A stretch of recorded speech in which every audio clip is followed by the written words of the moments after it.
decided to hot drop Pandem and Hacienda, right? They were so committed, they were so willing to do everything that was available for them to try and qualify, and it was just not quite enough. Messing it literally 1 point, Hot Juice, 1 point. They would have made it here to represent France in the finals, but they'll have to make it through survival. It was so wild, and I remember talking to some of these players, and they're like, you know what, just looking at the numbers that we see here, you know, we want to get at least 40 points.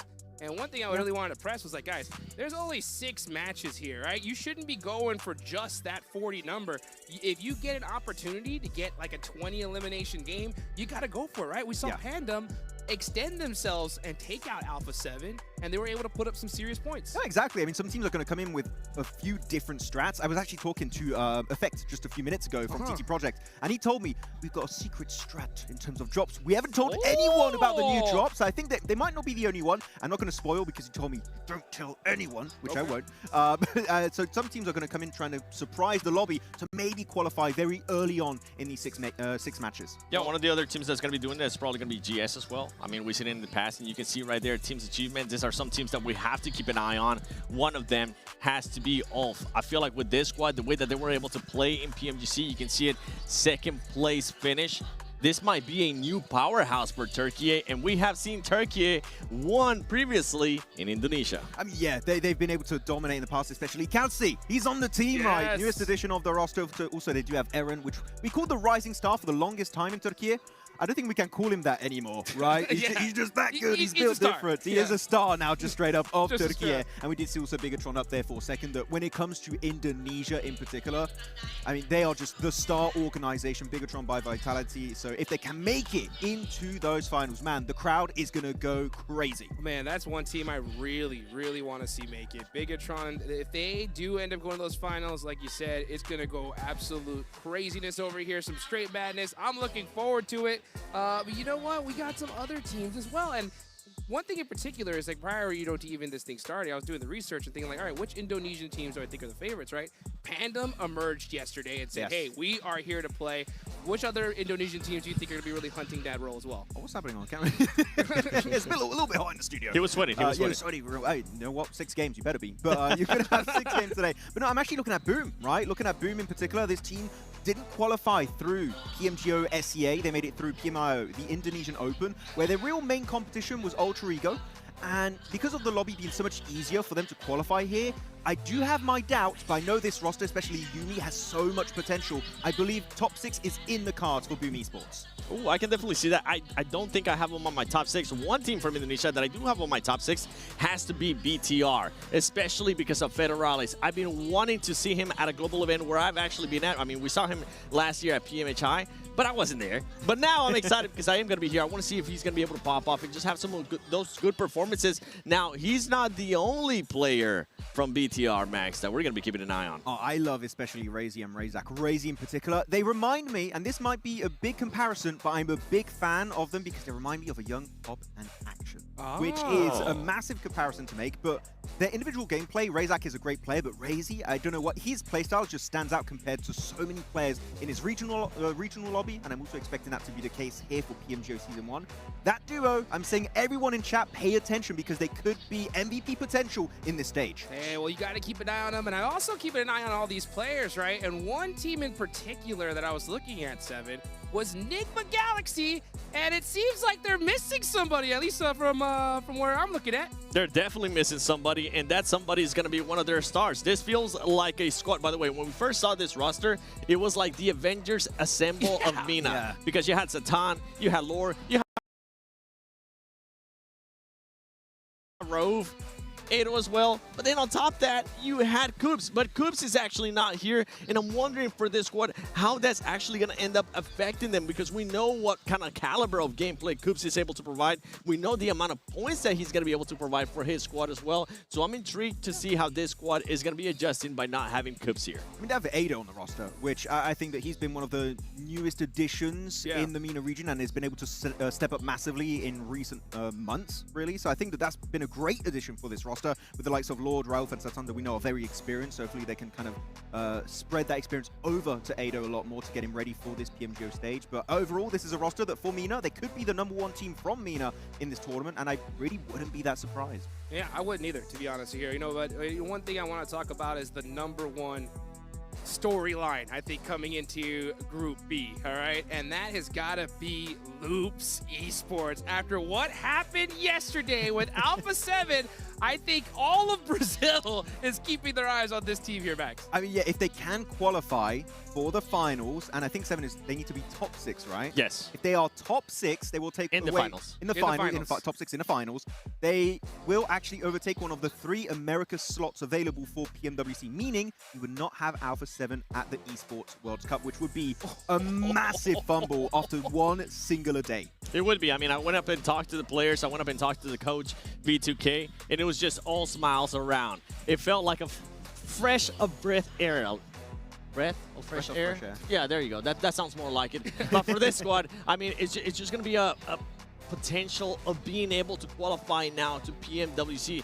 This is what they need to do. And I was talking to them and I was trying to see if I could get any intels, but I'm with you, Max. A lot of the squads here, for some reason, maybe because it's 6 matches, they're really not wanting to give out any details in regards to tactics, where they're going to be dropping. A lot of the squads actually think that some squads might be lying on where they might actually be dropping. Exactly, because some teams in previous tournaments might come up with a little bit of a surprise strat on the opening day. It kind of fizzles out because then everyone knows your playstyle. You don't have that comfort here. You literally come out with a surprise play where no one's ready. It works out beautifully, unless it's a terrible playstyle, but why would you do that? Sure. So I think actually some teams are going to be doing so, and it could be do or die for them going into that first day. Well, first and last day. Yeah, first and last day. Yeah, that's the crazy part about this whole situation. I remember I was talking to some of the coaches going into today, and I remember asking them the question. I was like, hey, let's do a little scenario. Let's say you are in first place by a good lead. You got nothing to worry about. Yeah. You're going into the last game. Loops is at 7th, only needs like 2 points. Would you actually think about mixing something up to not have to worry about Alpha 7 come EWC time? And you know what they told me? They said, you know what? We won't hunt them down, but we also won't chase them. You know, we're just going to kind of just let them do their thing and see what happens. So, if we can trip them, we will. yeah, you know, so that's one thing that we got to look at going into today. You know, I think if you are Loops in particular, you're really looking to go crazy off the rip. Law used to be with Alpha 7 back in the day, right, Max? Yeah, exactly. I mean, Law is great, and I think that you in particular, 7, are really happy about Diego. Yes, sir. Roster, right? I'm really happy about him because I know the potential that he has. We know that he has been MVP in the past of big tournaments, especially in Americas. But for this one, it feels like a completely different squad. I mean, obviously, they have changed the squad. They used to be with Influence. That is not the case anymore. That he used to be the main fragger. Now he's going to be the main fragger here at Loops. And the thing that we do need to point out is that Law is still, even though he is new within the squad, even though there has been players in that squad that have been there for a while, Law is going to be the IGL for Loops. Yeah, we're really happy. And when I think for Brazil in particular, you got Alpha 7. Just below, I always had Federal and Law. I think that those 2 players are just incredibly talented. And then you had Ratto Boy, but yeah, one day Ratto Boy.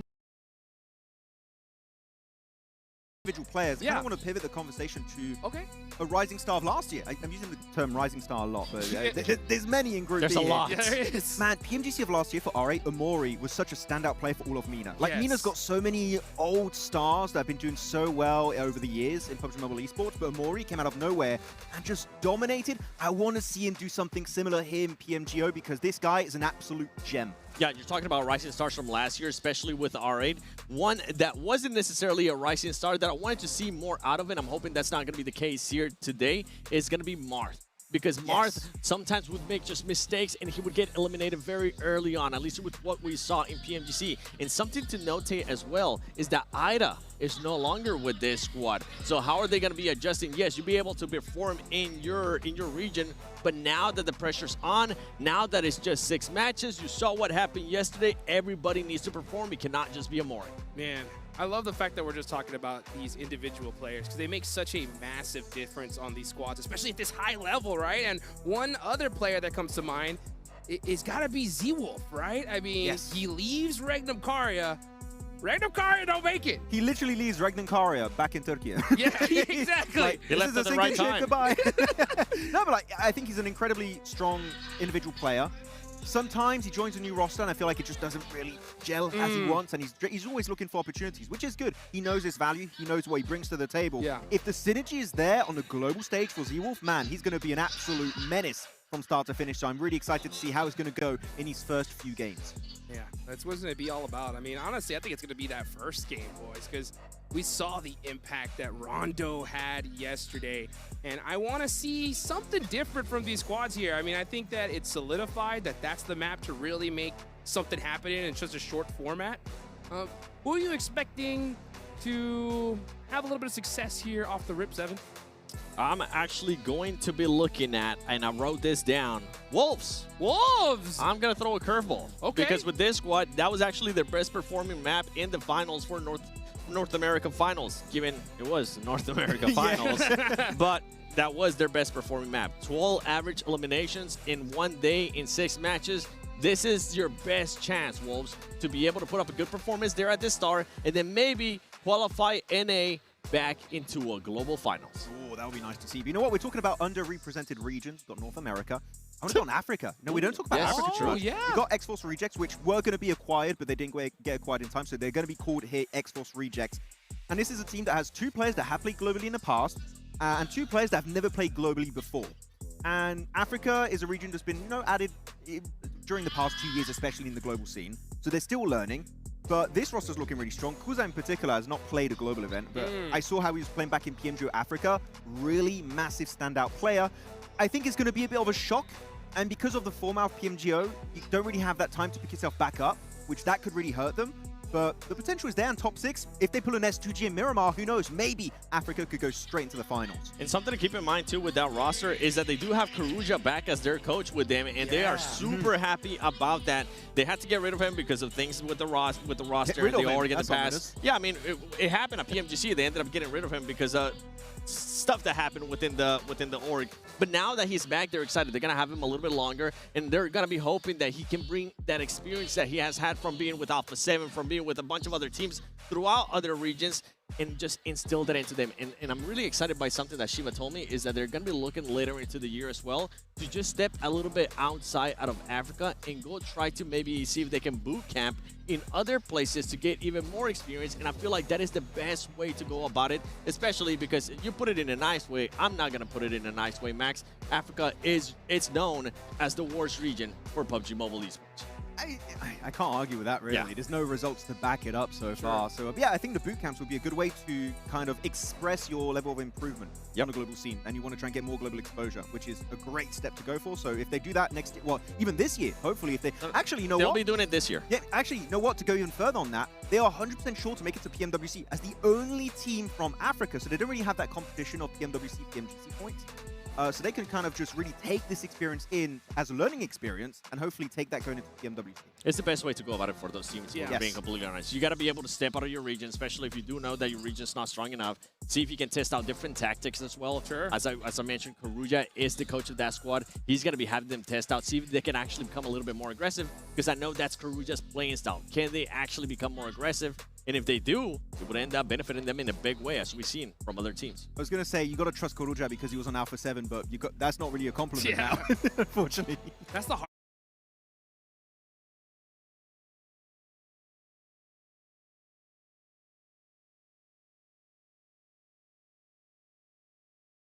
hardest thing. When they were winning,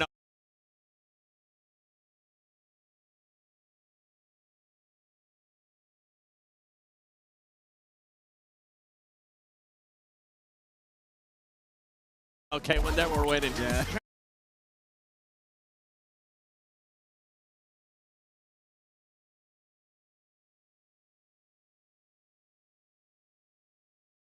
Well, you know what? Let's see who's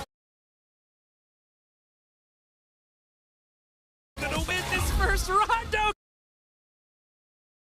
Coming up, baby. Here we go for Group B. The plane is flying.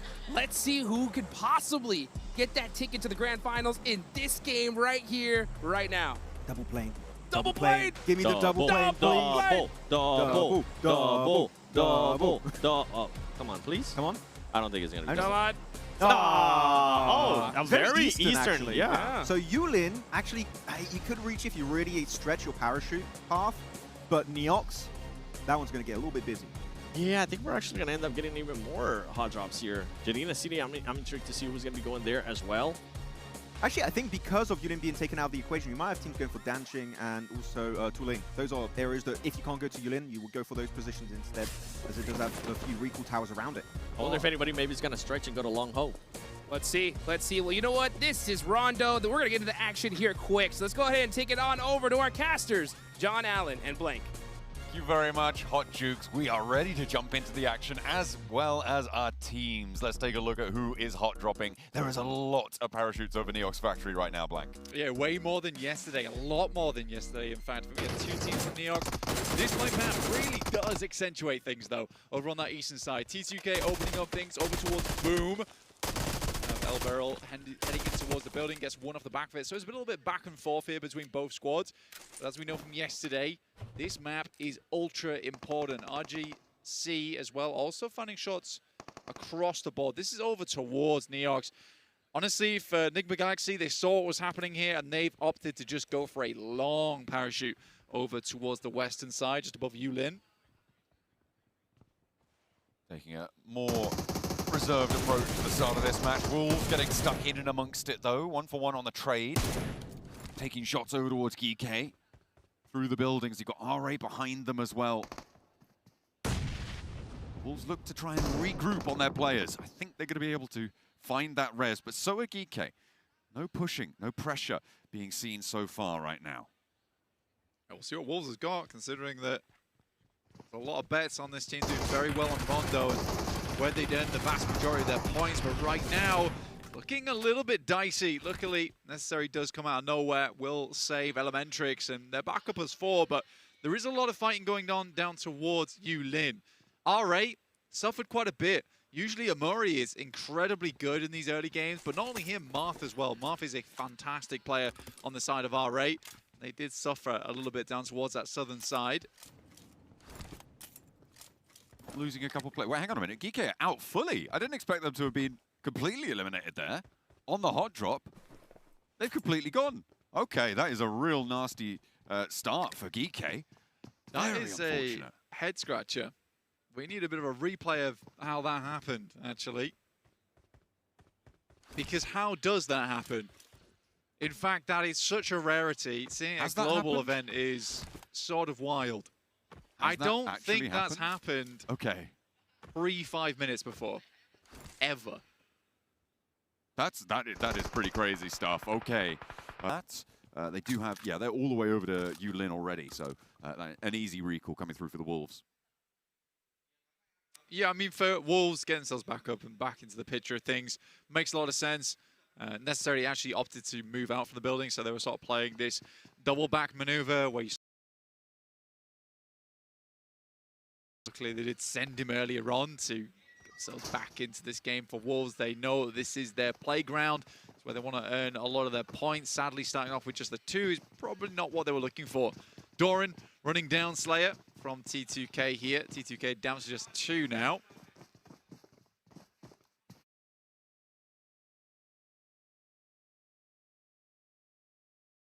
Again, just looking for these recalls, you imagine.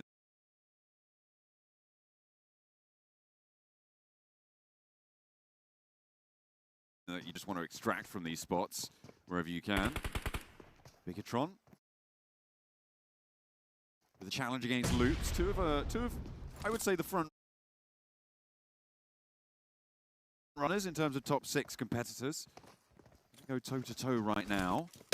Razak around the corner, doesn't find the first, but steps out, finds the second. Easy enough, ducks behind the box as well to stay in cover. His teammate not so lucky, will lose it on the outside, but Razak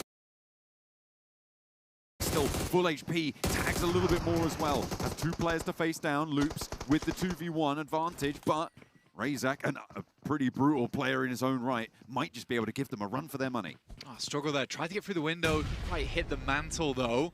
Axel, respect the position, tries to head out on the roof side, support Razak in that moment, but he's quick with it. Instantly over towards the roof now, repositioning all the time. Razak, a player that is incredibly good for the team. A lot of potential on this squad for BTR in what has been such a long time from the top building.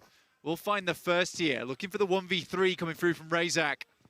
That looks good. Oh, a little bit too cooked on that one. Get through. We've got a 1v1, and against Razak, I mean, we saw the little bunny hop drop down shotgun shell to take the first, and the res actually not coming through. He's inside the building. He's protecting this res. Has 2 rounds now. Looks for the reload. No weapon swap into tow. Will go for the spray around the door frame, and he clips it. What a beautiful stand-up for Razak. Max was talking about him on the desk. You brought him up as well in this pregame, and this is how you deliver. BTR back on top. Yeah, BTR starting things off with a 1v3 was definitely not on my bingo card for this one, but Razak looks bloody good here. Really nice to see. BTR back on form is always such a fantastic thing, and it's PMGO Season 1 of 2026.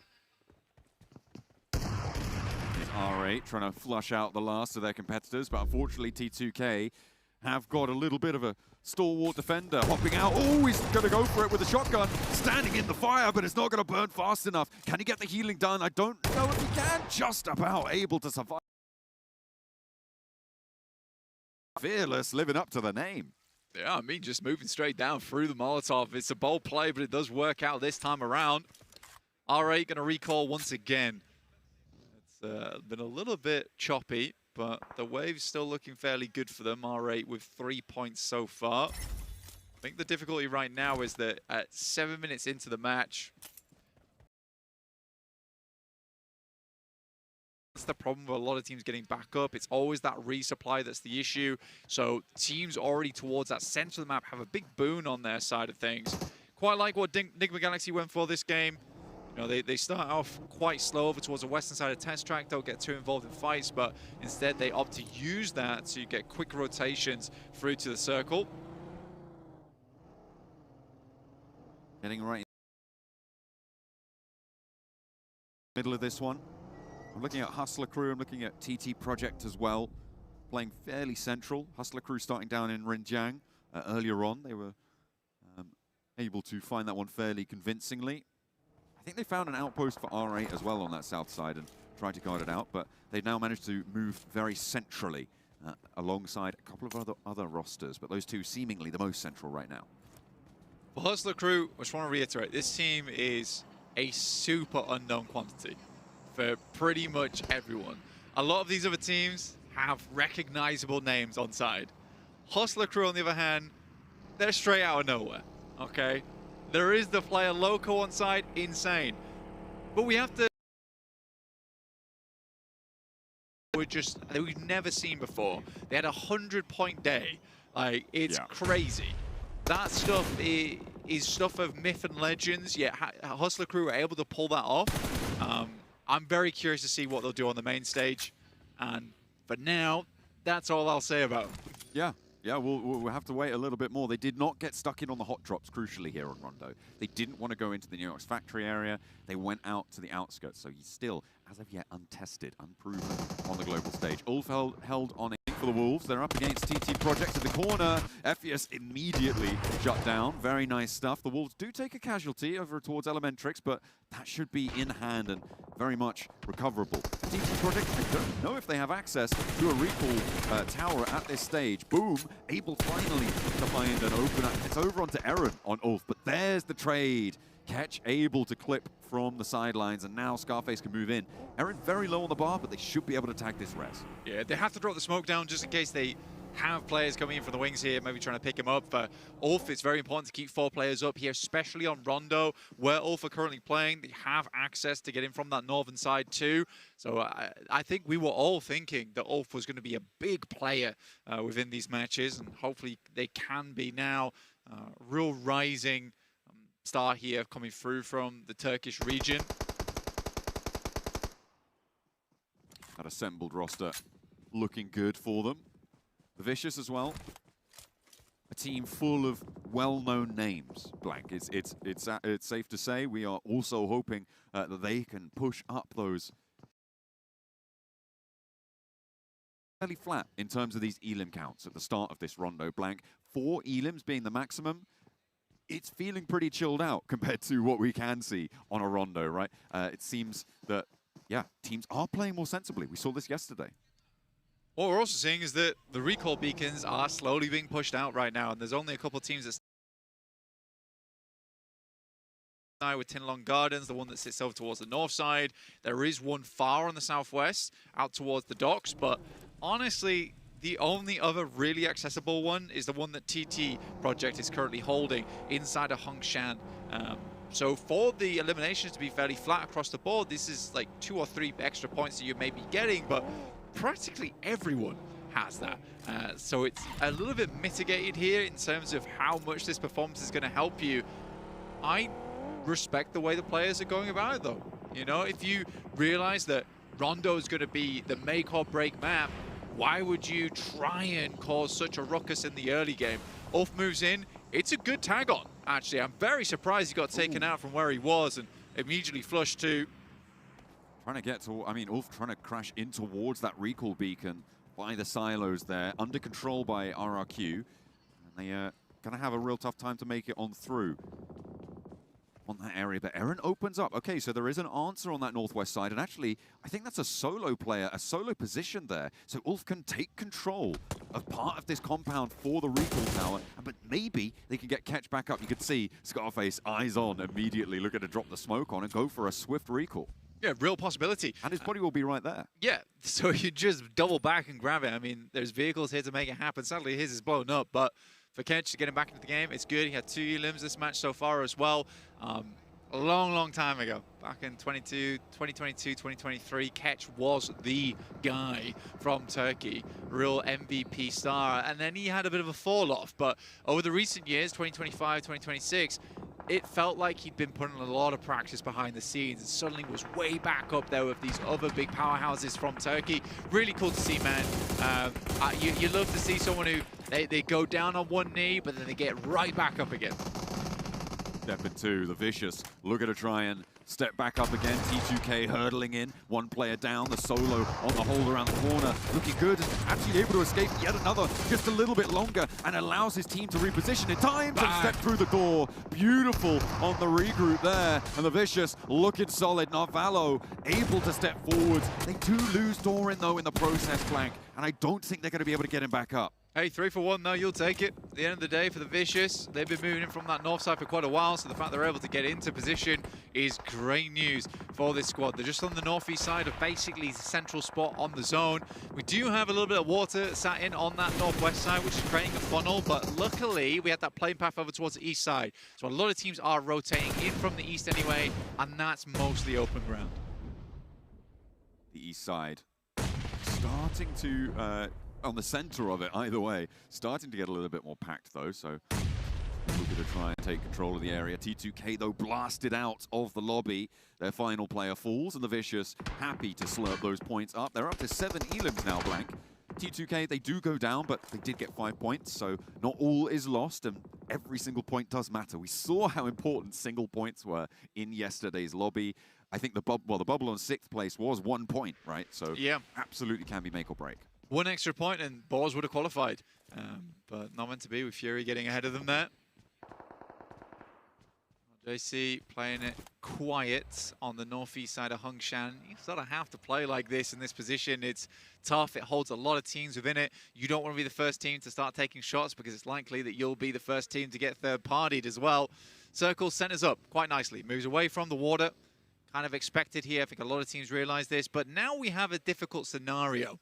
This is no longer decisive between Hongshan and the outskirts over towards that northeast side where it's towards open zone, towards those rows. See how these players figure this one out. I feel like Hustler Crew are in a really good spot here. They've got that buffer of walls on the north side. Just 3 players though. That will hamper them, sure. They do still have a really solid position to overlook a lot of the teams coming from that north, from that west side. Hongshan is its own sort of microcosmic zone. If you're going south, you're going into Hongshan. I feel like they're going to be safe for a long time. I think they can get very deep into this game. RRQ, a bit of a revenge play over on this northeast side. I think RRQ, if you've been a fan of the esport for a long time, you'll recognize them from days gone past, but they are making a comeback now with a pretty cool team as well, likes of Lepar, Gemforce. You'll definitely recognize these guys from prominent teams in the past too. Lepar, I think, maybe doesn't have the same namesake as Gemforce, but I personally think Lepar's had some massive performances in the past. Really helped a lot of the teams that he was on.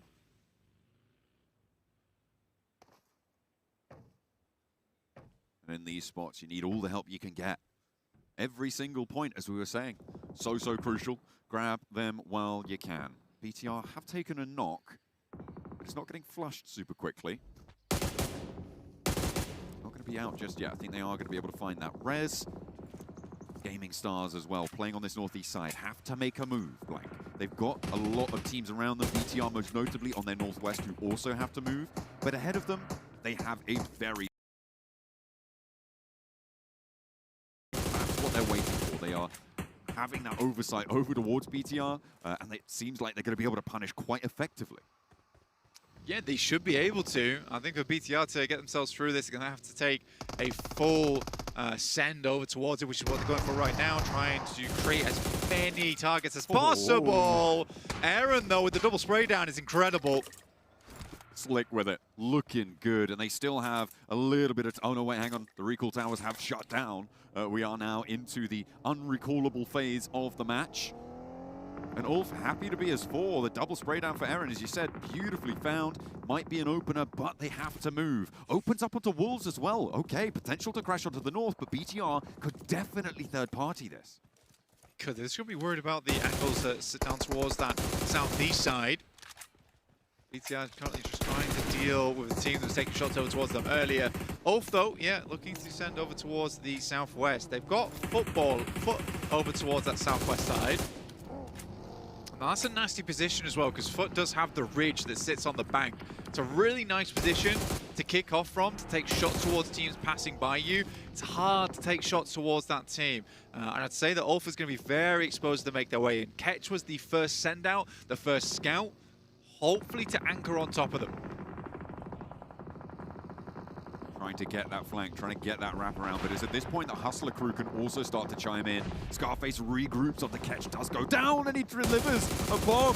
The vehicle explodes right next to his teammate, and it takes him out from full.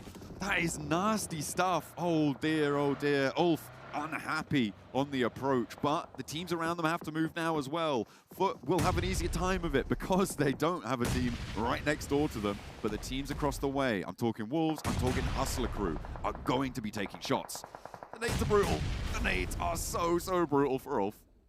Living that, though, is very surprising. That was a lot of nades sent across, mostly accurate. Instant smoke as well sent through from Solus is a really important smoke in that time where they can't really pinpoint where the players are within that smoke. But I am very surprised that Ulf's able to get 3 up here.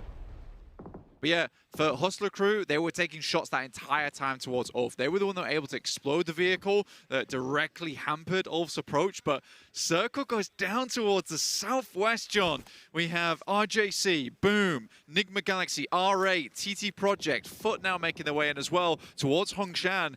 This is a very interesting ending. But like I said before, it's right on the edge of the circle. It's not definite the ends here. And with that, RJC and Boom have a big advantage. They're going to be the ones taking shots towards teams as they try and cross out of Hongshan. Assuming it doesn't hard southwest shift, right? I mean, as it could, but I think you're right. What's interesting to me is who's going to be the team left on the outside. I think that is, whoever that becomes, is going to be a major contender. Unless they all shred each other, then it's going to be tough, because Hongshan sits sort of in quite an open area around it. It's quite difficult to take position, especially when there are teams in Hongshan and teams who are further back and taking shots at you. So the outside conclusion, I think, is potentially a powerhouse position for me. GSTR going up against Loops at the moment. First one does go down, but there is a bit of a clap back here coming through from Rolex. Law moves up and will find another. He's on. BTR rolling into the fight now. They want a piece of the pie. Immediately stepping forward. Diego is ever watchful, ever waiting. Does go down in the process, but Loops have lost 2 now. BTR a little bit more momentum. Whoa. But they will be able to get the snapback wraparound on the shutdown. Look at that. From BTR, they are clean with it. They can move at speed and take shots with it. Dude, Razak, mid-distance, double headshot. That's an instant knock. I actually am very surprised he even hit that. The speed when he hits it as well is incredibly surprising. A very impressive play there coming through from Razak, and that's starting the game off with a 1v3 as well. I think in our picture-in-picture, we just watched the Wolves take down Hustler crew as they move down south. No more points for them. fortunately, from their central position. Wolves are up to 6, though. They are looking pretty happy with it on the north side. It's not quite in the middle of the circle. In fact, it's quite the opposite. It's right on the edge of the circle. But in about 10 seconds, or a little bit more than that, we'll see where this next zone's going, Blank. And as we talked about, it's going to dictate so much. What teams need right now is emergency cover flares. They need as many as they can handle. Because getting out of Hongshan's going to need them. Getting in towards that eastern side of Hongshan's going to need them. So let's see where this next one goes. And it does cut up over towards that northeast side. So the Vicious now looking very happy with their position currently. But do they have the smokes? Do they have the util to maintain this spot? That is the question. The Vicious with 9 elims already on the northeast side. Pretty happy with their game so far. And now the brawl needs to start. The team's inside of Hongshan. Got TT Project on that western side of Hongshan. Looks like they want to try and wrap around and maybe sweep through the northern side. And there's a good opener. Okay, there's the nade. There's some damage already onto Zed Wolf as well. Are they going to mount up? Okay, down the hill they go. Forwards, leading with Ephius, the rear two to regroup and almost immediately taking it down. Basically no resistance. They're trying to sweep through Ulf next. I mean, for TT Project, these are all teams that they've played against in the past, right? Back in PMPL EUs, when this is like the remnants of Mad Balls, formulated with some of the best players from that region. Really, really cool stuff. And I think for me, it's just nice to see Effect and Zerich on the same team again.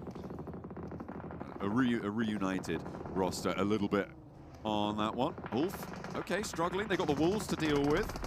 TT Project have fallen back, but they want to get stuck straight back in. Eren goes down. It's just Ketch now remaining for Ulf. With 8 elims, they've had a decent match so far. If Ketch can get them a placement or 2, he'll be very happy for it. He'll be pleased with that one. But I don't think it's going to be that easy. Looks like he will. Okay, he finds one. He looks for the spray. But they will fall in the end. A nice knock over towards TT Project. Neos nearly goes down there, but just out of the blue zone in time as they lose 1 to a bleed out. Yeah, Neos, you know, not quite the freezer of Brute Force, but still a really, really good player on that team in the past, and now makes his way onto another squad with some real big boys from the region, which is cool to see. I think he's definitely proved himself in the past as well, has Neos. Pretty reliable player, I think I put it in that sense, because Effect's like your front man, right? You got Zerich, who has always been known as such an unreal off-angler. So this works well. I think the synergy in this team alone is really nice. Wolves amongst the emergency cover flares, really not having a good time. Those nades bouncing around, taking damage, not quite getting the final blow, but there it goes. Out the Wolves fall. They are eliminated in 8th place, and the placement points from now on will start to rack up.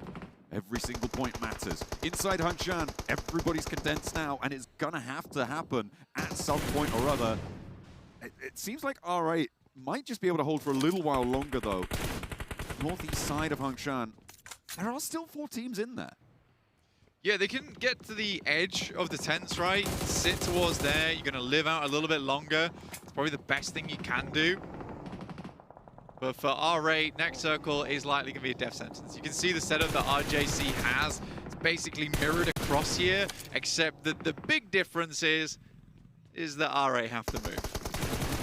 Yeah, most likely. The lineup for Amori, I mean, he's tagging so much damage and actually gets a knock. Okay. This is a big opener, so it might be that they can turn it around. It's a silly move, though, coming through from RJC. They had no reason to be taking these peeks at this point in time. You wait for the circle to push them out whilst they're panicked, whilst they're trying to deal with that, and you just peek off the movements. You don't want to be peeking into peeks here.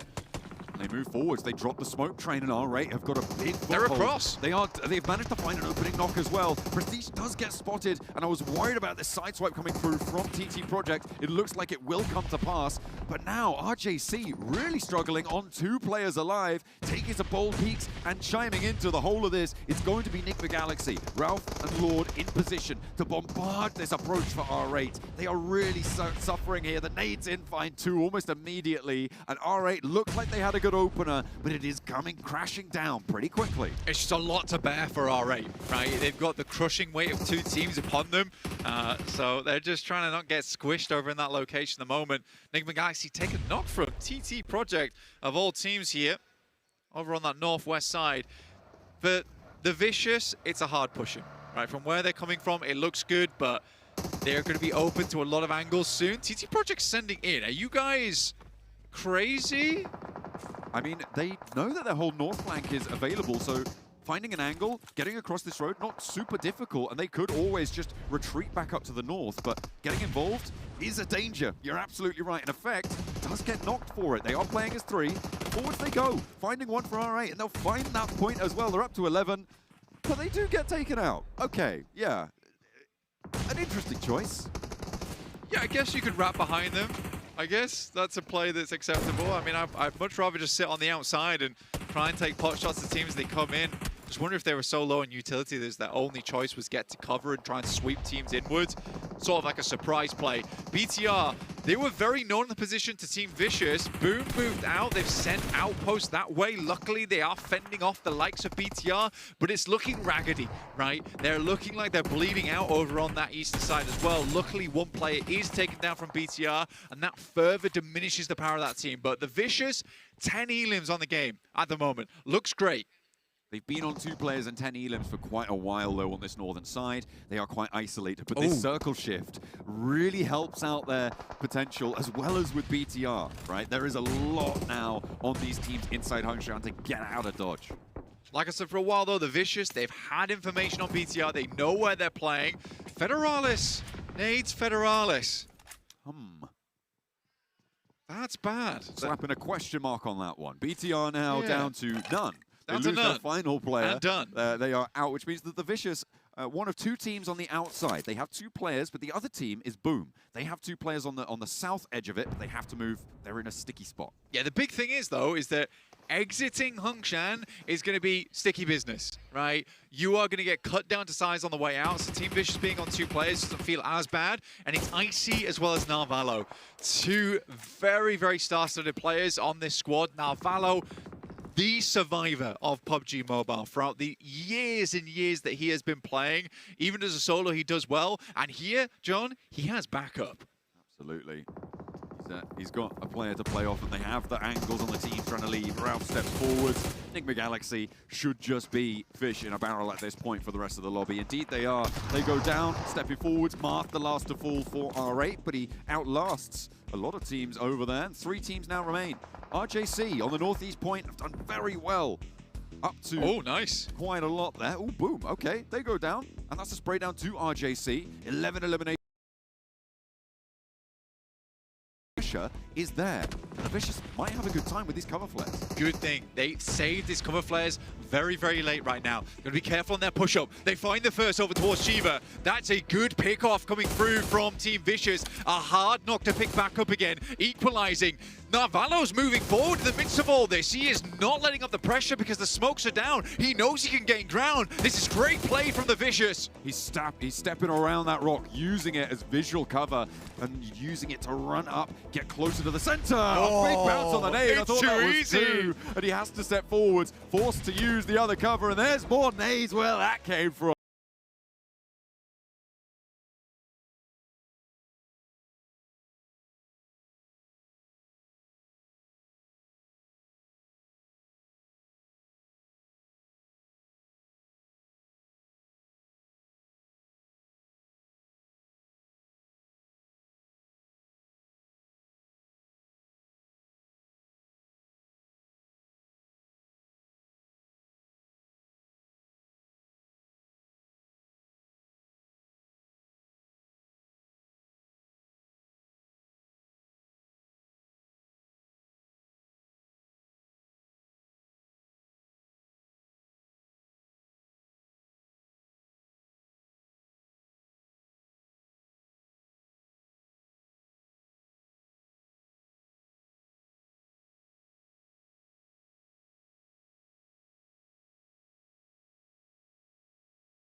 If it's me versus them, just know I'ma kill this shit every time. If you tryna go, just know that you gotta wait in line. I ain't even in my prime. I'm just really ahead of my time. If I don't peak, I just know that I'm fine. Stuck in the grind, I be using that time. Put in that work, cause I know that work. And it's all like work. I be getting on the nerves, I've been listening, birth. Come get this work. pull out the huge chicken dinner here in Rondo. And boys, they did it in style. Oh, what a game. I really did not expect a vicious win because they're down to just a duo. All the teams fighting in the city, but the thing is, everyone is fighting in the city, Seven. Yep. Infighting each other, and then all the stragglers are like, oh wait, we just won the fight, but no, you still have Vicious to get rid of, and Vicious just instantly got great nades behind those cover flares to wrap it up in style. Not even that, it helped them out that BTR, by the way. BTR, amazing push on loops early on. And I love that they went past the first two players and they went up to the POI and just make sure they executed that full push perfectly. But on the opposite of that, I feel like BTR not being able to have cover flares, which I just ended up asking Federales, and he was like, yeah, we didn't have any. That ended up hurting him. Just the end game for them because they had so much room to work with, Max. I mean, you didn't ask Federales. You were screaming, hey, where were the cover flares? I couldn't go over there. Yeah, no, but yeah, we were wondering why they didn't have anything because they just took down loops. I was thinking they must have a ton of those resources, and in a finish like this, it would be a great piece of utility to have. But without cover flares, it's almost impossible to survive, right? Unless you can maybe nade the ground, create a bit of a dip for you to survive into. But Bigatron just didn't have enough to secure the game. And for the Vicious, something that I did enjoy is the way that they were able to control the fight against T2K. That was impressive, especially for Narvalo. They do end up losing him, but Narvalo ends up picking up 7 eliminations. He had a banging performance this time around. And they were spread, right? And you said T2K did send it on their location eventually, which T2K, not sure why they sent it that way. And it was a very quick response. Narvalo, I think in the first 5 seconds of that engagement, it's instantly back on position in the containers in the middle of that open area. And he's able to actually get himself that clutch and get a ton of eliminations up to 7. And of course, the Frenchman is deserving of the MVP title of that match. Got it with that AUG as well, putting in that work. I mean, Vicious, that's the kind of start that you're looking for right there. And you know, BTR, they came out swinging as well here, Max. Yeah, no, having a really good game from the get-go. Razak 1v3 and Dan Jing. Man. Oh, that was fantastic fight. Really happy with the overall play from him. And then they go for that push over to the eastern side. And I think in particular going on to loops, which is the fight that you were mainly focused on right here, Seven. This team is looking mighty impressive, and you know what? Good representation of Indonesia here on their local ground. It really was. For a second there, I thought it was going to be the exact same of what happened yesterday with Pandem, that they were just going to be able to control the zone, make sure they use that macro play, but oh man, the cover flares just didn't end up working out in their favor. Man, you can take a look here at the match rankings, and Seven, I know one team you want to talk about for sure is that X-Force Reject, that aggression from this squad. Definitely. They came out swinging. 10 eliminations, 6 placement points. That's the start you're looking for. Yeah, basically in regards to what I was talking about at the beginning of the show with this squad, they do have Karuja. Karuja usually is a coach that likes to play aggressive, and this is what I want to see out of that roster. In an impressive game, too, considering that I even said Africa, usually known as not one of the best regions when it comes to PUBG Mobile Esports, to see that aggressiveness out of the squad and to have something that you told me, Max, 2 players that have 0 global experience, that is a massive first game. If anything, it shows that Africa has so much potential. You just need to focus it down in the right areas, and Karuja is exactly going to be doing that for this roster. I think that is going to be a great addition for that team. Though, going on to the second page of these rankings, we are going to be seeing some teams that maybe were not able to really capitalize, and in one team in particular that was a bit shocking, Seven. VK went out before even Phase 1 started closing. They were speedrunning Rondo. 2 minutes in. Yes, that's all it took. We're never used to seeing teams get eliminated that quick. I don't really know, to be completely honest. I don't know what happened there with that squad, but all of a sudden we blink and they're gone. And they're gone. Oh, that's a rough start for them. You know, I do want to go back to your point, so I want to really galvanize what you said there, because I actually talked to Shiva myself, and he was talking about their new coach, how much he's helped them out with everything that they got going on. And one thing in particular that he told me that was really interesting was the fact that he only had 1 month to prepare for PMGC last year. And that was a really tough thing for them. This year, though, they came in strong with a lot of work. And I think that helps out big time, right? The fact that they're really prepared and they started off strong. Yeah, I mean, the more time you have, right, you're going to be fully prepared. For a format like this, it might still make it a bit tough. Well, they know what to expect, too, in regards to Karuja. They've been in the past with him. They had to kind of let go of him. He came back. Now they're going to be happy, and they're going to be staying with him, at least from what Shiva told me. They're going to be staying with him for at least 6 months. So hopefully they'll be able to just use that even more. I want to continue to see that aggressiveness out of this squad. I don't want to see it slow down going into Erangel, but I also don't want to see them take crazy fights just because. You're talking about aggression. I'm going to pivot here onto another team. Okay. FUT Esports, I think, had a massive fumble onto the Oh. western side. They had a big advantage onto the side of Ulf. Yes. They sent it blind initially, right? You were saying it while we were watching that game. Sent it blind, got completely surrounded, naded down to literally just 2 players, 1 knocked player and 1 flushed. And they don't capitalize on that opportunity and instead decide, oh, how about we get between Ulf and TT Project in the safety of the compound. They get pincered, instantly go out. I think FUT had such a golden opportunity and they just missed out on what could have been a massive double-digit elimination game. Perfectly said. One of those passive plays because they decided to prioritize the zone, even though it was a horrible spot when they could have just gotten an advantage too. And then Ulf ultimately ended up putting some pressure on them as well. So yeah, a bit of a mishap there from FUT. Also, in regards to passive games, Nigma, I was surprised at how passive that team was playing. And to the end of the game, yes, you're still alive, but with this kind of format, you need to be able to get a lot more eliminations. And they only had 2 when I finally saw them on the screen. I mean, in particular, when you're in a city, right, and you have 5 teams and the circle is shifting away, you need to fight your way out of it if you want to survive. Dude, it's so crazy. Every time you say like misstep, just with this format, I just think it's no longer a misstep. It's like devastating, right? Because it's like one little mistake and you can be out of there. I mean, we saw it yesterday, right? Force did so good, couldn't make it. Make a step or big step, right? In that last game. Was that loot truck, just how powerful it is now in esports, that we definitely saw it utilized yesterday. Actually, one team that loves using the loot truck is Vicious. They always have airdrop weapons. I don't know how. You look at them at like phase 2, they're like, they got 2 MG3s and like a P90. What's going on? So definitely a team we want to pay attention to on the looting stage because they're very strategic for that potential moment of the game. The Navarro stepped up. I was a little scared to come back at ECA because it was always icy as an individual stepping up. It's good to see another name doing well for this roster. Well, if we go back to when Narvalo was with Falcons, Narvalo would usually end up being the main player back at PMGC from what I remember. So it's good to see that he's maybe picking up that form again. I know they have another player there on the bench, Red Arts, that's currently not playing. I know he's here, so it kind of put the spark on this squad that everybody needs to start performing. And yesterday, we ended up seeing a team being able to get back-to-back chicken dinners at the end of the day.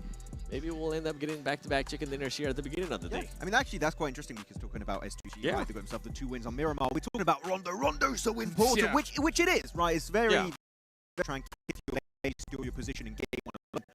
But Erangel Miramar still incredibly important. It's just 2 good games back-to-back. You could be in top 6, literally from bottom 2 games, top 6, and you qualify for the finals. They can solidify their position here and know that they're more than likely going to end up qualifying. And then teammates definitely. You know what? One thing that's great for them is a saving grace. There's no reefers to do 1v4 grenade on Vicious. So you're right. they are safe for now. They're safe. I mean, hey, we're going into Airgale, the bread and butter of PUBG Mobile. That's what it's going to be all about here when it comes to esports, right? If you can perform good in Airgale, you're usually going to be set pretty dang good. We talked earlier. Usually now these players have a good idea about where they're going to drop, right? But we also heard that there could be some, little drop shenanigans that could be happening here. So that's going to be interesting to see if everyone's going to actually go to their spots or mix things up. Yeah, I mean, the ones that told me they want to mix things up was TT Project, which I'm still not going to say, okay? I signed an NDA. Say the strategy. We'll be having something a little bit more grassy pastures. I'm going to be looking at T2K because that rotation that they did was absolutely mind-blowing. In not a good way. I was hoping that we would end up seeing Nepal once again put up a great performance like we saw yesterday in Group A out of Horror Esports. That was not the case here. They just decided to fully send it down the middle. Ended up with 0. Yes, I know you're trying to do something racing, but here, remember, no recall whatsoever. You need to make sure you bring it back up. You don't want to have back-to-back bad games. I'm feeling for DK at this point because, I mean, with such a rough start, they haven't even got a chance to warm up at all. They didn't even get that recall, right? So, now going into Aaron Gale, already because with crazy we saw yesterday, I don't think they can waste any time. Yeah, no, you don't want to waste any time. And actually, one team I want to see step up to the plate massively here. Had a decent start here on Rondo. Was Boom. They had a good entry point over to the eastern side. They kind of avoid a few of the useless skirmishes that were happening over there. And they actually send it into the city, wait things out. And when they see BTR is at their weakest, they re-engage the fight to try and claim that real estate. It doesn't result in a win, but for me, it's a good showcase that this team has that glimmer of hope to do well here on PMGO Season 1. They're making moves, baby, and they're going to have to make some more moves into Aaron Gale. Here we go as we get ready for match number 2. The plane is flying, and it's a little bit on over to the west side. A little bit. That's a lot on the west side. What is going on here? Yesterday we had a first southern plane. We had an eastern one. Now it's on the west. It's all flip-flop over here for Groovy. There we go. Come on. These zones, these flame paths were brutal yesterday, and I think that was a big reason why Alpha 7 struggled so much. Let's see, though, if these players can adapt. I mean, they got to do their homework yesterday. Oh my. Oh my, indeed. I'm just trying to figure out where some of these spots are going to be going. I mean, three Military scared. island. Yep. It's a very west one. They're going to pick up on the eastern bridge. DK's actually going to be going south. Yeah, but they're just looking for a car. They want to get away from TT Project and like. I remember where they left. You know what? Well, I'm just trying to figure out. Yeah, I'm trying to figure out if they're going to end up going Novo, if they're going to be going fully south, because I never seen a team just kind of stay there towards the south military base. There's not a lot of loot there. Yep. That is for sure. So hopefully we'll see them get up and get going because they had a rough game 1, but this is match number 2. Let's see what happens as we get on over to our casters, John Allen and Blake. It does indeed look like the vehicle prediction is going to come through on that South Island. Blank, the circle is going to be okay. It's going to be quite chill to kick things off. We had some very brutal circles at the start of yesterday's airing goals. More sanity is going to prevail here in group. Which is great, which is very, very nice. I think we're getting towards that side of the map as well. Always interesting on South George, North George. Half place the map to play a lot of times when you're around crates. You just crush a lot of things in that area. But just ahead there in the first place. I am looking at T2K extremely aggressive split. They have the pick of the litter when it comes to the sites around Gatka. BTR and RRQ facing off against one another early on in this game. Again, these outlandish things do happen with a plane where there's not really a place to go, and it's a Zucky, east side of all places. We're not even in the city itself. I don't dislike this back off from RRQ, but well, potential back off, I have to say. Just get into the vehicle, get out of there. Standing here, you're just wasting so much time. With the potential that you can actually just go to Zaki itself and really leave this fight alone. I wonder if you think all 4 players have left from RRQ. Well, RRQ is really interesting here, where they're wrapping around the backside towards Zaki. Now, I thought they would take the initiative towards the east here, but they did leave 1 player behind, so they are invested in this engagement. So if you will take the nade in the building, like the ordnance, he pulled out with this. Big Oh nade! my Oh, God. it's so huge! Oh, it's the biggest nade I've ever seen, Blank! Oh, he gets a bit too overzealous, though. There was a 3rd BTR player to ruin it all. He was... So he had dollar signs in his eyes there, Blank, and now BTR will look to piece this one back together. 2 of their players down and immediately. A snapback on... It's not going to be BTR back and forth.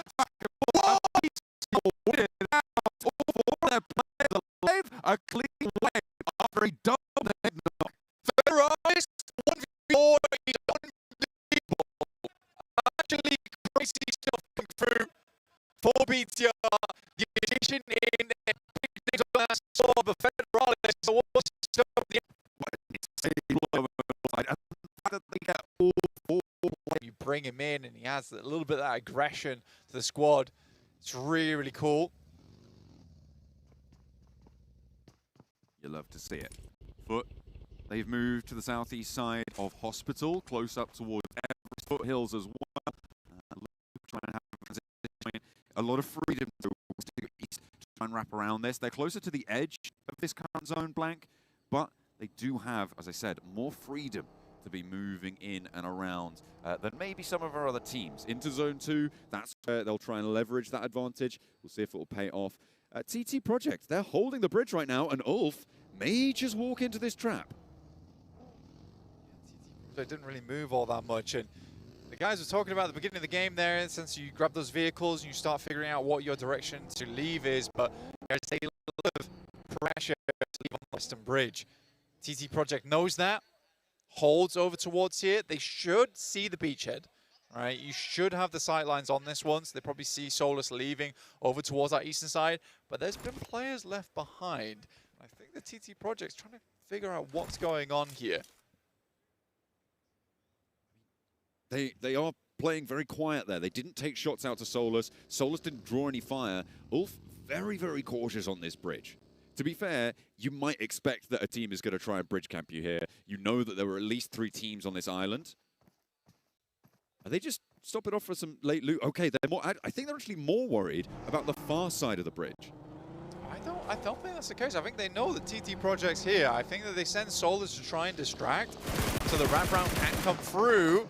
Solus does try and make a pretty insane path back towards the team, though, which I think was unnecessary. Now we need good shots coming through from Darius. This guy used to be the master of the AR. Now looking to bring that back to pass, but misses on the first 2. Scarface should fall down, but he finds the first shots over towards Neos. It is paid back in kind, though. 2 players down for Ulf. They will be moving on as 2. Not going to turn around and get stuck into this one. The res is very possible here. Ulf may try. No, they're not going to. They're not going to try and set up on this far side and get a little bit of revenge. Maybe have to take that back, though. Okay, they do stop off. What's going on? It's okay, bro. I thought they were going to just get out of there. Why not? You're playing as 2. They're picking each other back up again. I wonder if the vehicle is absolutely battered. That might be Would not surprise me. The circle heads very north on this one. Like I said, you're around Crates, you're around South George, you've got North George involved as well as the forest that sits around shooting range. But there is a big old funnel here, right? You know, Everest is a still massive prominent feature inside of this circle. I would say the south side is very tough to play because you're either playing over towards Ruins, which is a place where you want to end the game, not necessarily where you want to start from, rotating through over towards Box Compound, just over towards that northeast side that currently Boom sits around. Difficult game for a lot of teams. Luckily, most players are already on this western side of the map due to the playing path. You can as well, in this early stage of the game, go for a big eastern wrap, right? East of Rozhok, maybe even to Yasnaya, potentially, through that bridge, and enter the circle on the north side. The north positions seem so much freer right now in terms of mobility, in terms of not necessarily, well, and occupancy right now. Absolutely. I'd agree with you. The north side is so much more open. Unfortunately, getting back towards the south is the difficulty, right? You play on the north side, you're gambling with the circles moving north, because if you are not in Crates, you are not on Everest, you are not in South George, or on the coastal positions, you're locked out. You're not in the game. Yeah. The bar has been dropped and the door is completely barricaded. So I do think it's a tough one. It's a lot of tough decisions. I think Rozhok Bridge probably going to be the most likely point of injection for a lot of these squads. Geeke's already heading up there. You got Wolves coming through. The remnants of Ulf to slip on by stealthily as possible. Don't think they're going to be able to do it, though. I think, yeah, Eren trying to move in behind. Ketch has been spotted by Foot as well, who are playing around Boatyard right now. Wolves are going to go for the crossing. We saw Geeke already get across, so yeah, all of those teams making their way on through. Looks like we've only actually got 3 teams on the south flank. We've got Hustler Crew there, we've got R8, we've got T2K as well, playing on that south side. And everybody else going to try and commit up towards the north edge. Yeah, like you say, it's way more open. You know, it's easier to find a spot here, and a lot of teams were far on that south side to begin with. They realize that the options are looking thin for them. Hustler Crew, they take a very big split across Ruins. They've got Castle, they've got the compounds that sit underneath Everest. It's a good way to set up just in case you do get a hard south shift on the circle. How likely that is to be, I'm not sure. T2K do a similar thing with Crates as well as Everest. They are trying to confirm as many positions as they can on this south side. We're about to see the circle shift now. See who it favors. TT Project on a very low rotate. They're just past farm, I think. That is, you can see on the picture-in-picture, the circle does really start to commit up towards the north side, Blank. Hey, guess who's over there? It's the Vicious. They're currently central position on the map. You're right. Jukes was talking, is it the back-to-back at the start of the day compared to the back-to-back at the end? Potentially. A back-to-back? Maybe. Could be. We'll have to wait and see. Vicious in their central position, though, do need to hold out these hills. And we saw how many teams had committed up to the north side already.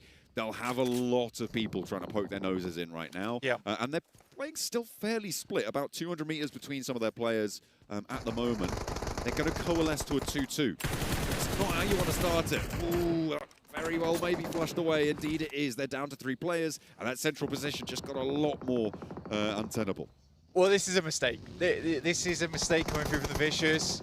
Right now, Wolves also taking a lot of damage on side, but it's a mistake from Vicious, right, where your eyes are bigger than your belly, right?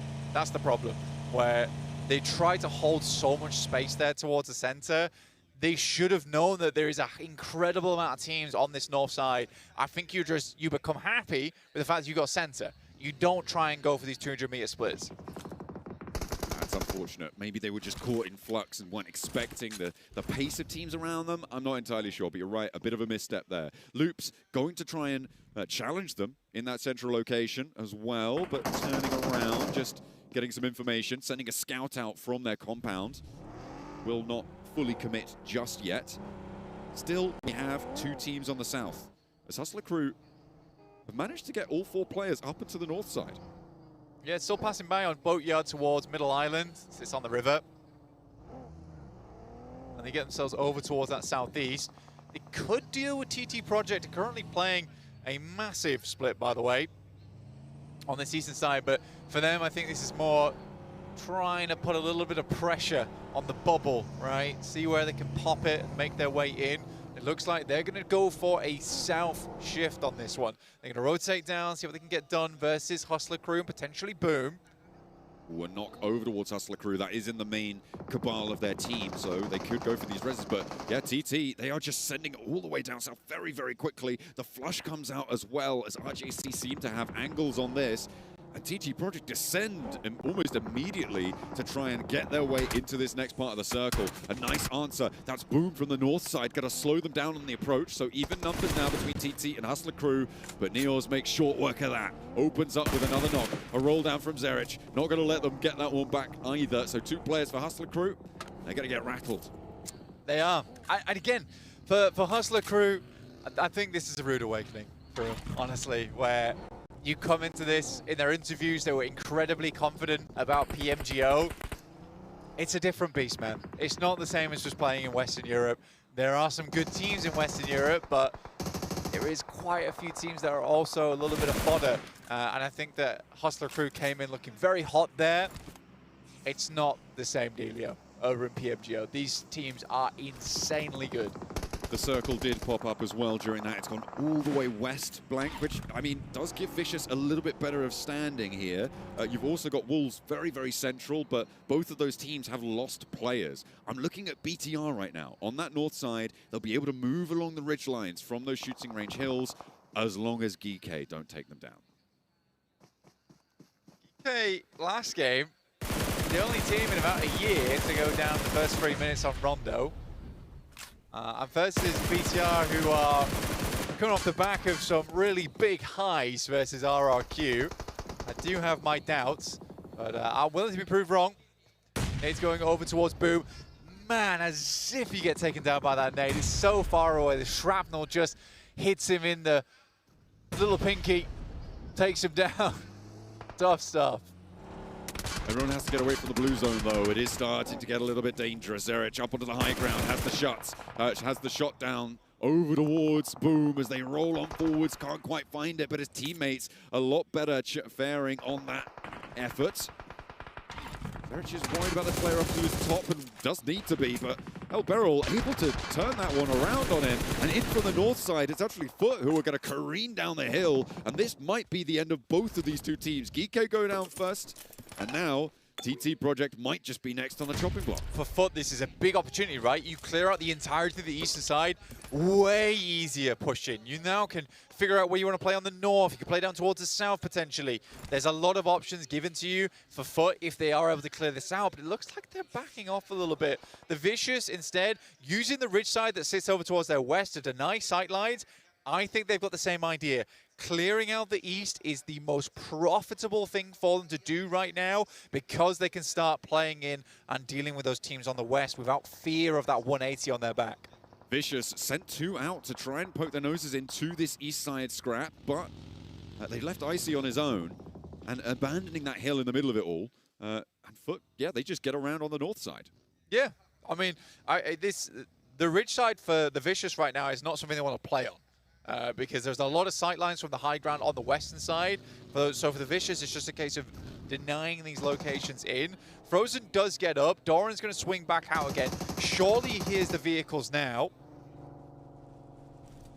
Okay, angles over towards Enigma Galaxy, who have currently got a foothold on a building down towards the south, the east points of North George.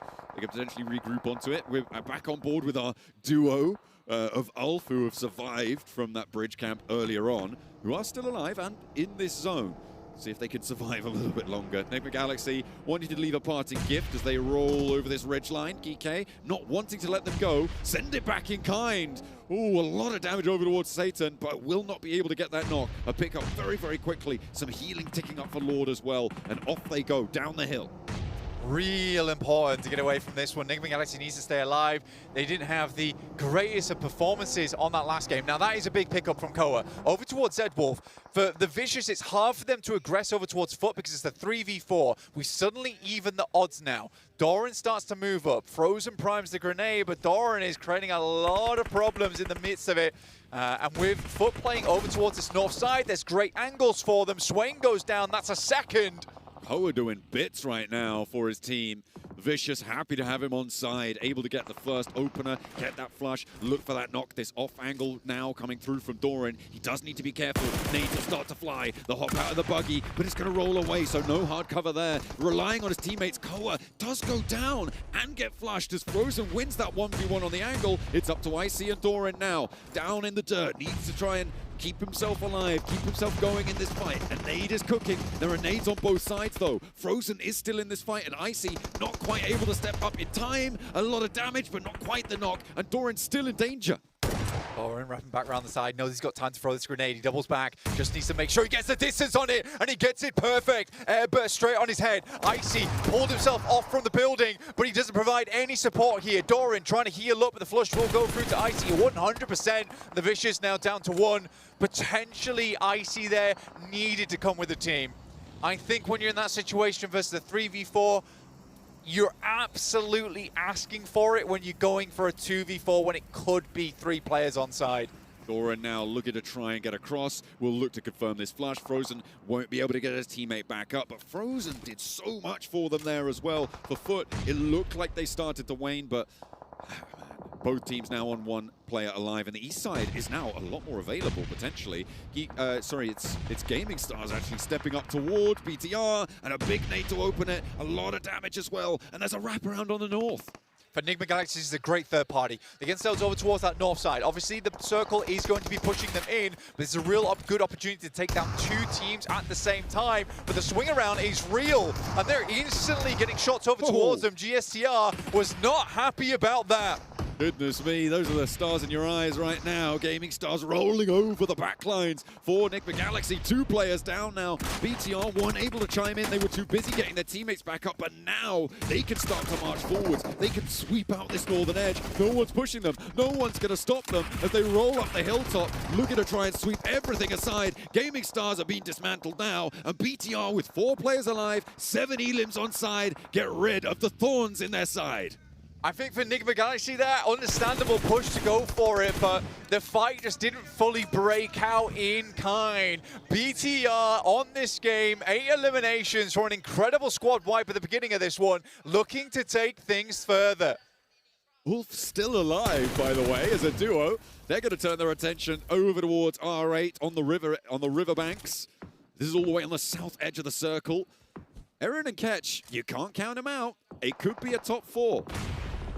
Really, really good players. And they still have the Crescent Moon on the south side of the map to work around with as Ulf starts to work their way over. Frozen off in the distance, just trying to live this one out as long as possible. Placement points today are so incredibly important. Now, how does BTR figure this out? I think potentially you can try and crash the shack that currently Wolves are playing. It's very open ground around there, and then potentially try and work your way down towards that Crescent and clear up the stragglers. But BTR doesn't really have a huge amount of information on that. They have mostly been looking over towards the western side. And obviously up to that north side on that last fight as well. They could potentially go for a wide east wrap and try and sweep through Frozen and approach the riverbank, but I mean that's a pretty wild rotation, and it all relies on info, right? As to where and when they think they can move. Just don't know for BTR right now if there's a four-man team on the east. That's the big issue. They're not entirely 100% on it because it easily could be R8 playing that position. They've seen them been clearing in the elimination feed. So for BTR, the option sort of is where Wolves is currently playing, or some really big scouting missions in the near future. R8 trying to make their way up from the riverbank now. A knock here may give the game away as to where R8 are playing, because BTR should be able to hear these shots. They'll know this location. Dear. A big nade from Eren, and another comes on through from Ketch as well. And 2 players down for R8. No way! On the money. Oh my goodness me. Ulfers 2 just roll these boulders down the hill, and R8 are caught lacking. With Marth on the back line, he's in no position to go for these reses, but the info can be fed back over. They'll spot these players running forwards. Loops flying into this one. This is 3 points for the boys, and they're happy to pick them up. Ulf now step a little bit too far forward maybe, but they've just taken on a 4-man squad. BTR. Possible to do it again. Good shots from BTR. They spot the push across, and Loops are forced to leave that compound of relative safety on that southwest side. BTR making the move. They're moving in from that northern edge. Wolves are going to try and slow them down, but can they make the crossing? It looks like maybe they can. Loops really don't have the pressure right now to stop them as they approach from that northern side. A mad dash across, and they are over the ridgeline now. Ulf still have 2. In they go against Loops. 1 down, but they find that answer. Looking for more now as Law still right up and close to them. Eren finally falls. The first gap in the armor that maybe they can find as Loops' forward position is almost immediately dispatched. 2 players down for BTR. They need to find something back. Rafinha wants to step forwards, but immediately rebuffed. Eren now, the last player for Ulf, still live and kicking, as is Marth. At this point in time, Rafinha's terrified, right? He can't really step out too much because the placement points aren't really kicking in just yet. Eren will take down the final player from R8 there. 6 elims on the game. They've done fairly decently at the moment. Currently up toward 3rd place at the moment, 19 points. But it's Ulf on the chase. BTR looking to piece themselves back together after a mad dash across. I think they've got all Okay. 4 players there, but that's a big nade. Okay. Oh, huge. What an opener from Eren. I don't know how many more he's got left in the pocket. He's got 5 nades. Underhander. Underarm for more damage. Won't get the flush, though. Has more cooking. BTR sending them back up, but they don't know where he is. He's sidestepping them. He's getting around. 1 burnout comes through. Eren steps forwards. He wants more. BTR now suffering under the pressure from the nades from Eren. Moving up now, Razak wants to try and slow him down, but he's going to go for it. And they'll find it. Another Eren, and what are you doing? How can you do it? Eren 1v4! Eren 1v4's BTR! What a desperate play for Eren, and he makes it work. I said you couldn't count him out, and he will fall finally. But that is just about the craziest thing. Oh my goodness me, and Frozen as a solo from the top, the northeast side of it. Insane stuff. Eren, a rising star last year, but this year he drops like a meteor on the top of BTR. And it is just over. What started as an incredible push from BTR down from that northern side ends in tears. My vocal cords are never going to recover from Alpha 7, followed by that play. Goodness me, it is absolutely insane. And now Frozen in a 1v2. That was a nasty situation over on the northeast edge before, where we saw the engagement that they had and they were getting burnt away against the Vicious. And now he has a chance to take it all home, maybe find that chicken dinner, but so do the Wolves. For the Wolves, it'll be a nice makeup, right? Their Rondo was meant to be their big match. If they get themselves a chicken dinner on game 2, make them feel a lot better here. Frozen taking shots. But I mean, they know it's just 3 of you. You can't really scare them all that much.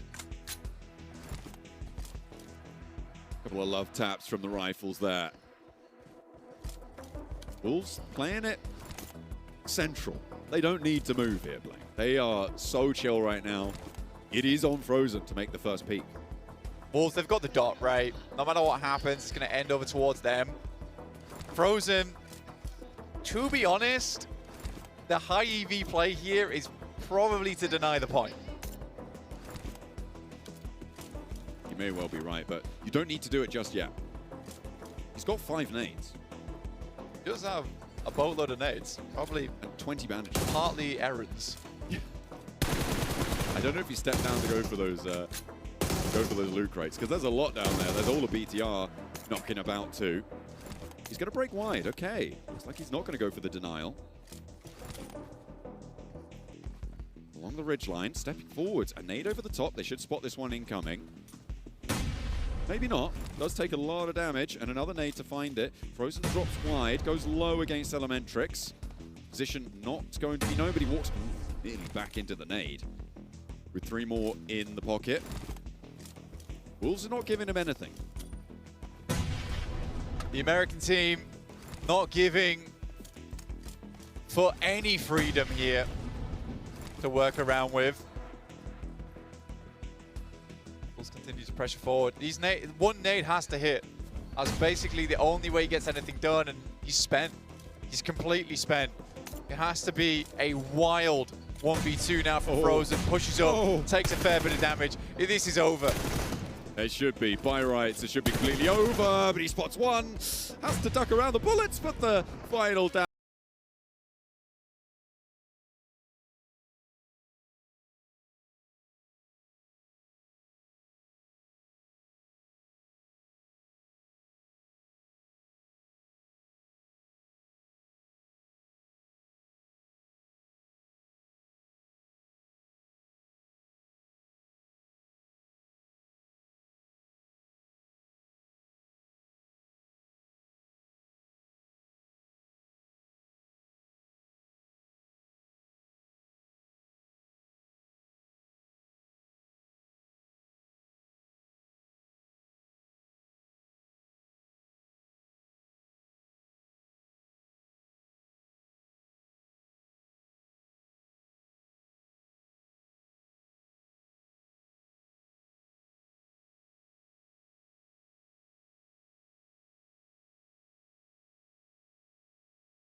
USA!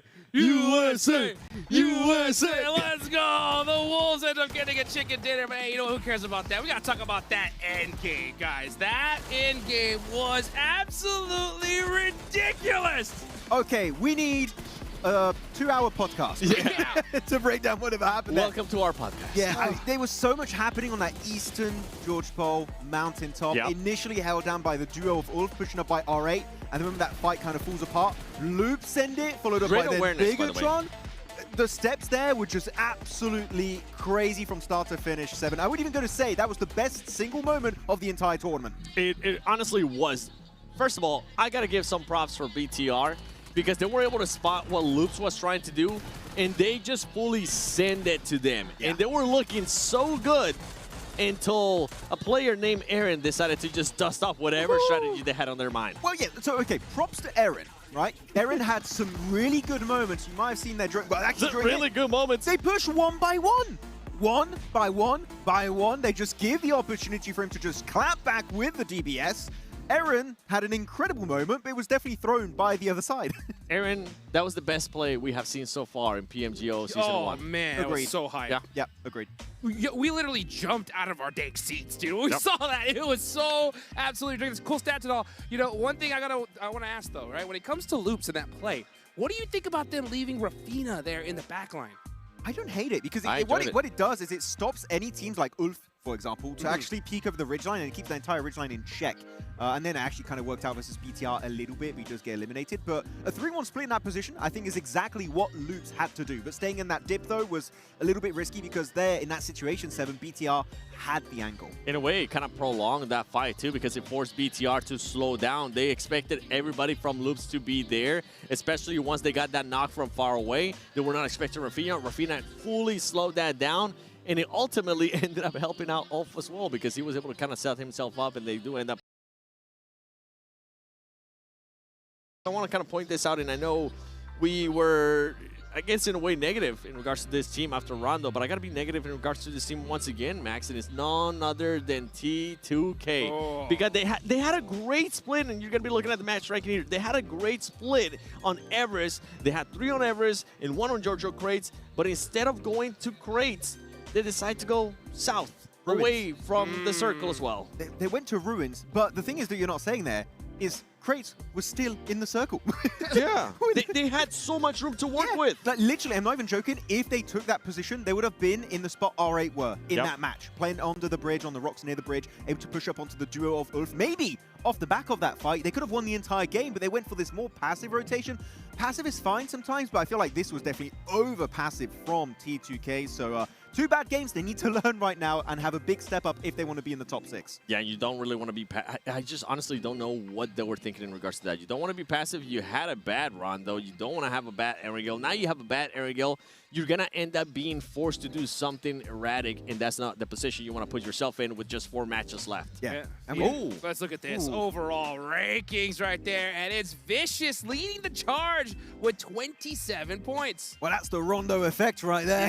Happening here for Vicious. But actually, you know what? We're going to talk about Bigatron. Because, oh my gosh. Oh my goodness, these guys love hot drops. Who was it? Boy stepping up. Federales! But that's what we want to see out of this squad. And I feel like that might be one thing that actually hindered BTR there at the end. Yes, they were able to make a push at the beginning on Loops as a squad, not as individuals. But at the end, when they ended up going against Aaron, it seems like they were just too eager to finish off the fight. They weren't thinking as a team, and they were just thinking as individuals, and it hurt them in a big way. I'm going to bring you up on another topic here that you were very passionate about. Northwestern side, there were 3 teams fighting outside of the zone. BTR looking to actually gatekeep them. Yeah. And it got kind of saved by Nigma Galaxy, right? In the weirdest fashion possible. We were calling out the game out perfectly. Seppi was working out in weird ways. And yes, it was Nigma Galaxy that was able to just save the life of BTR. I don't remember who they were fighting with at the moment, but for them, they were about to get fully wiped out. Nigma Galaxy saved them in a big way, and it was good. It was good. Yeah, it was good recovery for BTR. But yeah, at the end, I mean, it's just great plays. But at the end, you need to make sure you end up playing as a squad and not as individuals. I think even Bigatron was surprised they were alive. After Dude, that. Like, right? we're alive. I guess we go for like a Great Pokemon. recovery though Guys, from them. Home court advantage is a thing at this point, right? I mean, we saw it happen yesterday. We see it happen here. BTR is coming out swinging here. They're representing it. That's what I love to see. You know, I know Group A was like the group of death and everything. When it comes to Group B, though, I don't know if it's like the group of like tacticians, or I don't know what those actually describe it as, because they're all playing this so dang well. Everybody is just making the right plays at the right time. There's not one team that's currently dominating. Yeah. And that's kind of what it comes down to. Yesterday, what we saw a lot of is one team that was just dominating in a way that they were getting most of the points. Right now, that's not the case. I mean, we saw it perfectly on the overall. You saw first place, 27 points, all the way down to 6th place with 19 points. It's even more compact than yesterday. Actually, I want to go on the little bit of an early stage. We talked about the last fight a lot, so I'm going to take us a little bit back here on Circle 1 with the plane path. Western Bridge from Military Island over to the mainland. 2 teams involved, TT Project and Ulf. I don't think TT Project intended of gatekeeping the bridge as much as they did, but the main issue I had is Ulf sending it without checking if a team is going to be set up over there. Cost them 2 players. If they had 4 players in that position, I think that was an Ulf win waiting to happen. You don't think they were being set up for it? With the angles that they had, they expected Ulf to just fully send it like that. And one thing that I didn't actually like about TT after that fight, after they ended up eliminating 2 players, if I'm not mistaken, from Ulf, was that they decided to just go all the way around. The reason why I didn't actually enjoy that is because the circle at this point was very far away from where that fight was going on. If they knew Ulf, if they did a little bit more research on Ulf, they know that they were just going to be fully focused on getting to the circle, especially when you only have less than 4 players. You don't have your full squad anymore. I feel like they just took out way too much time on a necessary rotation to the east. I do think because it was a very Western playing path, it kind of forced teams in the positions they don't usually go to, like Geek, right? Yep. I think that really caught them off guard, and they have to try and adapt because you've got 2 more Wrangles, so you better try and fix that. Otherwise, that's really going to cause an issue for, again, your only 6 games you have total today. Man, it's so crazy here. I think that this group in particular, more than any other one, right, or at least the Group A, just shows that you have to capitalize on every opportunity you get, right? When it comes to one game where you get gifted a zone, you got to put some serious numbers on the boards because, I mean, we saw that push all the way from the other side from BTR. That timing was so incredible, you can't guarantee that you're going to get another good match. You're talking about teams being able to take advantage of what's given to them and like put up some serious numbers. We were looking at Wolves there at the end. They were alive. They only had 1 elimination. That was the most given. You can see they only ended up with 2 elims for that win. Hey, we'll the take most that, baby. given Hey, we'll take win that. ever. They fell asleep a little bit. Like, the game's still happening. We're taking the match ranking, dude. They're in 3rd place. They got the 3rd most points in that one. Hey, but if you're giving it, you'll take it, especially here at this point. 4th place overall. Yeah, that's what it's all about. You know what? The timing was right at the end. We're joking about, like, oh, okay, all the other teams are having big fights, but the timing was right. They took the ridge line. They used the circle to force that one solo player coming their way, and it chubbed that as a chicken dinner. A lot harder. But one team that we didn't really get a chance to see in regards to placement points, but I do got to give it some props because they're continuing to just go on the trend that I thought that it was going to be going. It's none other than Exports Rejects. They were able to get 4 elimination points in this Erangel, and honestly, for this squad, I had 0 expectations for them. I was expecting them to be, and as bad as this sounds, I was expecting them to be in the bottom 2. Right now, they're showing me that they can probably be a team that can be in the top 6. Well, let's see who's going to be at the top 6 at the end of the day. But this is match number 3. We are going into Erangel once again. After this match, we are halfway done with Group B. And we can take a look here at this play path. Woo, we're going to the south side on this one. Well, again, it's not a good. Wait, this is the same play path from yesterday in the first Erangel. Aurora, no! Not us, not them. Wait, but what's going to happen now with Geek? He's going to get a freebie there in Novo. I want to see some of the other squads. What are they going to be doing? Actually, I think Ulf, you have to be aware that you might get gatekept again. Yes, but TT Project normally, I think they're going to be the ones trying to make their way into Nova. That's usually one of their past locations, unless they decide to just relinquish it fully to GK. And it seems actually, yeah, they've just given up that location entirely. So no. And they will be going for their secondary drop location instead of usual Novo. But yeah, very southern. These planes, they doesn't like Group B that much. Dude, I mean, it didn't like Group A either. When it Even comes the to ROM, though, Erangel. was a bit weird, right? Yeah. This is going to be wild. Are we going to get that military circle, though? That's going to be the question. Will it go down south? We will find. Is Ulf switching it up, boys? Oh. I'm not seeing Ulf They're going anywhere to mansion here. area, shelter Okay. mansion. Yep. Oh, okay. Which makes sense. Yeah. You don't want to Especially get after next what to TT happened. Projects. Yeah. Well, They learned their lesson, but And guess that what? way- Gaming Star is going to take advantage of Yeah, it. Gaming Stars are going to be going for military base instead, so a big little bit of a change here we are witnessing for going all the way up the top. But let's go ahead and take it on over to our casters, John Allen and Blank. All right, we're going up to the northeast this time around. Thank you very much, Hot Duke 7 Max. We are going to be heading into our second Erangel of the day, match number 3 of our 6-match set for Group B. The plane paths have been pretty nasty, I think it's safe to say, at PMGO. It's just what we're delivering, I guess. That's what we're pulling out. Yeah, we got one of the most brutal formats of all time into nasty plane paths, nasty circles. It's a double whammy. And we don't like double whammies here over at PUBG Mobile. Last game, something to behold, honestly, from Eren on his 1v4 to BTR with Federalis. I think it was a 1v3, actually. But still crazy stuff. Absolutely insane stuff coming out from that match on Erangel. And, you know, we've had to pump the gas right at the beginning of the day, as will these guys, with Hustler Crew on a bit of a replay here versus RJC. get themselves their second point. I thought they'd been dropped in with 3. I thought there was something going on, and I was looking over at their player booth, and I was thinking, what's going on? But no, they just died, unfortunately. A little bit of a stab from Hustler Crew to actually... but Hustler Crew going to defend their apartments drop, spreading out to the east. They've got a lot of access to areas like Yasnaya. Yeah, it's a good spot to be in to start off with. Over on that southwest side, you've got a lot of ground that you can cover, a lot of ground to be taken. Yasnaya being completely open is kind of not what I expected here over on this plane, well, on this circle, but with the plane path being where it was, very hard to make the distance to get over towards Yasnaya in the first place. For RJC, they made the most instantaneous of rollouts over towards Severny at the start of this game. Unfortunately, they lost a player, though, to that hot drop, right? Which is not great. They were talking about Ulf as well, adjusting over towards this area. I believe that their military drop in the first game was actually a backup drop, because remember, the plane path was so far on the west. I think they'd wanted to go out east anyway, initially, and they're going back to that now, which may explain why they weren't super prepared for their bridge crossing situation. Yeah, I would say so. I mean, I like what they tried to do with Solar standing over towards the eastern side, trying to create a little bit of chaos in the midst of it whilst wrapping around, but wasn't meant to be. There's Aaron happily with 13 elims on the day so far. That's over 2 matches, which is a kind of wild result, right? Almost looking at a 7 elim average per game. It would be doubtful to see that go up.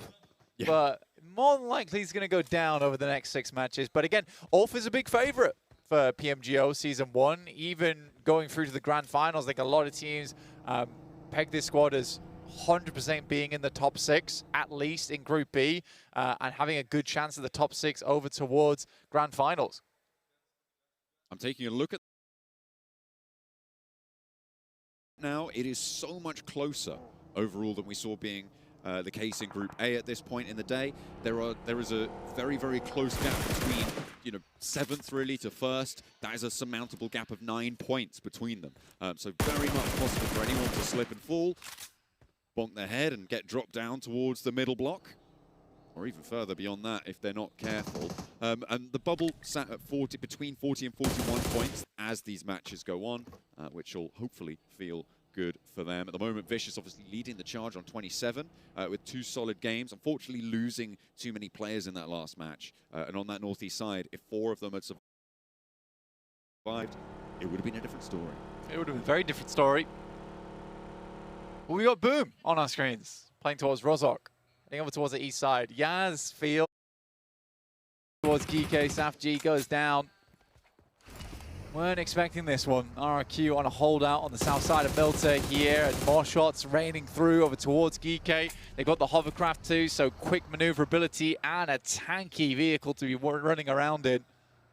Geekay just going to try and slip under the purview of them, but RRQ are right there with that backstop position as well. Genfos does get spotted though, and knocked. Okay, this should be a flush over onto Genfos. Don't think they're going to be able to keep him under control. Ragnarok should have enough cover to just go for all that flush. Nasty stuff. So RRQ try and lay a trap for Geekay, but they bite back. Yeah, Genfos going down is really bad news, because honestly, for Genfos, he was the big piece of the puzzle here for RRQ. The hovercraft does come through. The player goes down in the front lines. It's not good for either side, though, at the moment. Lepar able to get his teammate back up and into action. Much less likely that Ragnarok's going to get his teammates back on through. A solo survival effort may be what it's going to take there. After the revive, Lepar will just step on forwards and get that flush. Still at 3, but yeah, losing a player like this early on in the game, we do need to keep saying this over and over. The top 6. For instance, for Hustler Crew, DK, both teams with 3 and 2 points apiece. You look at that survival stage at the minimum. It may well be the case, but right now Hustler Crew are pretty convincingly in a central area. They've got an elim point already on this game. So could maybe turn things around, but they've been in central positions before. It tends to be what we've seen from them, right? Getting central early. then not quite able to convert in this global lobby. And it has been unfortunate for the first 2 matches. Won't count them out just yet. Yeah. In my book, you know, an S2G is possible, but that it is. It's very, very unlikely. But again, we have to give credit to Hostler Crew. This, like we said before, super unknown team, very little experience on the main stage. So I do think for them, this is a learning experience, right? That's how they should look at it. I think that you're trying to test the waters with a lot of these teams that you maybe haven't played with before either. So yeah. Again, I think it's a big thing that I need to consider as well, just for teams getting into this who maybe just don't have that information just yet. It's just a tough format. It's just a really, really tough format for that to happen. The rush for Stalber now. That circle is hard up to the north side, Blank. It's even catching Kameshki in there on the northern edge. A lot of that coastline too. Teams starting to move fast. We saw T2K surrounding Severny and will cost RJC another player, so they're playing on us too, as everybody starts to go for this dash. Foot and Enigma Galaxy both on your screens right now. They're kind of at the back of the queue on the east point of Yasnaya. There are so many teams already making their hasty path north. Hostler Crew, fast on the mark here, but very split, like you say. They're going the distance, but anchoring is going to be the difficulty here. BTR, one of the first teams to get up towards that northern side. The Vicious made a wide wrap over towards the western side of Stalber, actually getting a little bit further ahead of BTR. They're one of the only teams on the northern side. I'd even go as far as to say they are the only team on the northern side of this circle at the moment. So it's going to get very messy on the south. Oh, T2K on that northern side.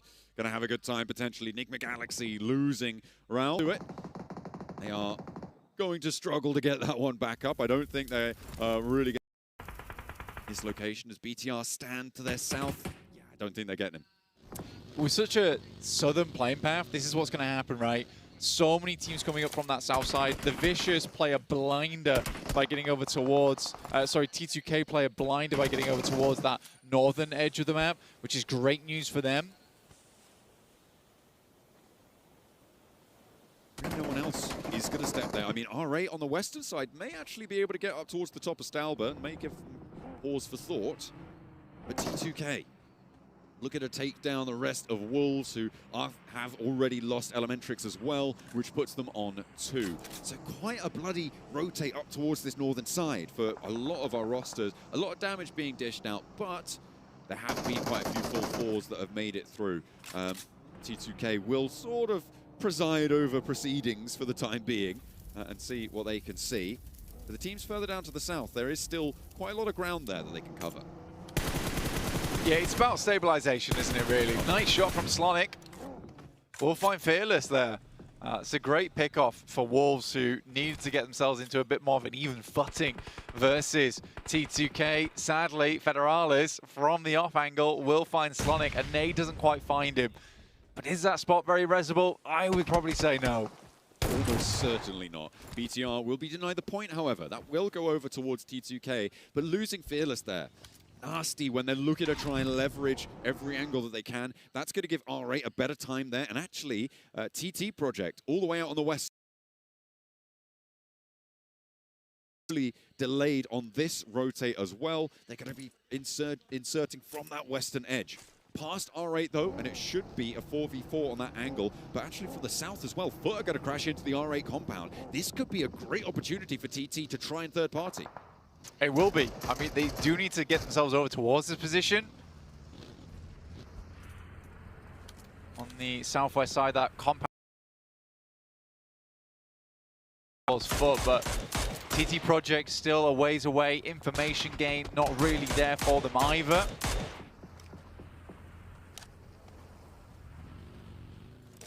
Rez has come out over onto Frozen.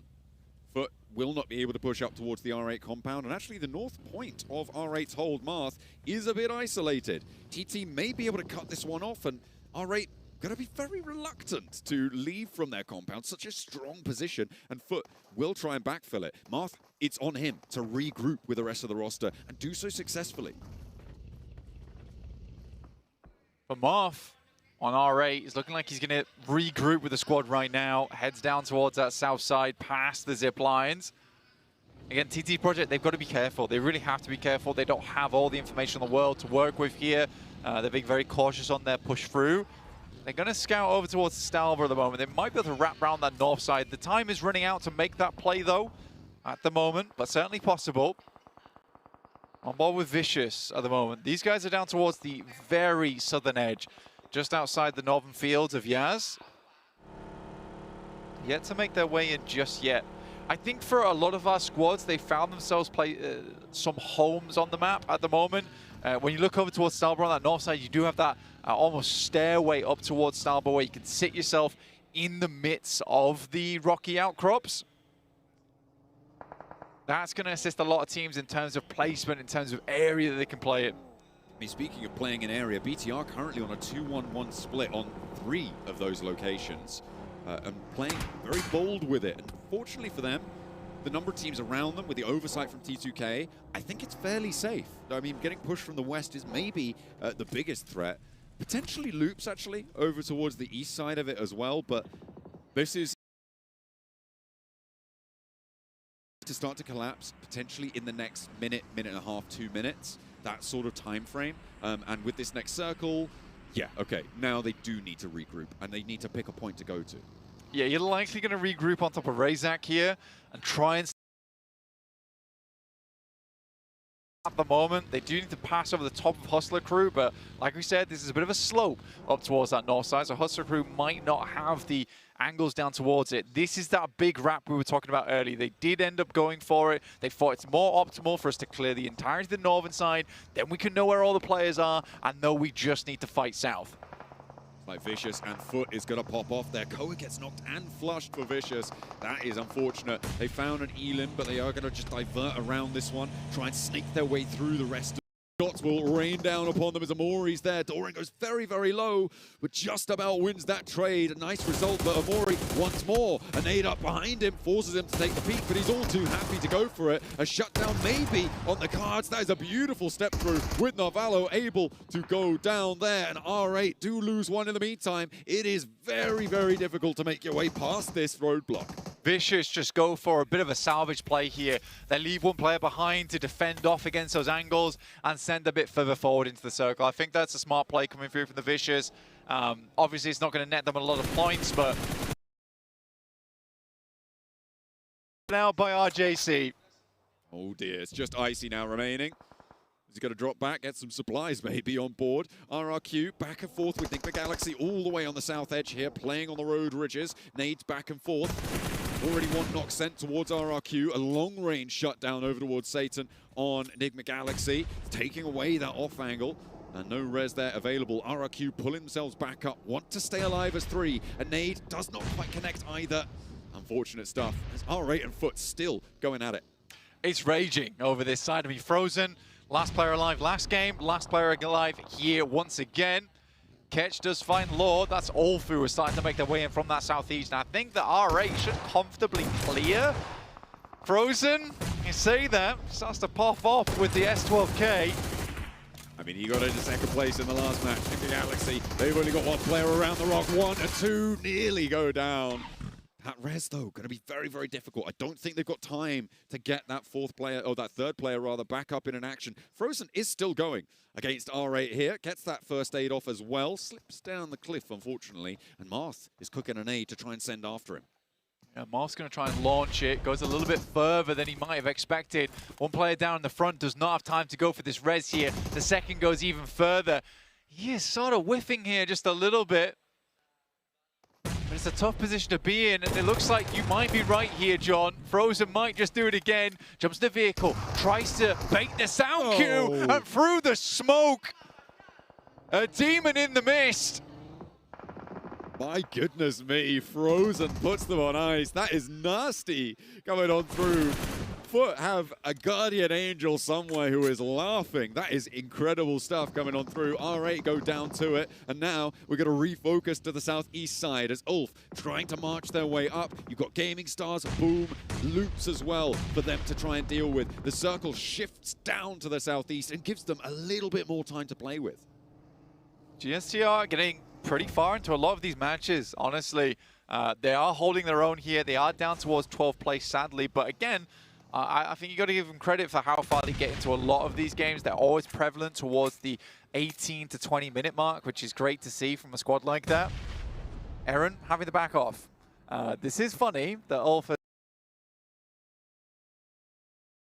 Boom, you got a 1v4 last time. You can do that again, right? Surely.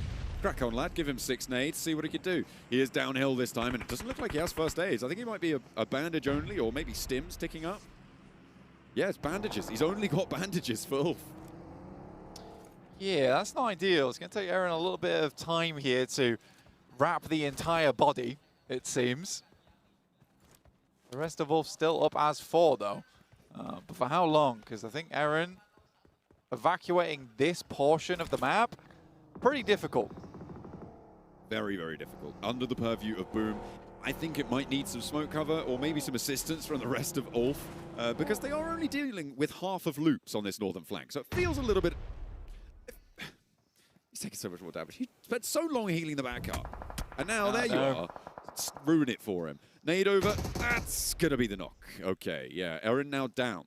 It's going to happen eventually. Not going to commit for it. Yeah, it really is a case of Ulf. Where are the boys?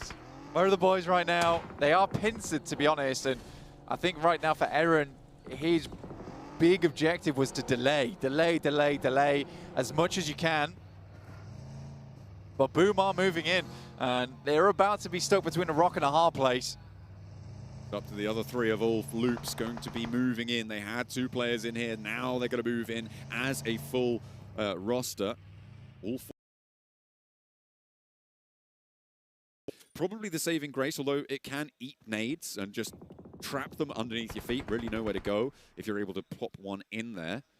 But it can also give you cover from those bullets. And if Boom step up, no, okay. Boom completely back off the angle. They're gonna go west. Off the side here. I mean, for Boom, sort of understand it. You hear the fighting going on that east side. You've cleared a little bit of the west anyway, so now you start to pull on back this way, see what else you can find. Frozen is on a mission, by the way, an absolute mission to look for somewhere to stay, and finally does go down to RJC. The angle's just not going to work out for him, and now with 10 teams remaining, looks like Ulf will have their fight, but already a lot of damage to go down. That is TT Project as well chiming in onto the engagement. More nades pouring out from the bunkers. This is a really difficult push now coming through as Diego goes down. That is Gaming Stars chiming in. Solus falls though, and Vitinho might try and get that flush. Get him! Flush, go and get the res, No, they're going to let him go. Ulf, unfortunate. They are going to be playing on us too though, and with 4 elims, they'll be happy. Boom, who could have pushed into that fight, now stepping towards RJS, as well as T2K and BTR, still up on that northern side. This is a difficult approach as well. Sad stuff. That Ulf getting absolutely blasted by GSTR, who go for a big old third party on this one. It's the remainder of Ulf, and they just send directly down. This is a very aggressive send out coming through from GSTR. Boom do manage to dispatch the team underneath them, and now BTR on the northern side look to try and roll down the hill. They have got the compound, they have got that high ground, but it's not going to be in the next circle. Hustler crew, who have been a little bit quiet up until now, are in a bit of a strong position. TT, though, I think they've got their eyes on it.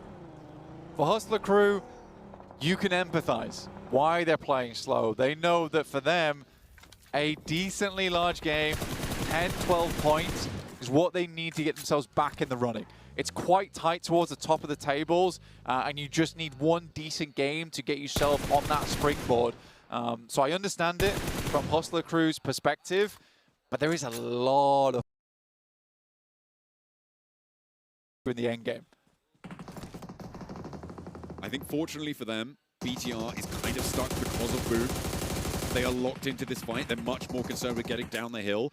When that fight concludes, if TT and the team on the west side try and push into them, it will start to struggle. But that hasn't happened yet. There's still a lot of time, and they can also make moves themselves. They could potentially try and flex out in one direction or the other.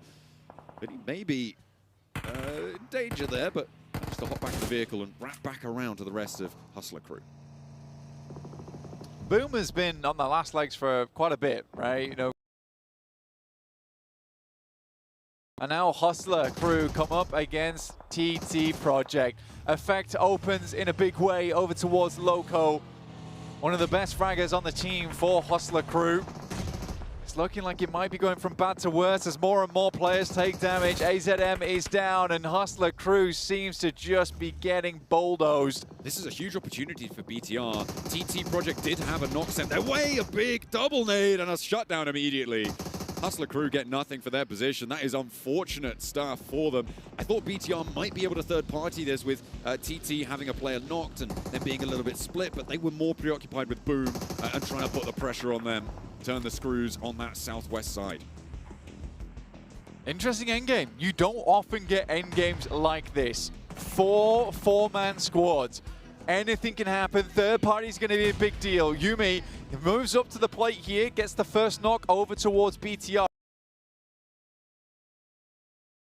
The squad trying to get that knock res, but an instant off angle sent through, a rundown from Boom, but they are getting torn to bits. There is an off angle coming through from TT Project. BTR, I don't think they make it out of this, but I don't think Boom do either. They didn't see the approaching danger from across the ridgeline, and now TT Project have complete control over this entire fight with the numbers just going their way. A flush does come through with a nade from Boom, but I don't know how much further they could go. GSTR looking to wrap over towards the west.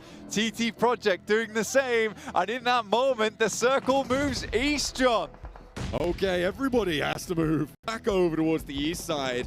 More eliminations come on through, and Boom do fall. Now BTR trapped in the middle, but who's going to make that break to the east side first? TT Project are starting to envelop, and they are going to take charge of the northern side of this next part of the circle. This is a decision that you have to make. If you are TT Project, but losing effect is bad, it's a decision they have to make. We wrap towards the east, we give up on some of these flushes, some of these eliminations to get more presence in the circle. It looks like Neos is doing just fine. 4 players alive, 4 gaming stars here as well. With TT Project losing 1, the numbers advantage is there, and they do have a little bit of a foothold on the western side. TT Project being isolated, 2 players close to Federalis. He finds 1. Zerich goes down, and they haven't managed to answer just yet. Neo's there in a spot of bother potentially. He knows exactly where he is. His sights are trained on him. Federalis steps up, but the bullets just don't connect. Blank. I think that's a classic case of pulling your thumb off of the aim down sights button.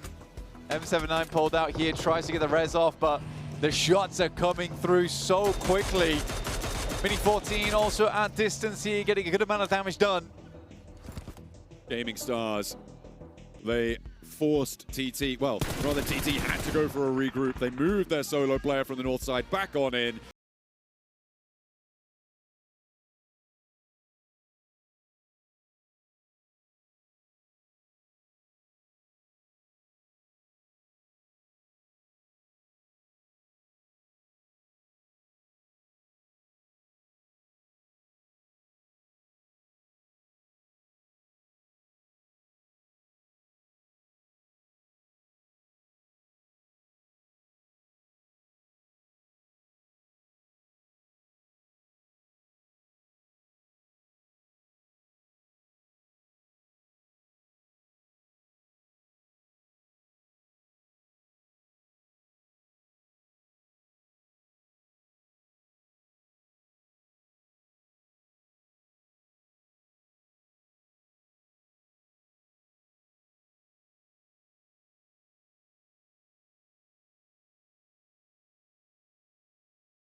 This ain't no regular thing. I came for the ring, you know what I mean. I shoot my shot and it's clean. This is my city, yeah, this is my team. If you talking and talk to me nice, I play with all of my life. You see my name in the lights, better get right, I'm champion. And that's Gaming Stars with the pop-off chicken dinner there. Oh, we saw some knife action at the start as well, dude. These circles have been just getting crazy, guys. They are ping-ponging all over the place. We headed all the way up to Stalber on that one. And with that nice little circle shift on over to the east side, Gaming Stars, they took advantage and were able to get the win. Yeah, I mean, to be completely honest, Gaming Stars were gifted a great position in the circle. Like, the circle magnet was present, but in this game in particular, 7, they were not too passive. They were actually getting involved in the conversation. That third party onto Loops and Ulf actually is what allowed them to get even more control at the end of that match and make sure they secure that chicken dinner. It was a better win than what we saw at the Wolves. I'm not going to lie. Oh, a much better win. But I'm hoping we get even better wins. Now, something I do want to mention is with BTR, I thought they were going to end up being a little bit more proactive, but they just ended up being sandwiched. I wish they would have just set their mind to whether it was the south where Boom was or the north where TT Project was, and just try to take care of business with one of those teams instead of just waiting so long. I'll tell you what, man, I love that ferocity from BTR. They've been hard to take down. Let's take a look at the final blow. Bende Mac bende. Burada çocuk. Çektim kili. Nice. Son 2. Can az dur bir şimdi sana. Biri soldu, diğeri nerede? Lava sürdüm bir. Smoke içinde kanka. Mac sürüyor benim buraya. Mac bana sürüyor. Bekle. Araba süreceğim, geleceğim sana. Bize düşün. Nice oğlum koyun. Nice lan. I heard nice, right? That's what I got from that one. So they were excited. A good communication from the squad, right? And a good solid win for this team. Yeah, I mean, a gamer screaming nice transcends every language. That's right. That's every right. time. But a really good step up at the end, able to just suffocate TT Project outside on the edge of the circle, making sure they were not going to be missing out on that win. So overall, good controlling game.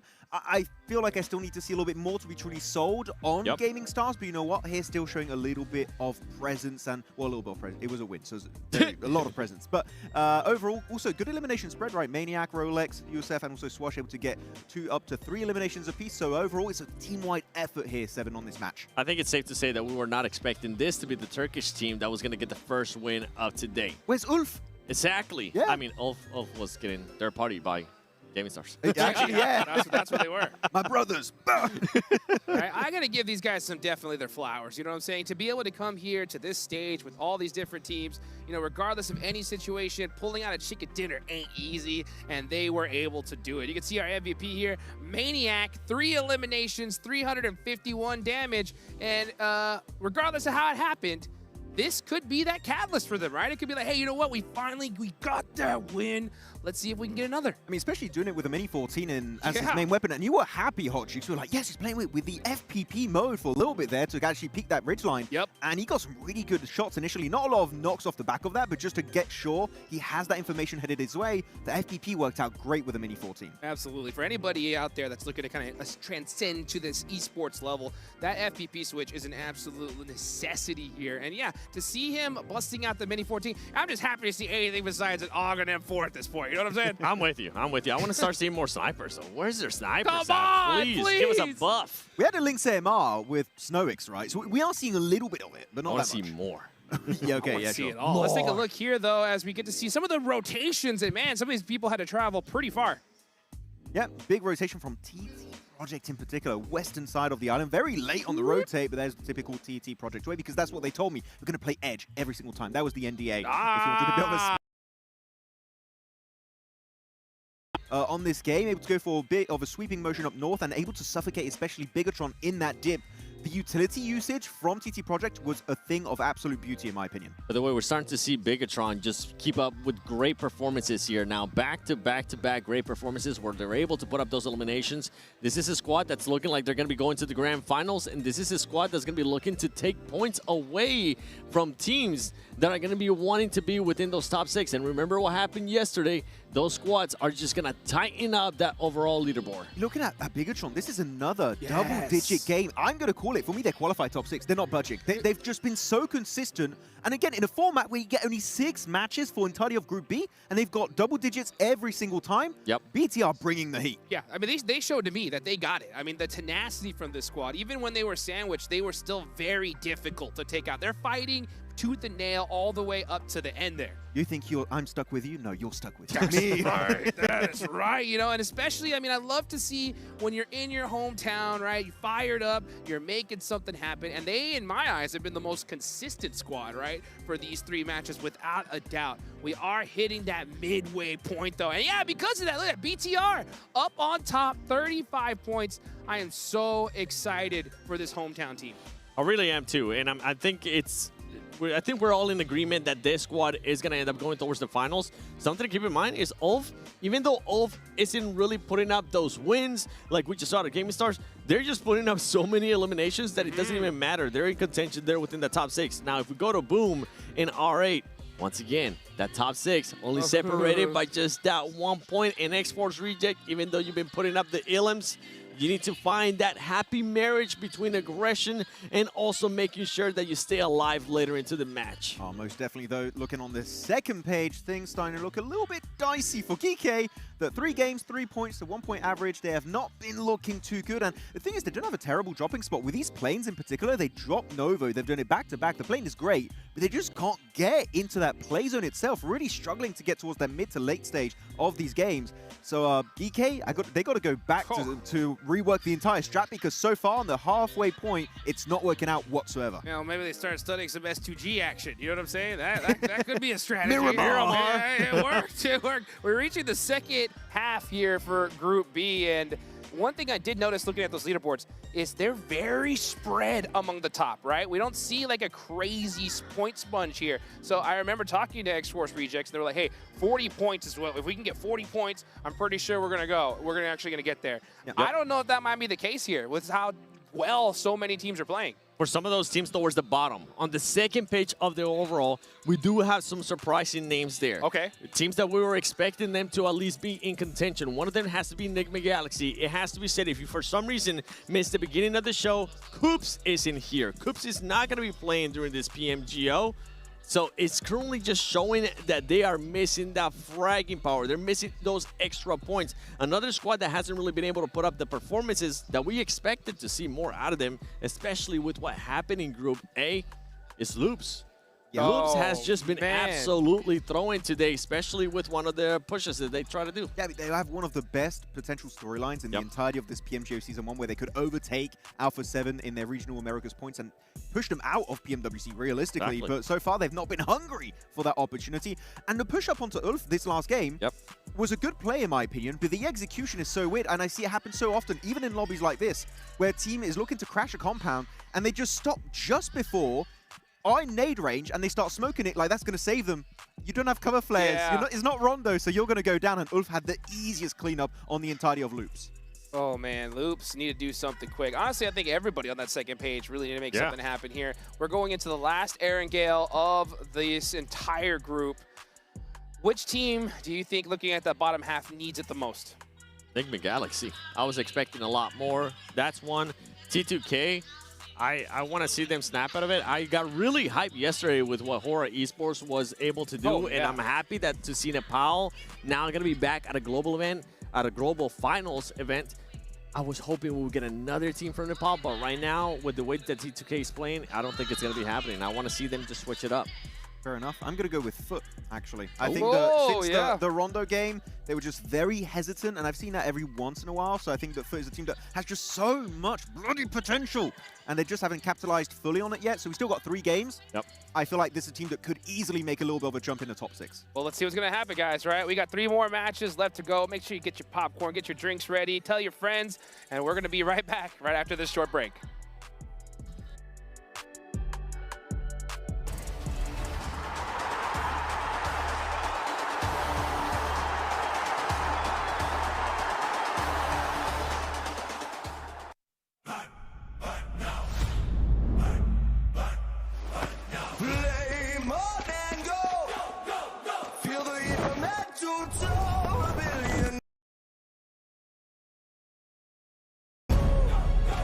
So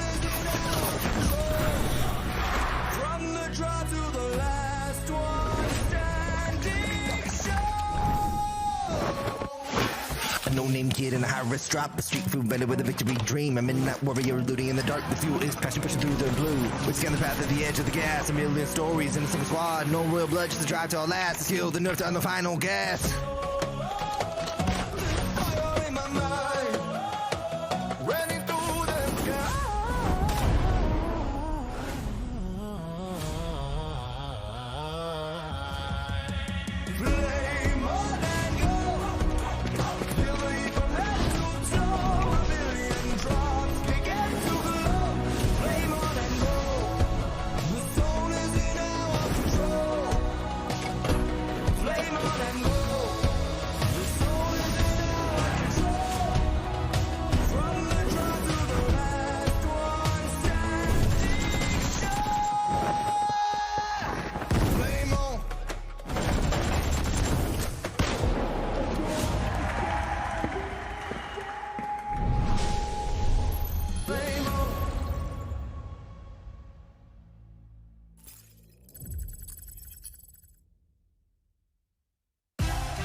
No-name kid in a high-risk drop. A street food belly with a victory dream. A midnight warrior looting in the dark. The fuel is passion pushing through the blue. We scan the path at the edge of the gas. A million stories in a single squad. No real blood, just a drive to our last. The skill, the nerve to on the final gas.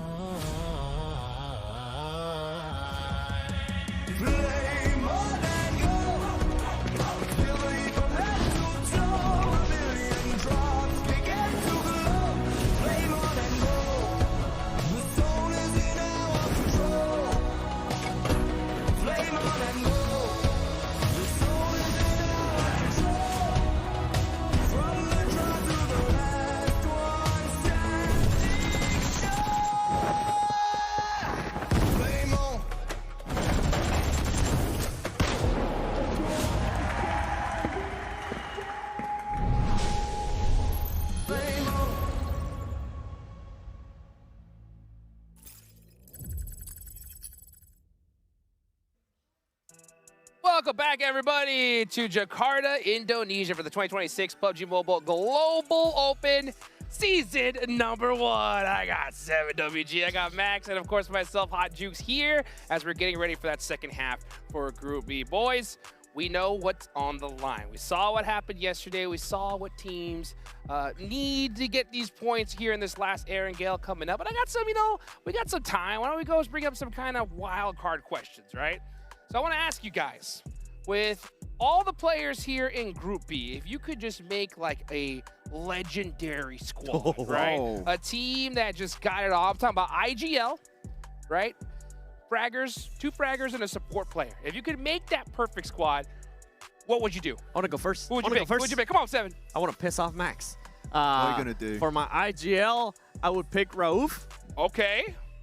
Rauf, let's go. He leveled up quite a bit. I'm not annoyed at that. Oh, you're not? You're not? Oh, man. If you told me that 2 years ago, I'd be like, terrible pick.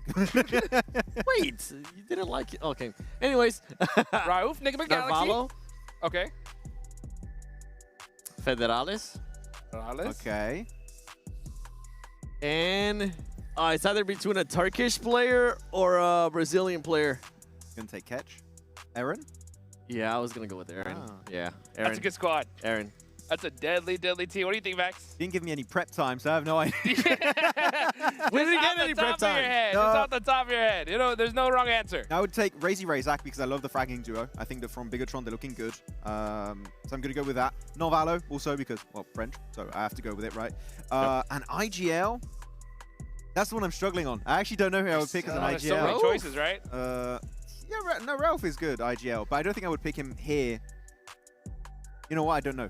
Pass. Okay. All right. Hey, well, you know what? Hopefully, we'll see which IGL is going to win this thing, and then maybe that's the pick right there. We'll see. But, of course, guys, we got the Esports World Cup coming around the corner from PMGO to PMWC at the Esports World Cup.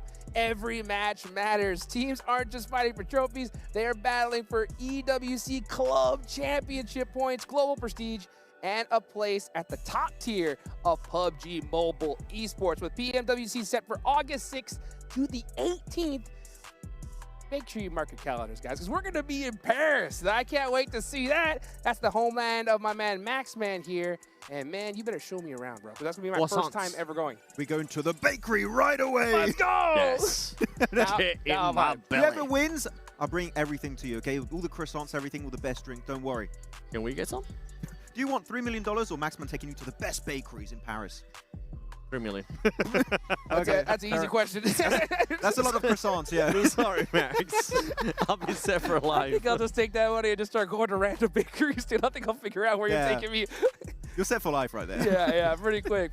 All right, guys, you know what? I got to ask a question. I always ask you guys questions, right? Wait, hold on. Oh, what? Hold on. Let's bring it down a bit. Yeah. I almost got it. Okay.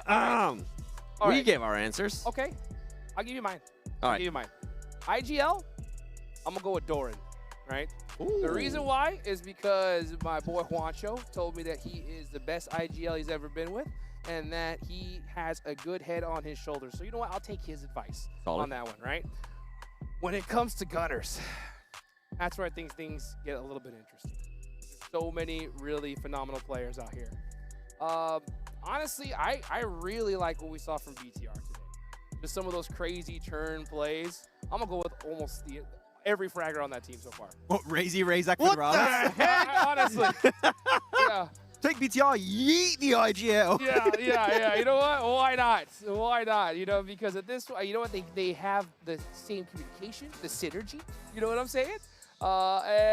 Just we get to mix things up a little bit. Why not? Doran is like, I don't speak Indonesian. How do I talk with my fraggers? All he's got to do is say nice, nice. You know? Just pinpointing stuff in the map. Using pings. Go, get out of there. Just like when we had Sarah, right? Yeah. For Random Kari in London. Oh, that'll be a fun callback.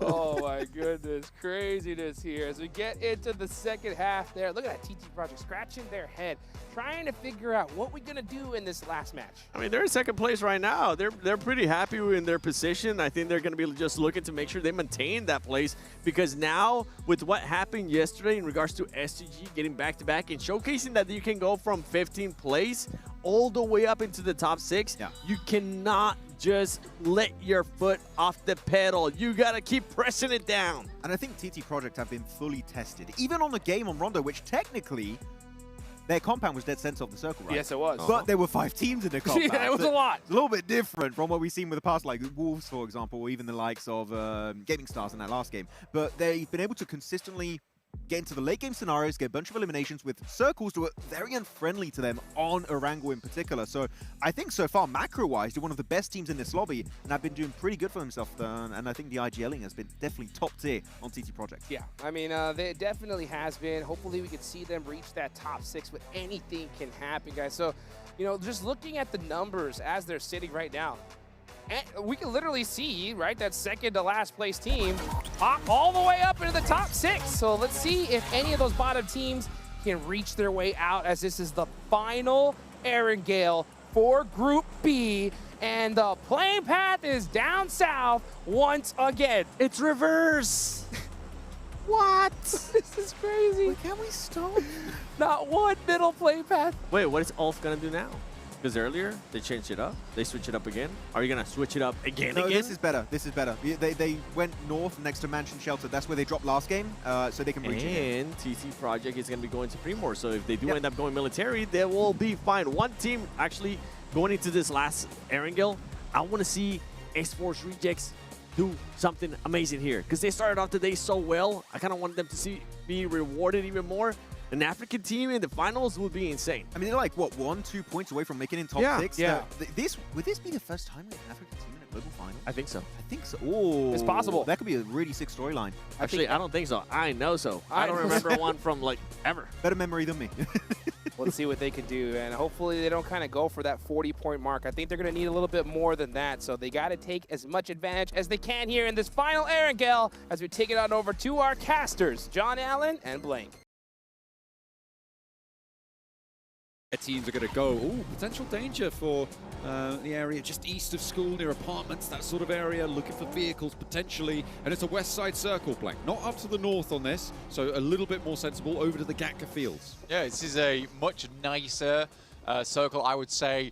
It's really reasonable in terms of where this could go. I mean, we had a very similar circle to this on the last game, and it headed all the way up towards North George, which is a bit unfortunate. It's on our first Erangel of the day. But overall, this encompasses a lot more area that the players are already in.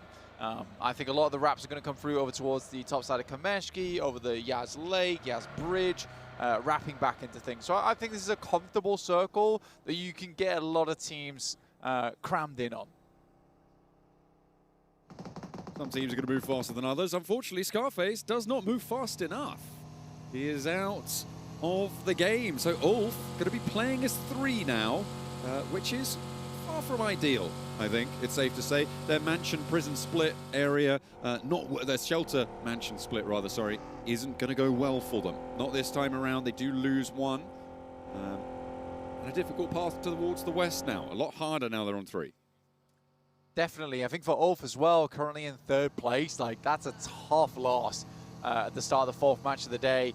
It's still possible to get some more points on board. For them right now, they're looking at 6-5 points. Like, that's a comfortable margin to hit to stay in the running. For RJC, on the other hand, the boys we just talked about on the desk there, for Africas, it would be amazing to get this team in. And with that 1 point, they make it into top 6. Currently 24 points. Obviously, it's pretty close. You know, 24 points down to 18th in 18 points on 10th. But definitely doable. Very, very much definitely doable. Would be a huge achievement for that region. There's the replay on it. Finding it in a vehicle rundown. That is a nice little spray out. Nice to find. R8 moving past the hospital now. Likely going to post up and see what they can find in the area. They've already got a little bit of looting on board. They can grab some vehicles, get towards South George and pick through there should they want to. A couple of those compounds in the area too. GK probably have one of the, well, not longest if they go for the west bridge, but unlikely that they do. That east bridge rotate, putting them at the back of the queue, potentially make it difficult for them to get through. So many teams now on that south side. Difficult path on in. First time we actually see Yaz in play as well with that playing path. Vicious actually able to pick that one up. Likely looking for the loot vehicle as well. Grab yourself some weapons, vests, helmets potentially. which is nice. Head-to-head of two of our teams there. A couple of stat comparisons for some solid players coming on through so far in the first 3 matches. Fourth match now on the cards, and our final Erangel is underway.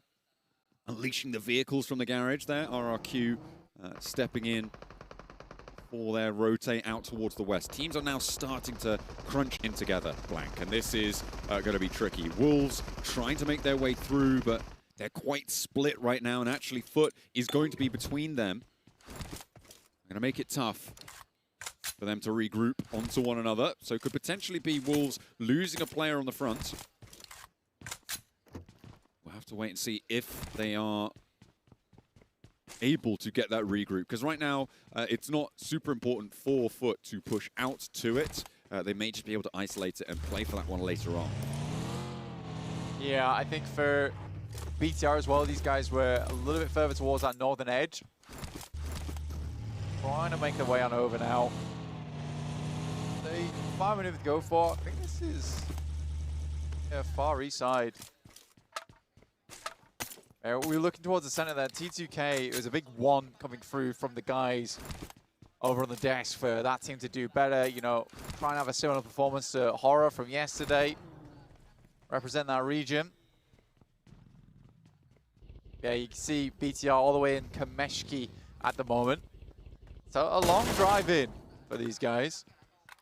Hustler Crew, once again, I think their macro in the early game is great, but it's a case of winning fights, which seems to be the defining factor. Yeah, or rather the lack thereof of any one fight so far.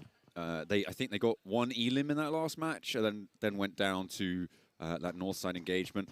They haven't stuck to their Ruins split here, but they are 2-1-1, leaving 2 back up towards Ruins and Boatyard, and moved 2 forwards towards the Gatka fields to be that opener.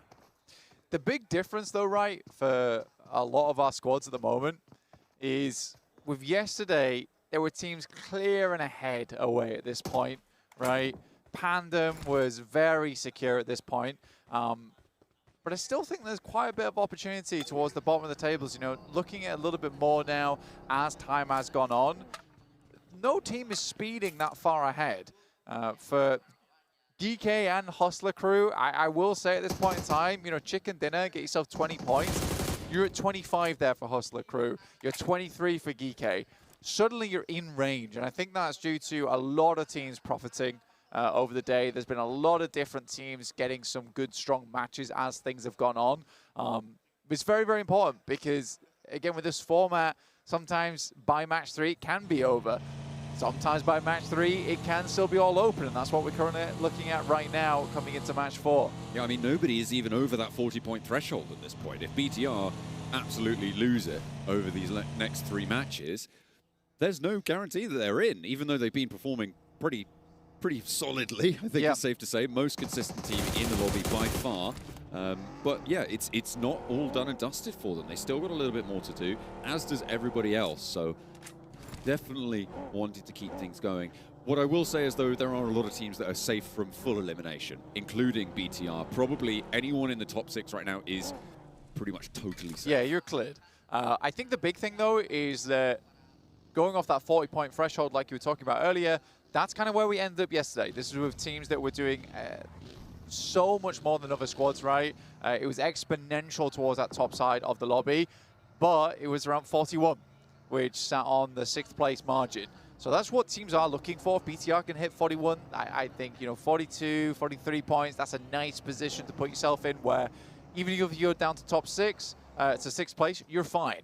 Once again, you've got Hustler Crew on a bit of a wide split right now. They try to confirm a lot of spots. I think that this makes sense when the circle isn't defined over towards this location of the map. But at this stage of the game, I think this split is ill-advised. Well, I think they have realized that it's ill-advised at least, which is good news, and have seemingly managed to regroup, or certainly started to regroup. Okay, gets caught in the corner of a building that I don't think you could even stop off here. I think even this split is bold right now for Hustler Crew. they want to go for it. Okay, they're going 2-2 right now in a very, very important set of compounds. Yeah, very important compounds, actually. I think that you're going to get crashed on at some point, especially if it comes further down towards the south. Again, we got to take into account it's stage 2, right? Stage 3 is likely where this is going to come a little bit more to bear if the circle centers up once again, in which case, Hustler Crew, you have to decide. You have to decide on a building to take at that point. I think the northeast building is usually better, but depending on the circle, if it goes down towards the southwest, you might want to head down there in the first place. But you do want access to that backside of Everest eventually. Vicious taking out tires on the vehicle as well. Going to make that regroup even harder if they want to go for it. Vicious currently occupying the top of Everest, so they do have oversight on it. But I'm imagining that they're going to get some neighbors fairly soon. Top of Everest will be in the sights of many, I'm sure. And Gaming Stars looking to try and get up there right now. They're pushing up on the western side, and they've got a foothold further out to that west edge. And actually trying to get past Nigma Galaxy, who sit just down to the southwest point of Everest. They have 2 splits, actually. I think Nigma Galaxy split's probably a little bit more aggressive than even Hustlers. They're currently playing over towards the western side and over towards just underneath Castle in ruins. Yeah, curious split there coming through from them. Hustler Crew yet to move either. The Vicious took the opportunity to move on the top of Everest at the moment.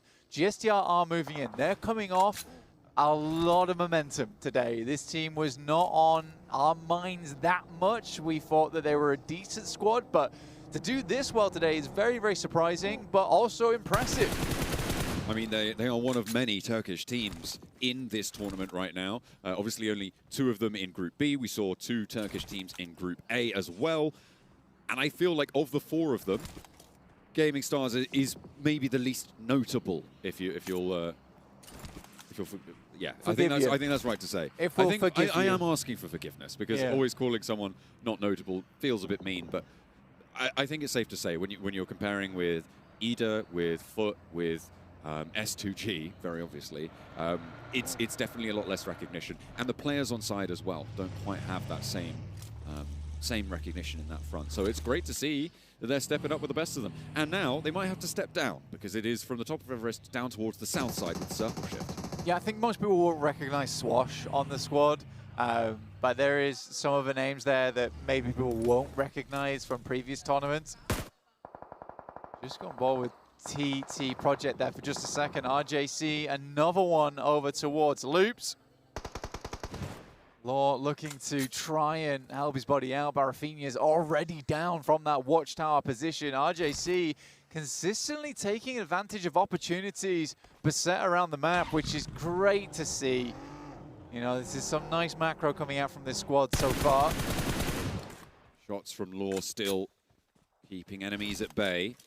Loops already losing one is not great news. RJC will be all too happy to keep them locked in, although they do have to get a move on as well. They don't have a lot of time to be playing this one out. Taking a look at our split, both Nigma Galaxy and Hustler Crew have regrouped onto compounds in the circle, which is good news, I think it's safe to say.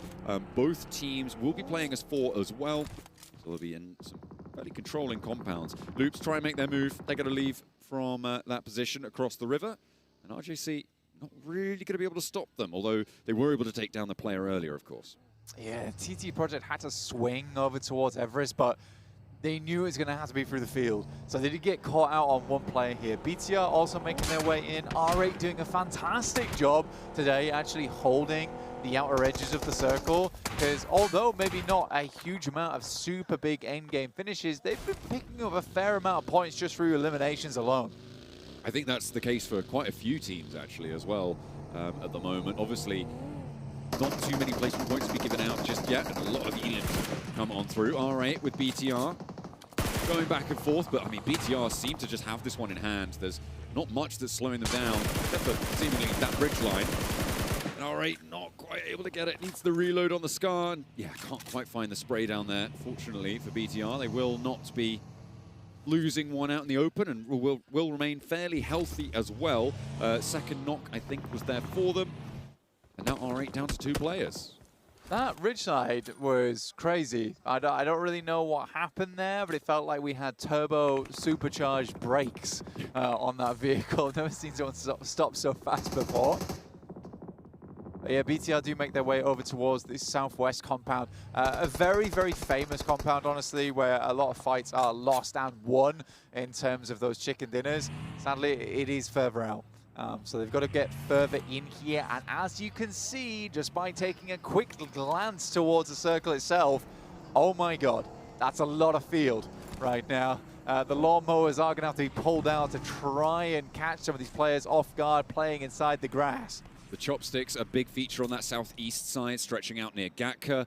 Teams will be looking to try and jump in there, I guarantee you, as well as the compounds that sit ringing that field area. More damage pouring on through across to T2K as they are suffering, trying to make their way across and into the open. It looks like they are going to lose at least one there. Yeah, they have lost a player on that crossing, but they do manage to get to a position fairly solid for the time being in this next circle, Blank. This is okay. It's okay for now. RJC do need another checkpoint, and that checkpoint is far away, though. It's very far away, and it's past BTR. They need to make that work with. Good exit moment here from the Vicious, just as a slew of nades are lobbed over the top of the rocks here. Icy already found a little bit of a landing point for them. Boom is off in the distance. You can see Federales there once again taking shots over towards RJC. We sort of expected this to happen. There's a mad dash happening from RJC. They're just looking to get a player in the circle. That's all they want. There's a fight as well on the south side for control of the base of the chopsticks. RRQ, Geeky, we're on board with them now. The nades are flying. RRQ are suffering more than Geeky at this point, and they might be being pushed down to the bottom two with this one. The drop down, two players fall on in, and that is going to be RRQ out, as well as RJC in the meantime. And Geeky take position from RRQ out of the bottom two. Yeah, I mean, RRQ dropping down towards 15th, that is a big result, right? That is a crazy result. A lot of players, a lot of teams, a lot of fans had their eyes over towards RRQ as being one of the big contenders here inside the lobby. Not the case. Not the case for Geeky. It's a big deal for them, though. Easy for Bad Boy is a fantastic player on that team. I think he does have the star power on that squad. But yeah, for a lot of these other matches, we just haven't seen a lot out of Geeky. The 4 points here drops them up above them to 7 points. We've got to remember, they started this match on 3. Every point matters, especially when you're competing for one of those survival stage spots. Get real dicey. You need to take them when you get them. Vicious descending from Everest successfully. Boom, trying to cross the streams there as they rotate on through and past, but a good opener for Vicious. Finding one, finding two. Koa able to hold his nerve. Out and up in the blue. They do have an outpost still, but all 4 of Vicious are alive, and Boom are shredded in half, down to 2. Yeah, Narvalo goes down as well. He is living for the time being, but I think it's very unlikely he stays alive now. As Boom were able to get the initial knock, but Hustler crew looking to finish the job. Vicious was a tough push in. Boom, it was even tougher as they were sent away with just 1 player alive. BTR makes the push over towards R8, will clean them out. And a position to play. I mean, BTR has been struggling on the outer edges for such a long time now. I'm very surprised they get this spot, and they kept in another time. Gatka, a focal position here on the map. Oh. Vicious move in. It's a big maneuver from Wolves. Vicious tried to crash into the center there. It's not going to go well. Icy will not be able to control over his 2 teammates there. 2 players from Wolves rolling on in with the nades pulled already. I think Necessary might be able to just get that one done and dusted right there. Does do a lot of damage, but doesn't quite find the full knock there. Has to heal. Doran is resable, and in comes TT. Okay, this is a chance maybe for Icy to regroup, but no, Doran, I mean, Elementrix really hungry for that one. And Doran does fall, but now TT are a real big danger for Wolves. They've put themselves into separate buildings. They've isolated themselves from one another, and TT could potentially exploit that. There's tons of teams here. I mean, you've got TT, you've got Vicious, Wolves, as well as the lone player from Boom on the northeast side of Gatka. It is one of the final compounds still left in this lobby. It makes sense considering its horrible zone around the rest of the map. Most teams are going to be looking for third parties here. It's going to be third party central over towards Gatka at the moment. Absolutely, there's some replays on how RRQ went down with the drop down, the passenger seat spin out, and another team joins in Gatka as we hop back into the action. Gaming Stars, fresh off their chicken dinner, with all 4 of their players, roll on in blank. They are wanting to get stuck straight on through, and the Wolves, with 1 of their players in that corner, the other 3 up on the other end, will have to try and hold it off. Zedwolf for foot, holding the window, doing so very, very nicely, and spins for a second as well. He's good for a 1v2, of course he is, but his teammates not so lucky. Swain down, and he's last left alive now. Like I said, though, you're going to have to get the rolling pin out over in Gatka because it's time to make that bread. I think this is the only way you can earn enough points over towards Gatka's side is if you come out on top of a lot of these engagements. Zedwolf finally goes down to rules here from T2K, but similarly, the final player left alive. And we wanted to see more out of the Nepali squad, but not meant to be. It's unfortunate. Denied yet another performance with 3 elims and 1 player alive. Gotta wonder how much further he can go. Hustler crew, again, they're on 2 elims now, but on this north side, if they can get rid of Enigma Galaxy, they're gonna have a lot of latitude to play around with. Ulf will make it hard though. They are taking shots out that way as the Lone Ranger from T2K is gonna send up towards the north side across the open fields. Does have some terrain cover here, can slow it down potentially, but I think that was a tire. Yeah, is there a tire out on that one? I think he might have just been able to survive it, but still on half HP, has to drift a little bit further forwards. There's a knock from Enigma Galaxy over towards Hustler Crew, which might make his approach even easier. Ketch, however, definitely knows where he is. Yeah, Satan finding that one. It's a great maneuver from them. Hustler Crew have to move out from their compound, immediately lose a player in the process. They had the lineup to take shots over towards Enigma Galaxy here. They do get 1 down, but like you say, very resable. Gaming Stars up against Necessary on the top floor. They're looking a little bit raggedy, a little bit worse for wear on the bottom floor there, but, you know, just living out for the time being. Hard Southern shift.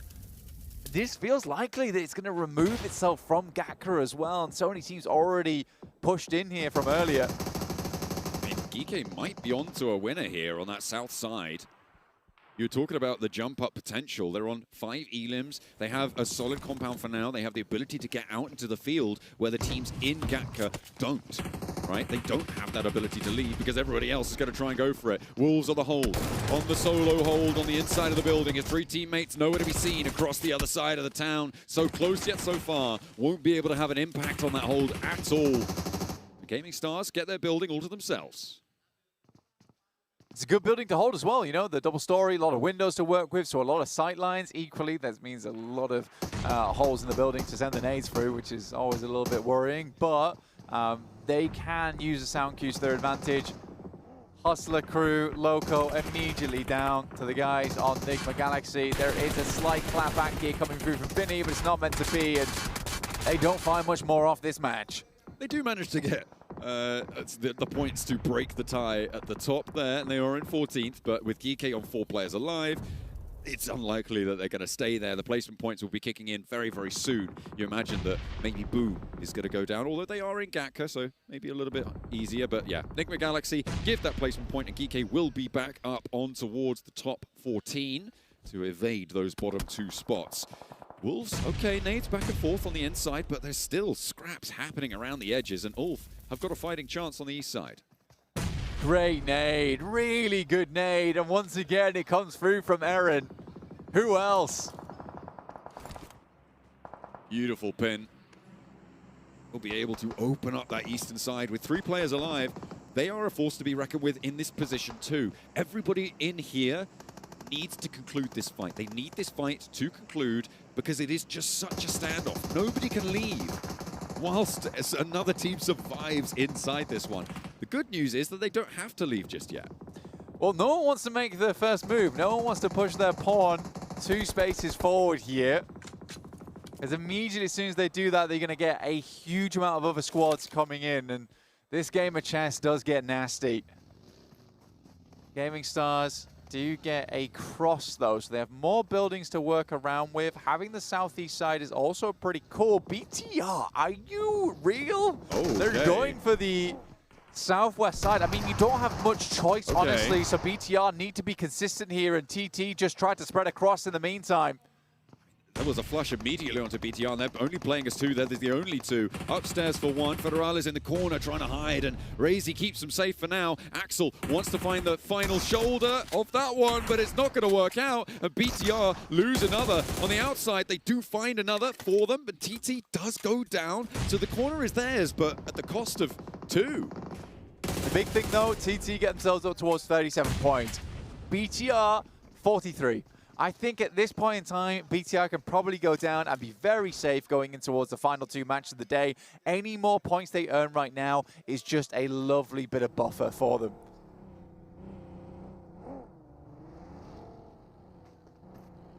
A little bit of breathing room is always nice, especially in a lobby like this, with so much on the line. Gaming Stars, I mean, they are now in the only corner of Gatka in this circle, as well as having all 4 of their players alive. It's them and Geeke, for me, that are really the 2 opposing forces. But Geeke are going to struggle to move for quite a while now. They have managed to get a player forwards, but once these teams on the Northwest start to have to pop off against one another, they can start to move a lot more freely. For Geeke, all this is about is trying to get control over as much of the field as possible as early as they can. They should know that most of the teams are going to be in Gatka at this point in time, which is why they want to start moving up, because the closer you are towards the center, the better setup you have, the easier it's going to be to win this endgame. I think what they're most worried about right now is that team on their north in Ulf, but they're down to just one final player, is Eren. Scary player to go up against, but should be fine. Yeah, my guy can 1v4 you easy. Easy. I mean, if you can do it to BTR, do it to Geeke, surely. It's just a question of having a really good hill and nades, and also lots of pressure from loads of other teams. But maybe he has that. Maybe he does. Maybe he does. Doesn't have the uphill. Wolves. Molotov in hand. Looking to send it through. I mean, both BTR and Wolves have similar ideas here. But what a nade from Maniac, and it certainly was a Maniac of a play to start things off. Wolves in disarray. 2 players down, 1 now to stand. The flush is coming through thick and fast. Maniac is not going to go down to the nade out the window either, as Elementrix looks to try and chase him back. Will go down, and it's the burn from BTR, because they've pushed in the meantime. They want a third party. They want to get stuck in even further to this one. Nades up on high, looking for a lot of damage towards Gaming Stars, and they have been able to find it. It's difficult for them to hold this one out with a knock on the ground floor. They've already isolated that sightline. Federales with another nade. Geeke looking on and jealous that they aren't getting these points on their tally, but happy that teams are starting to fall. More nades still for BTR to post in through the window. Elementrix is going to bombard them from the opposite side as well, as the top floor for Rolex, needing to try and keep it under control. 2 players are standing. They need to get this res on the ground floor to have a semblance of a chance of getting out. An unfortunate bounce there doesn't catch Rolex. Been quite a few of those so far, but I think it is difficult. Got to give him credit at the moment just because of the amount of smokes that had to be thrown in for BTR to even make this play in the first place. Razy gets up, still has 3 more nades, which is so silly. BTR saved up every little bit of util for this exact moment. And now Gaming Stars only have 1 player on the north, and it will be difficult for them. BTR, in the meantime, just running a rampage on the inside of the building. They moved in against TT. They've run through Gaming Stars now, and Elementrix maybe on the chopping block 2. A nade out the window, and 12 elims for BTR. Rolex drops down, trying to change the story, but he's going to get forced away, and they shut down by Geeke. Out in the open now, this is the time that Geeke need to have the control, need to have every angle under lock and key. But no matter what we say during this game, one thing is clear, BTR is back. Spray down, 1 down, 2 down, BTR are out, but Eren is surviving up into 2nd place. He's out in the blue zone. This may very well be a point denial. Strafe across, the blue zone claims it. 2 of them, dude. He got 2 knocks there? Okay, Eren's still giving it good up until the last moment, but you said, Blank, all it might take is for Geeke to get a decent chicken dinner, and they could be up there. They very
And that's a massive win on the side of Geek.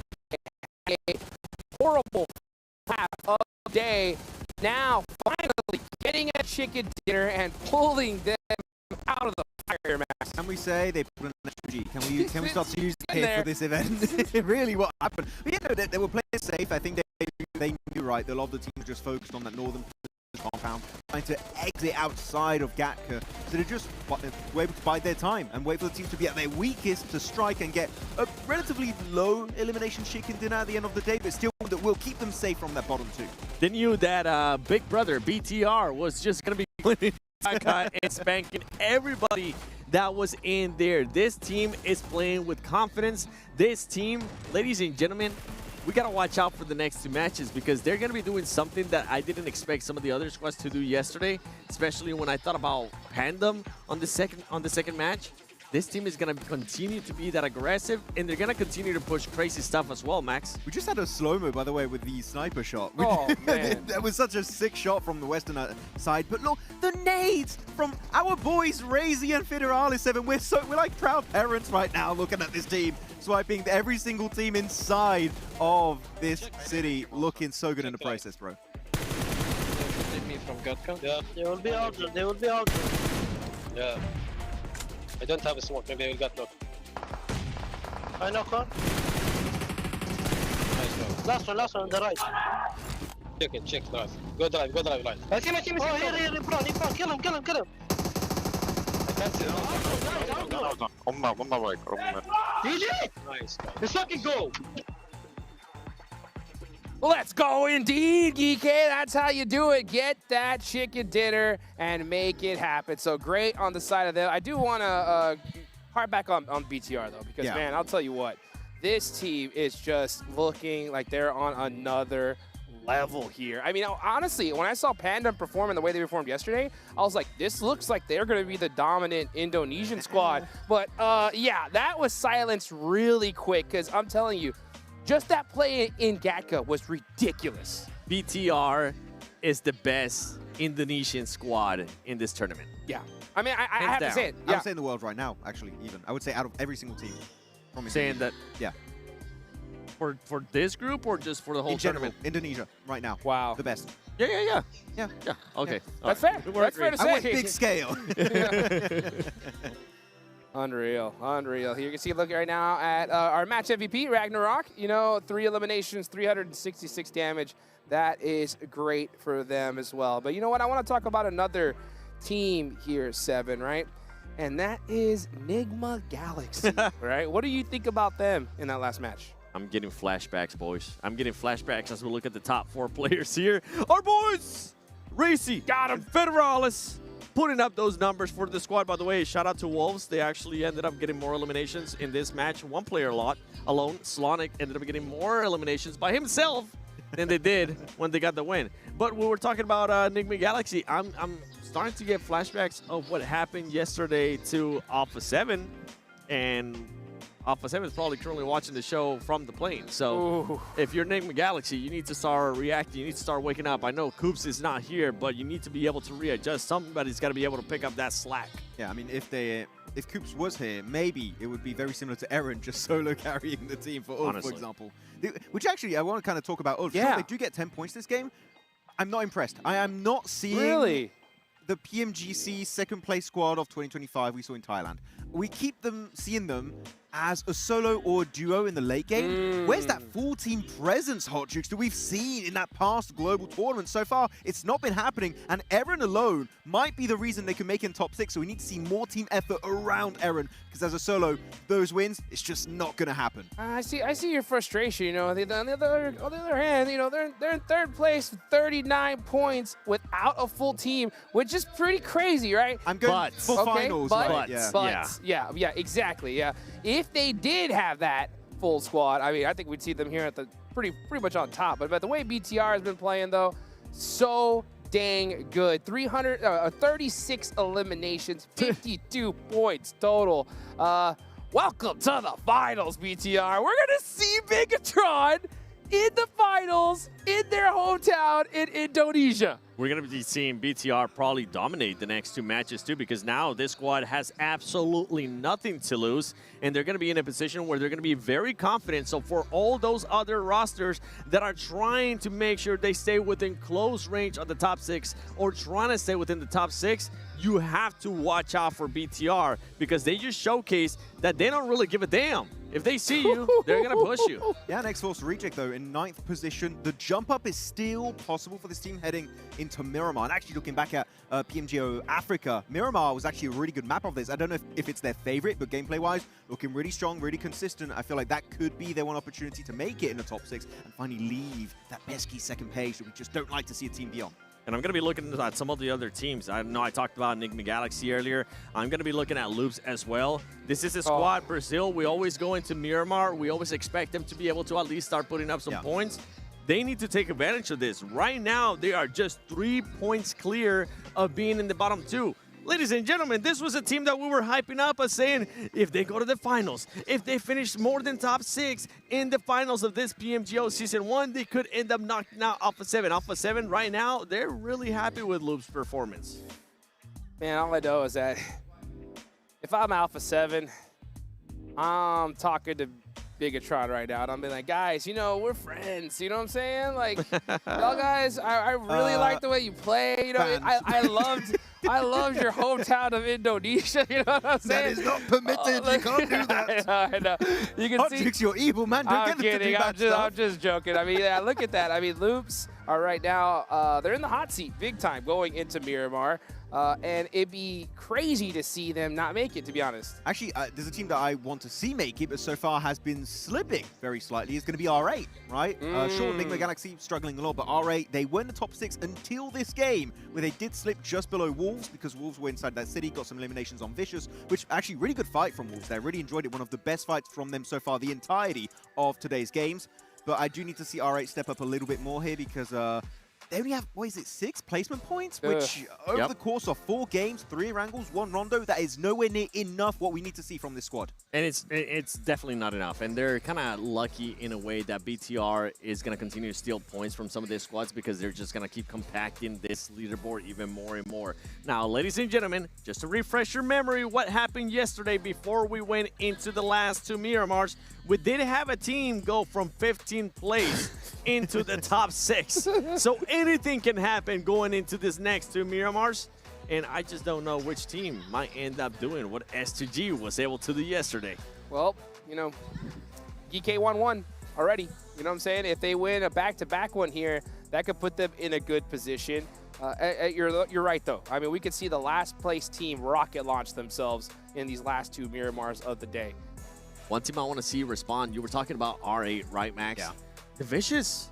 The Vicious. Where have they been? That's another team that has been going down on the leaderboard. They really haven't been able to showcase themselves. You can see right now, Enigma Galaxy on your screen, they're happy, they're in good mood, but you don't want to go home. And for the Vicious, I mean, you've been able to put up the eliminations. You did end up getting a chicken dinner, but besides that chicken dinner, they have gotten 0 placement points outside of that chicken dinner. I feel like the main issue with Vicious is sometimes they tend to assume things. They sense inside the buildings of Gatka that there were teams parked up right there, and they instantly get naded out of position pretty much, and they lose most of their players. It's down to just Icy, and as a solo, when you have literally 5 teams in that city, we've got 5 teams in cities a lot today, actually. Yeah, that's a trend, but it's just not going to work out. So we'd just like them to be a little bit more methodical on their approaches to fights, and if they can do so, I think they can easily lower the amount of casualties they'll take in those engagements. Yes, indeed. Yes, indeed. Well, we're going to go ahead and get into this Miramar match in just a moment. Now that we're going into Miramar, are there any squads in particular that you're going to think that are going to pop off here, Max? I'm going to say R8. All right. It's their map. Let's go. Let's go. Vamos! Miramar! We're headed to the desert. Finally here in Group B. Last 2 matches, folks. Remember, top 6 moving straight into the grand finals. Bottom 2 are going home. Make or break moment right here, 7. I'm going to be looking at Wolves, actually. Wolves right now, they have a really happy marriage in regards to placement points with that win that they were able to get. They have a happy marriage in regards to elimination points as well, because they do have 15 elimination points, but I'm just not sold. And I usually, I'm a big supporter of North America, but right now I'm just not sold, buddy. They're on the limit, right? Top 6 currently. They're just playing too passive at times for me. I like that they stepped it up in a big way in that last match, but from previous matches, they're just being too passive for my liking. It wasn't them being aggressive. It's teams pushing on them and them defending it. I want to see them being the one to engage those fights and actually taking home those wins. Yep. Well, this is a big win that is needed for so many squads. Let's see who's going to be able to pull it out as we go into our first Miramar of the day with our casters, John Allen and Blank. Thank you very much. Over on the desk of breaking it all down, we are going to be with a hop, skip, and a jump into the hot desert sun. And it's time to get stuck straight on in. I'm watching out for any hot drops. I don't expect any, but you never know. It could, of course, come to pass. But seemingly, our teams are keeping each other at arm's distance. R8 and Loops a little bit close together, but they're just dropping long, grabbing some vehicles near Hacienda and San Martin. They'll be getting on their way, extricating themselves from one another's clasps, grasps, grips, something like that. Choose one of those three. Yeah, one of those. One of those is all good. Very eastern playing path, though, so it does force a lot of teams over towards that eastern slope down towards the water. It's a bit unfortunate. We don't really get to see a lot of Monte Nuevo, Chumacera, El Pozo. That's a bit more difficult to get towards, as is La Cobreria. So there's going to be a bit of a migrate over towards that western side of the map coming through. R8 starting Hacienda, though. It's a good position to begin in. Picado held by RRQ, and RRQ is desperate for points, so Picado is a big boon to them. Having Picado open is a lovely spot to rotate from wherever you want on the map, but like I said, more important for RRQ, it just gives them options, and they desperately need those. Wolves going to be one of the first teams to make that western migrate that we're talking about. Seems like they're going to post up probably towards Monte Nuevo. I imagine that's where they want to draw short. I think going up towards all the way in El Pozo, I think that's a bit too far, given that you have to wrap back around and reinsert essentially from where you just came from. I think Monte Nuevo is a much more sensible idea for Wolves. We'll see if that's where they stop off, if they're going to go the full distance, go the full Monte Nuevo. As you like that one. Yeah, that was a tickler. That was good. That was a bit of a tickler. Okay, it's Partona drop coming through from Gaming Stars there. In second place right now, and definitely not the Turkish team that we thought we'd see at the top. No, not at all. I think that, honestly, with this format, we did predictions before this started. Yep. But at the end of the day, it's so volatile with 6 matches. It's very hard to predict the top 6. I think that we got 3 out of the 6 so far, which is great. I think we both had RRQ. Yeah, we did both have RRQ, which is a bit of a nightmare. But again, this is what we're talking about. Yesterday, I think we'd have all predicted Alpha 7. They went out. It's tough to say. I think you really do need to be locked in on the day when it comes through. But for TT Project, I was tempted to talk about these guys, tempted to predict them. They have a lot of my favorite players from in the past, from Mad Bulls. We loved that team back in the day, and then they sort of dissipated for reasons unknown at the time. Well, at least said. As they are going to try and get that reformation going, though, on that south side. They're near towards Valle de Mar, and will be rotating in probably past Monte Nuevo, maybe up towards La Duguera, and getting in that way. They could, of course, break down towards the south side and wrap Chumacera on their way. Puerto Paraiso is the territory of BTR, and I don't think anyone's going to try and take that from them. I feel like it might be a bit of a mistake. Well, Seven put it really well on the desk, is that sense that BTR can play with a huge amount of confidence now, and there's no reason for them not to, especially if they have the data from yesterday. I think that's the big boon coming today as Group B, is that you roughly know where the markers are. Most teams are like, if we're above 40 points, we should be set. But that depends on a point sponge, right? I think as soon as you get above 50, you know you're in towards that top 3 bracket from yesterday, which means that there's no way you're going out at that point. Yeah. So for BTR, their run's done. They're in a similar boat to Horror yesterday with some really good points on board. 52 at this stage of the day is fantastic. They might even overtake Horror on these last 2 matches, which would be phenomenal. Again, the Indonesian team doing an absolutely incredible amount of work today. But again, I wanted to pose a question to you, John, in terms of where do you think the cutoff lies right now? Because I think there's only 2 teams that can be really taken over, and that's the Vicious and Wolves at the moment. I think everyone else is a little bit too far up. See, this is the thing, right? Because it's a 6-match set, I think it's more volatile than even that. I think Ulf, whilst close, and you're right, like Gaming Stars also potentially could drop down, it's unlikely that more than one of those 3 teams has a bad game. So, or a bad 2 games, rather. Yeah. So for me, I think it's potential for one of the 2nd, 3rd, 4th place teams right now to drop down and have one of those 7th, 8th, 9th, 10th place teams, maybe even 11th for Foot, jump up with big games coming through into these next 2. So yeah, I think you're pretty on the money in that Vicious and Wolves are the most volatile in terms of their position right now, but there's definitely a world where TT, Ulf, and Gaming Stars could drop down. Well, yeah, I mean, if we go back to yesterday, Boars, 5th match of the day, 0 point, big goose egg. And I think that actually costed them the top 6. Yeah.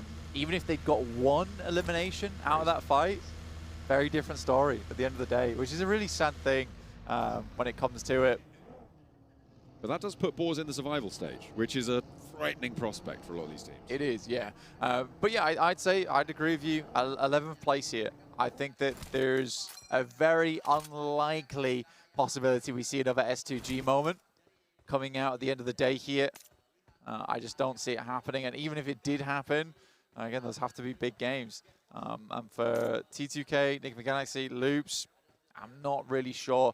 I think that the big outside chance probably is Loops here to have 2 massive games, but we're talking like in the 1%, right? Yeah, that's a real outside chance. You're right. I mean, as they were saying back on the desk as well, Alpha 7 would love it if Loops got dropped down as well. So oh, dude, actually, I didn't even consider that. Yeah, if Loops go out in 15th, 16th, then for South America's, it's easy pickings for Alpha 7. They still go through to PMWC because remember, Loops need to get top 6 overall in the tournament. So this is something we'll be keeping a close eye on. It's a great point to bring up. Absolutely. I mean, it's RRQ is very capable of jumping up and over them, right? As well, there is a real power behind these players, as we've seen and as we've talked about. It's just not been brought to bear in these first 4 matches, as maybe they'll have their mental reset on Miramar. Of course, going into a new map can bring that as well, that idea of like, okay, new map, let's forget about what's happened. We are going to play our Miramar game. It's an untested quantity. We don't know how it's going to fare against these other teams. They can definitely have that mental reset here. I'm hoping that something similar can happen for Hustler Crew, but it's still just losing fights. They're not setting themselves up repeatedly to lose these fights. So I think really the struggle at the bottom, that's a tough shift, but the struggle at the bottom is really between RRQ and Loops, as well as the teams that sit slightly above that. Yeah, 100%. Again, we'll keep a close eye on Loops as well as RRQ because, yeah, very huge storylines there overall. For RRQ to go out, big deal. For Loops to go out, even bigger. Right now, though, we do get this rough circle shift over towards the northeast side. You've got the crossroads involved here towards the eastern side of Hacienda del Patron. You've got the fields that sit up towards that eastern area too, which is a little bit rough. And what a lot of people will refer to as Graveyard Valley, which is the Valley of Death down towards the eastern side of Picado. That's a horrible spot to play for a lot of teams. So an uncomfortable area of the map to open up into. Okay. First knocks, first blood coming on through now. Foot have gone down to 3. Boomer taking casualties as well. Heavy hits, blasting them back, but they will stay alive as 4 blank. So not to worry for our Boom fans out there. Another hometown team looking to try and break their way in towards the top 6. So not losing a player here, very important for their run against it. Yeah, they're getting closer and closer now to top 6. 2 Indo teams in the top 6 would be an unbelievable result, honestly. Like we said, for RRQ, the chance is it's so minimal that we're not going to consider it. For Hustler Crew, on the other hand, like you say, the fights just haven't been won. I think they came into this tournament with really high hopes, but was sort of humbled by a global lobby, which is fair enough, right? It's your first taste of like international action, so sometimes it can be a bit too spicy. Yeah, they definitely have. They definitely have some confidence coming into this one for sure. But you're right, they do need to swallow that bitter pill. Vicious though, able to run toe-to-toe with TT. Back and forth, both teams taking knocks, but it looks like TT are coming off worse on this one, but Doran goes down as well, and that might be turning things around. Zerich with the oversight as well as Ephius on that high ground might just cut Vicious a little bit too deep for them to be able to recover on this one. Where is the rest of Vicious? Okay, I say the rest of Vicious, only the one player actually for them. It's, guess who it is? It's Narvalo.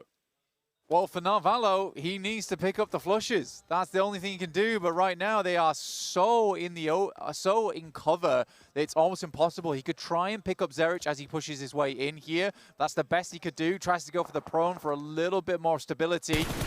I got to hit these shots, and he does. It's very, very nice. Immediately looks for the spray transfer. Can't quite find it.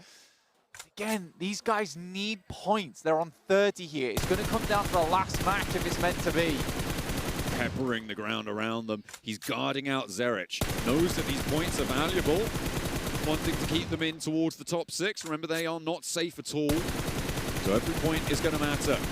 Both for them and for TT as well. So the more damage he can do, the closer he can keep them in terms of those overall standings. The breakout in the blue zone. It's not going to tick super hard just yet, but the blue zone does shift away from them.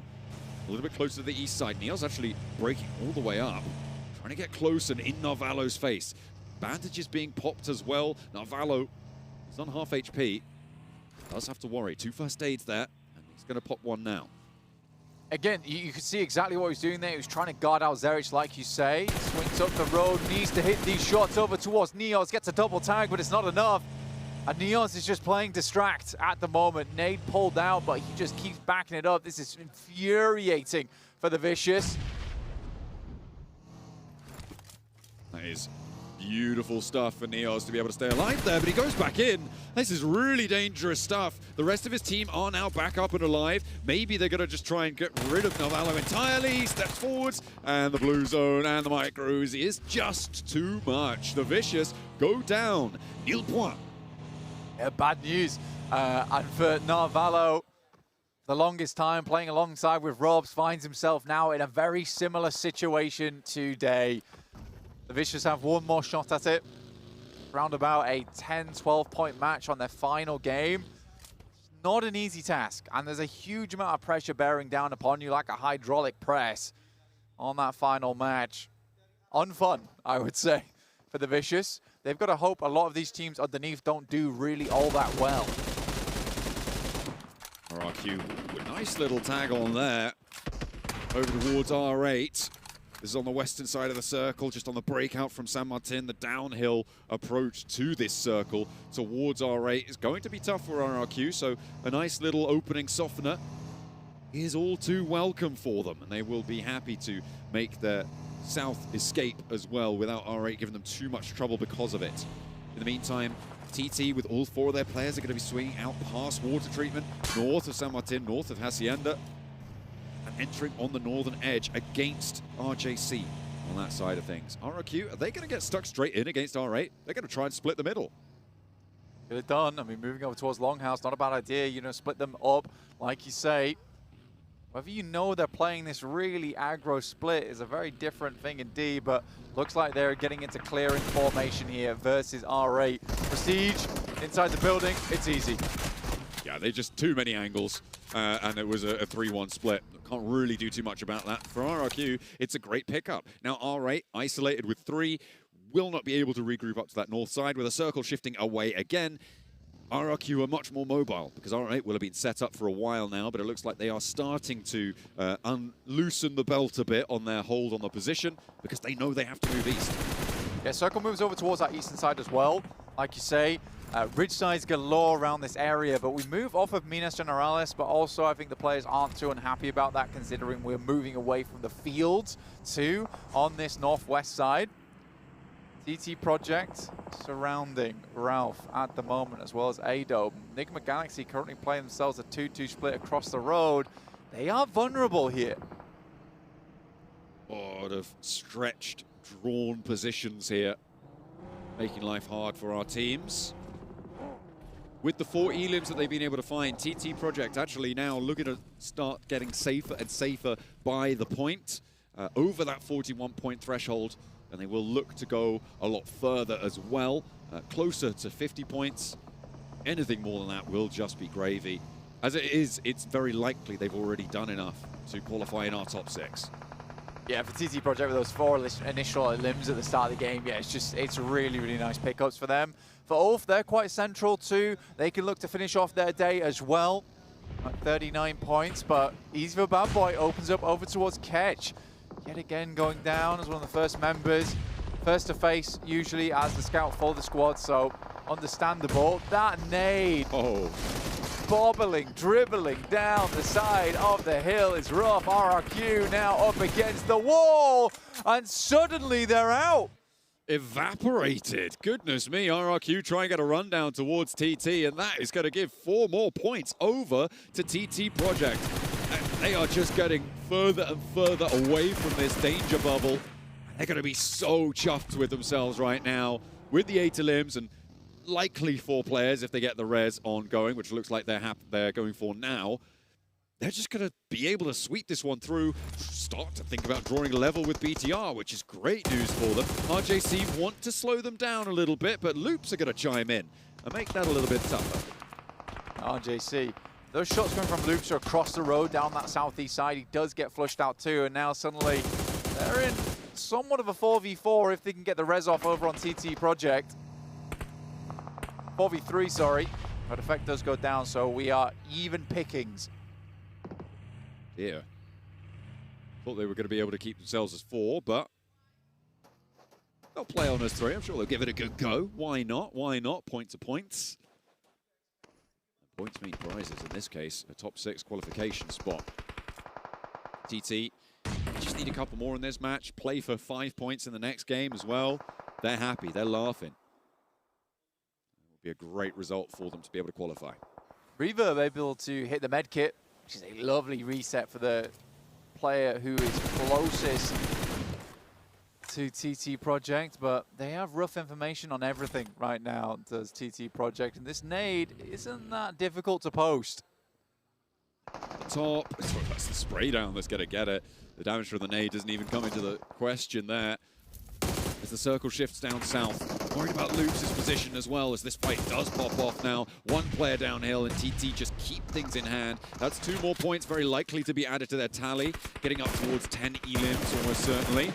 The first added there, and the answer just doesn't come. Devil not able to drag them back down to be closer to them on the numbers. Devil just not able to hit these shots, playing on the off angle here, but TT Project smartly didn't expose themselves whatsoever, and now looking to go for the 2v1. A little bit of attack is nice. The roll by, the roll up, and it looks like Devil will be going down here, and that is RJC out. So a big game needed now for them on the next 2, overtake into the top 6.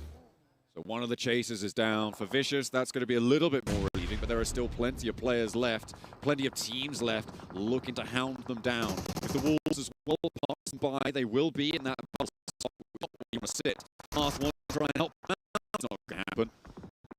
Fortunately, that Lose out another point to their tally, and they are now all of a sudden 12th place back.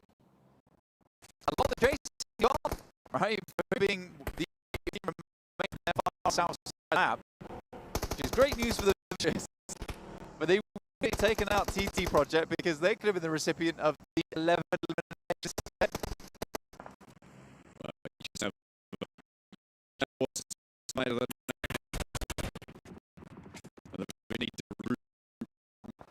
Move now coming through the Wolves on the southwest side. Need to choose a direction, pick a spot and go towards Ulf. Maybe what they're electing to try, but the Wolves are low. Shots over towards Geeky. This could be a third-party potential for Wolves, but they've been spotted on the off angle coming through from Boom.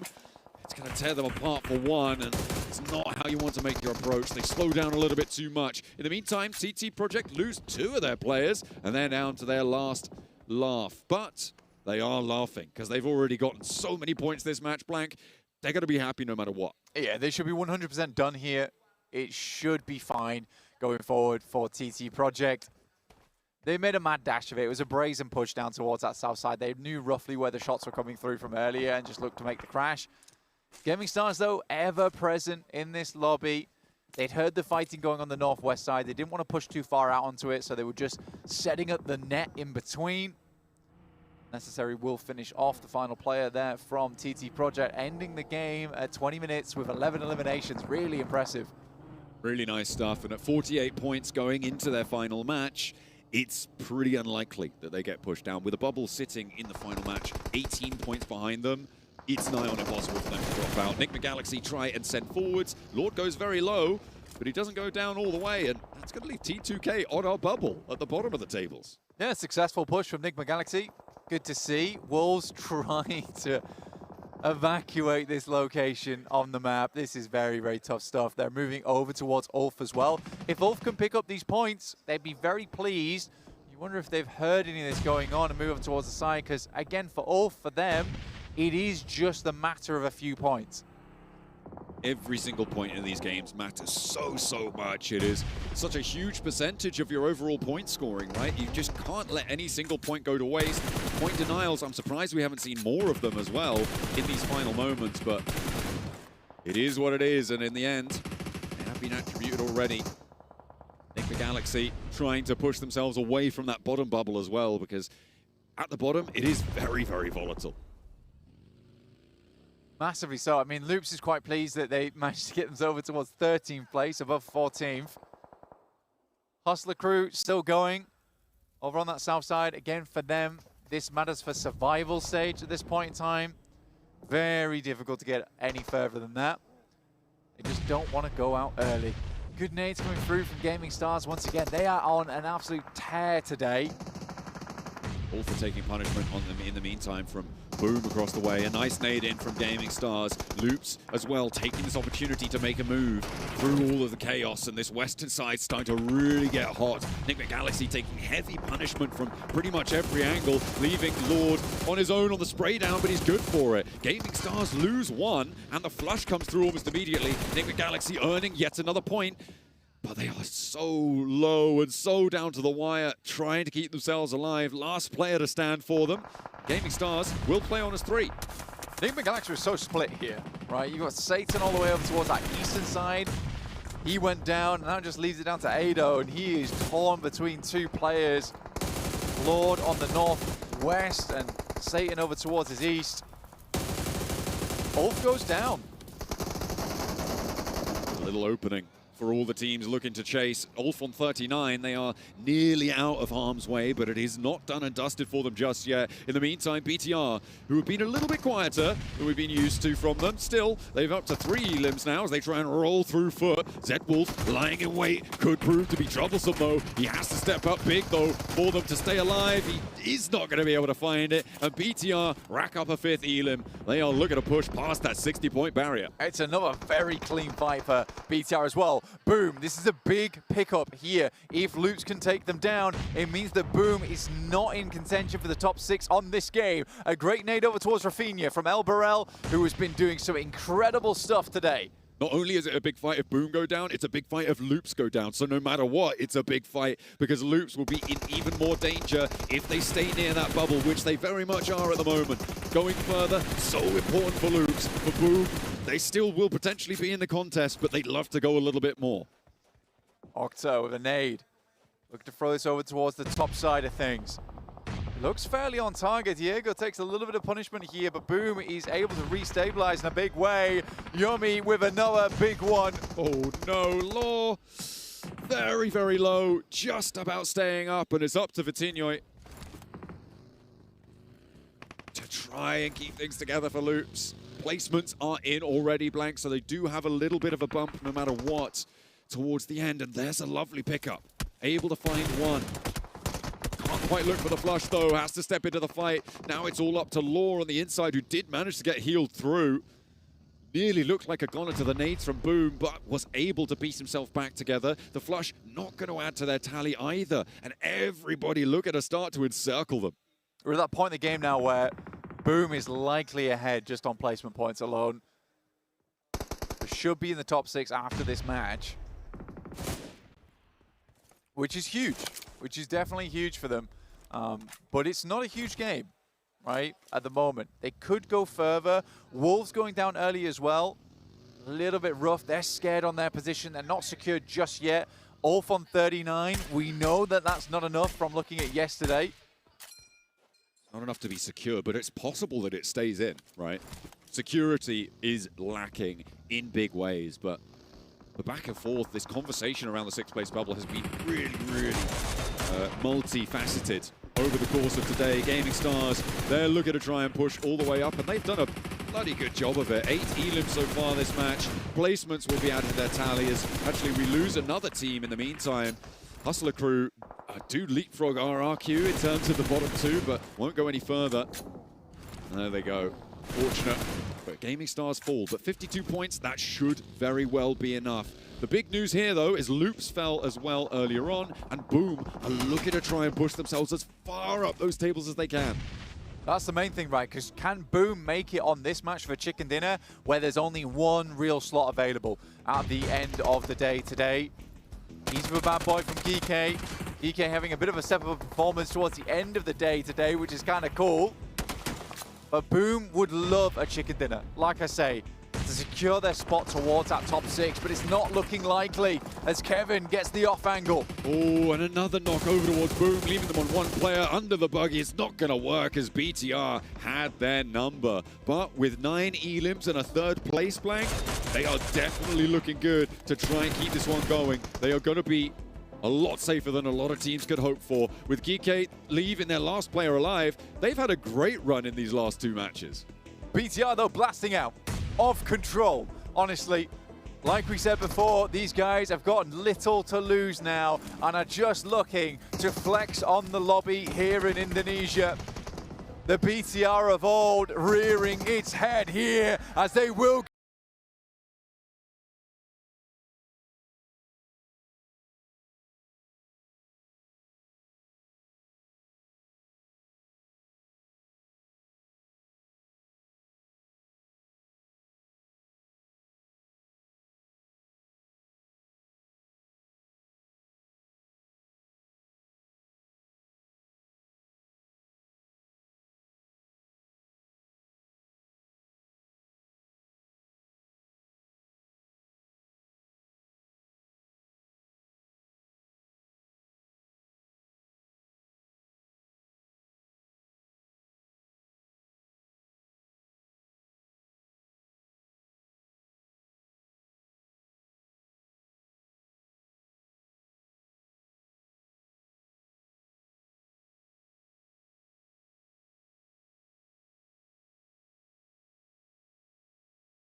to the couch. Might wake the neighbors up. Break you in and break you out. In the end, we're gonna make a child. And the hometown heroes get their chicken dinner in Miramar. Bigatron looking unstoppable here. Give me that 2019 Bigatron energy. Woo! I'm feeling it right now. I was saying it right after that game, and I feel like we kind of all agree on this. I have nothing even remotely bad or critical to say about Bigatron and how they played today. It's been stellar from Rondo to Erangel and now on Miramar. If I have to be realistic, the only wrong thing that we saw is a push of 1 by 1 by 1 against Aaron that gave us a highlight play of the tournament so far. But besides that, this team has played out so good. And for the viewers, I don't want to tell you I told you so, but I told you so. This team is just going to continue to play with confidence. They're going to continue to just absorb all those points that the squads trying to get into top 6 or stay within top 6 are wanting to get, and it's just going to make it even tighter, and I can't wait to see what the overall looks like when we go into the last match, because there's going to be so many teams that are going to be able to just jump up to the top 6. Yeah, you want to see some targeting happening with that team. Let's take a look at the final blow, though, and get a little listen in on what happened. Ayo pada gua, bener. Nice pada. Tolong gua. Bareng. Lagi sir. Gua. Iya. Oh, jangan dia pas satu set. Aman aja, Bang. Gua pegangin ini. Aman aja. Iya, aman. Let's go. Aman bantu ini coba. Tanda gua. Sabar. Sabar ini sih, gua. Ambil kanan jauh. Tanda gua. Gua ambil pasar. Aman. Nih, tanda gua. Itu loh. Itu dia kan. Aman. Let's go, baby. That's what I'm talking about. Megatron. Look at that. Hey, Razak with 4 eliminations. Making it happen, boys. I'm going to need to buy some dang earplugs for these finals, because I'm telling you what, this crowd is going to go bananas. I need to see some drums. Oh, back yeah. when we had PMGC here. You remember the drums or no? Yeah, with Alter Ego every time. Yes. I would take the drums, just don't bring T-shirt cannons. Blank is here. He doesn't like those. But otherwise, what can I BTR? The elimination spread. Razak, Federalis, Razy putting up big numbers. Axel, don't have an issue. He's more of a supportive assistant player for the rest of the team to set them up successfully. So I think he's doing completely fine. But Razak, the man, once again, is going to be up there, and he will be MVP of match number 5 out of 6 on Miramar. And the way they swept over to the eastern side, I mean, in particular, 7, their fight onto Foot, which did not even look like a fight. I'm sorry, they just stomped them right in the dusty dunes of Miramar and just got them the entire eastern side to sweep that game and take home that chicken dinner. What a dominant performance. And from that push into Foot, I actually enjoy how much they were wanting to just spread out. They had a 1-2-1 split, just trying to get as much intel as possible. And then, as you said, they just ended up crashing into Foot, and it wasn't even a fight. Well, you know what? One thing I want to talk about is another team, right? And that is Boom. You can see Yummy up on top when it comes to the top 4 players. 4 eliminations, over 1,000 damage. This was a huge game for them, guys. I mean, actually, this does make sense, because for those who were paying attention to the map feed in particular, by the way, you got map feed stream if you want to check it out. Yeah. They were playing Minas Generalis on the mountaintop, and they had a good scope of the land. From there, I believe, I don't know exactly what weapon Yummy was playing with. I'm pretty sure it was maybe a Mini 14, just trying to pop a few heads here and there. And from that position, if you just spot a player, you're going to get some really high damage. So good scouting in general from Boom, and actually making it very fine that game. So Boom, again, showing that potential to be a top 6 contender. Sorry. I mean, I think they might just be in there. I can't wait to see those overalls, but 9 eliminations on that game is going to be huge as we start seeing these rotations. Yeah, I'm going to be looking at TT Project, because this squad, I mean, they were playing aggressive as well. And that's another squad that looks like it's going to be going to the finals, if we're being completely honest. Even though we've been talking about BTR just getting all those points, TT was able to get 11 eliminations here. They were taking fights with anybody that came close. And I don't remember, X4 Rejects. I really enjoyed that, the way they ended up pushing that. They saw a disadvantage. Yes. They made sure they pounced on it quick, took care of it, and then started focusing on what was next. Wow, 20 points, guys. Goodness gracious. TT Project, what the hell is a placement point? We Hey, we need that. Actually, you know what? For TT Project, genuinely, for those who watch PMGO ECA, Eastern Europe, Central Asia, yes, I think they were a team, I was scared of how passive they were in that tournament, because they tend to get a very central position and just hold it down until the end to try and get chicken dinners. And because of that, would get low eliminations, but they turned it up to 11 this event. It really seems like they knew they had to adapt their playstyle for an international lobby. And so far, the elims they've got every game today has been fantastic. I would love to see that. I'd love to see that here. You know, teams adapting, making things happen in order to extend their tournament life. Another team that we saw on the first page, right, was Gaming Stars. I think earlier, right, after their winner chicken dinner, we were like, okay, that's a good little win, right? But maybe I need to see a little bit more from them. I think, I think 7, you said that, right? For which team? Yeah, for Gaming Stars. Yeah, for this squad, I'm actually going to be looking at what Maxman was talking about earlier, is for TT Project, what is a placement point? Because right now, you're looking on your screen, they have 9 placement points and 39 eliminations. Are you kidding me? That's crazy. Yeah, they do. It's IHC vibes. You know? Yeah. We're seeing from this team. But right now, it's going to be the top 6 last game. And realistically, teams that could fall out, Wolves, of course, is going to be on the main seat. But it's not impossible to see even an Ulf or a Boom go down if the planets line up perfectly, like we saw in that last game for Group A. This mid-pack's going to go crazy, guys. This is where we really need to stay on right here because you can see you got X-Force Reject there with 26 points all the way down to the bottom.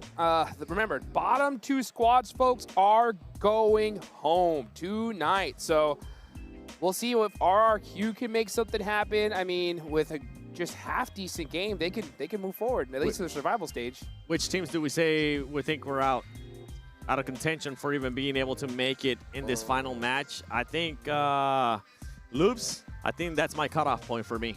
No, I would agree. Yeah, I think Loops is in for sure. I'm even going to tell you, I think the teams going out are going to be HG and RRQ.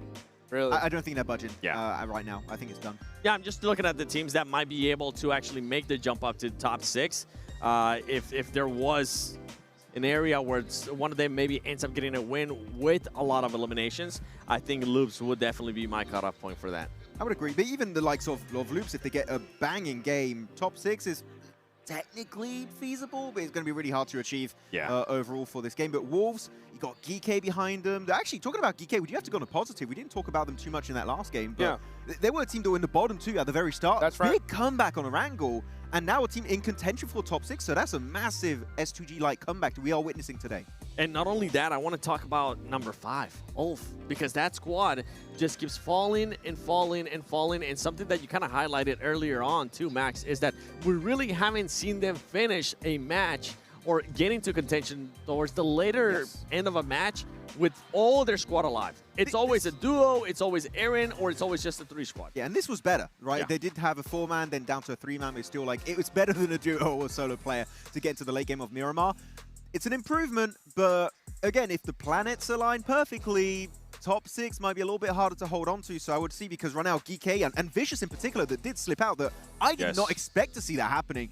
Vicious, we know how aggressive, not just the team can be, but every individual player is willing to be if tested. I feel like they're going to be super hungry on this game. They might even go for the hot drop and pull a boss. And this is actually why I'm scared in regards to Ulf, because right now, Ulf, just being 8 points clear of number 7th place, 9 points clear of Vicious, that's just not going to be enough, especially if the same thing keeps happening over and over again. If you keep losing some players, some of these teams towards the bottom have absolutely nothing to lose, Jukes. Okay, well, so as we're doing these hypotheticals, right, we're going into the final game of today. I know you guys can get a little sneak peek at the leaderboards. I want to see what you guys think as far as how far down do you think has the potential to reach into top 6, 7, right? Where do you think that is? Where do you think that line is? Yeah, that's what I was saying earlier, Loops. Loops. Number 12. Okay, so Loops has a possibility of getting in. Anything below that would be just crazy.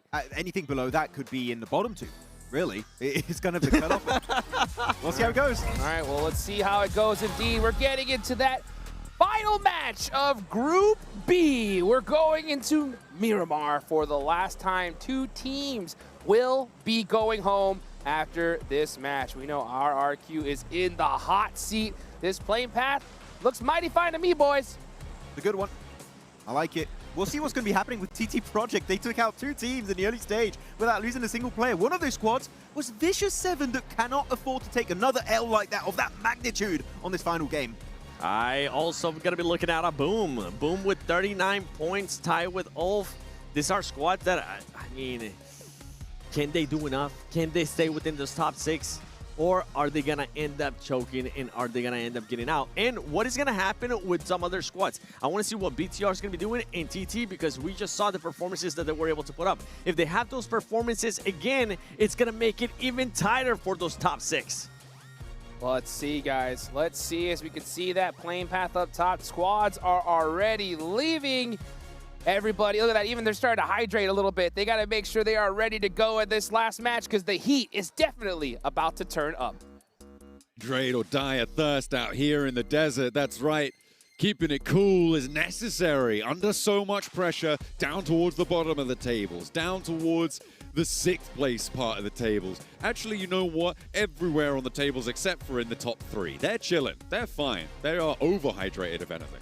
in that top 6. True. I genuinely do believe that. I think for Ulf, Wolves may have done enough here, but there is those certain circumstances where they haven't really had powerhouse moments. Alas, they're pretty central right now. They've got El Pozzo, they've got Montinuevo all to themselves. It's a very, very good starting point for them. They can start to scout out around this part of the circle very, very early on. Boom, kind of in a weird spot. Yeah, they're up in Campo Militar right now. With a couple of their players heading towards Tierra Bronca. Quite far flung, but you know what? Early on the plane path, they were able to get there nice and early.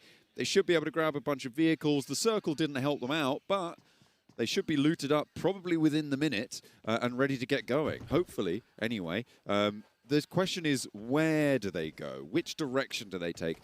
I think the North Road is probably looking pretty appetizing to them, but there are a couple of teams around there who are going to give them trouble. For instance, BTR playing in La Cobreria. Again, this is a team that, you know, if you try and take shots over towards them, I don't care. They'll go for it. Rezi out, Vexi in, give him some playtime. You've qualified. That's actually so fair. Yeah, give him some playtime. Let him out on the big screen. It's all good. Pass me the controller. It's Lil Bro's turn. It is Lil Bro's turn. Oh, dear. Well, brilliant. Yeah, absolutely. As you say, getting that experience on the stage, it can only benefit them, right? Having more players with more experience. Yep, absolutely. For instance, the Vicious haven't really had a chance to get Redox back in the mix. Again, they have a really strong roster, but there's never been a moment where it's a case of we'll sub Redox in, because you want to keep that synergy going as long as possible in these 6-match sets. Switching things up, probably only really going to happen around match 2 and match 1.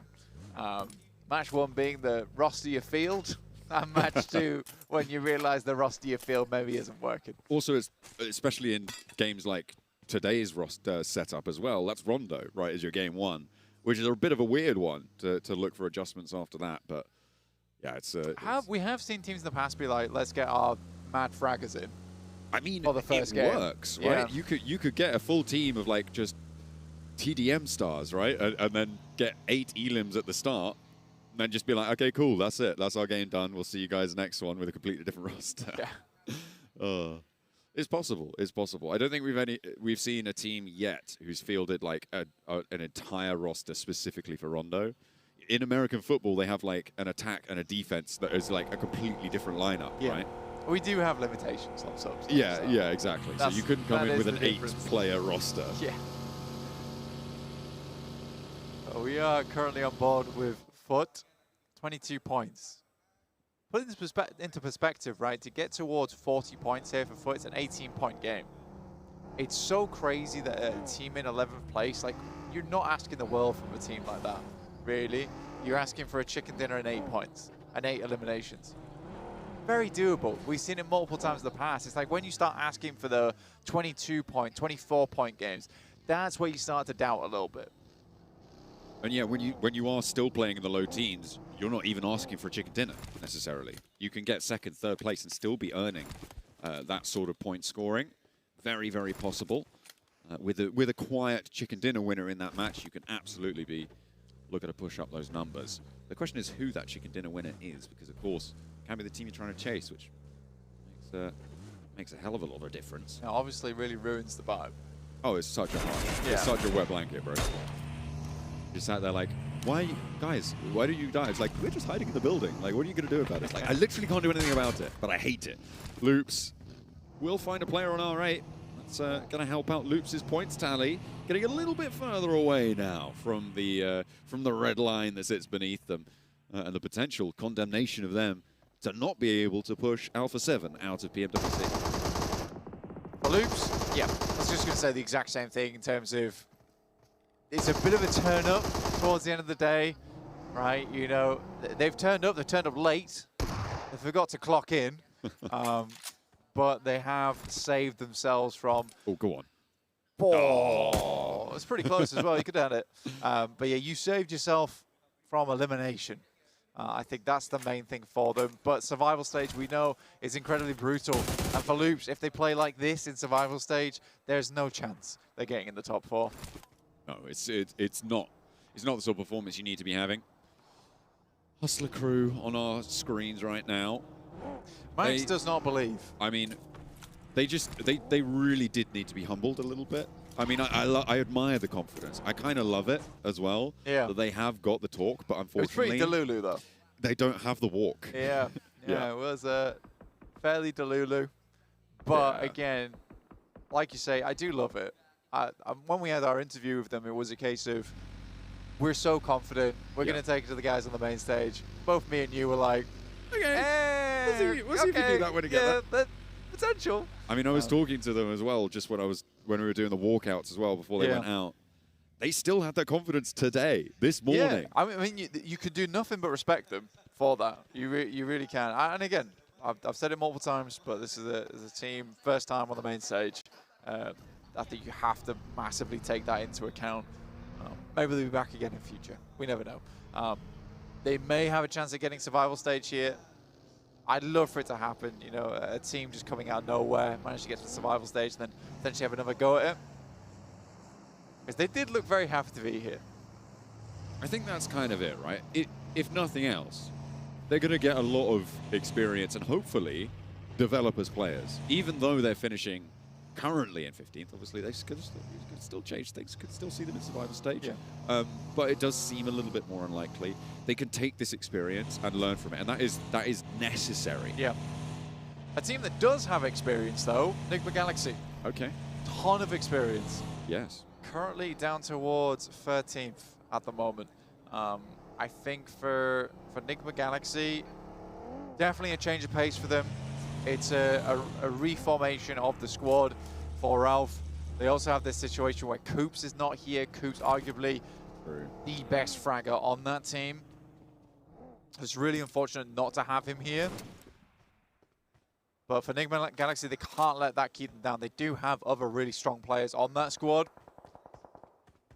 But likely they will be heading through towards survival stage. Likely.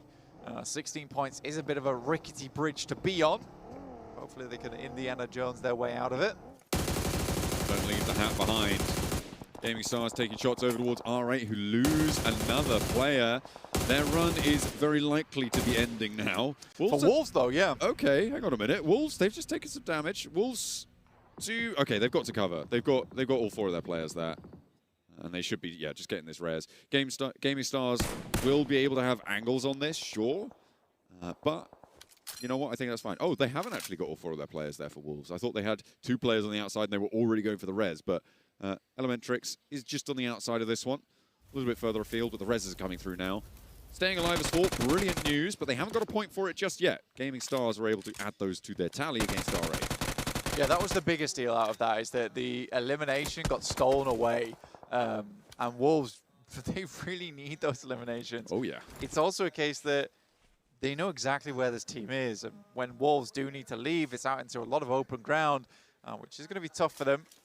They did start in Monte Nuevo, though. That was a very, very pivotal position for them to start in. Circle moved down towards the southeast side. They weren't really able to capitalize on speed to get towards the center side of the circle, which, again, we do have to give credit to Hustler Crew for somehow, some way, always center circle.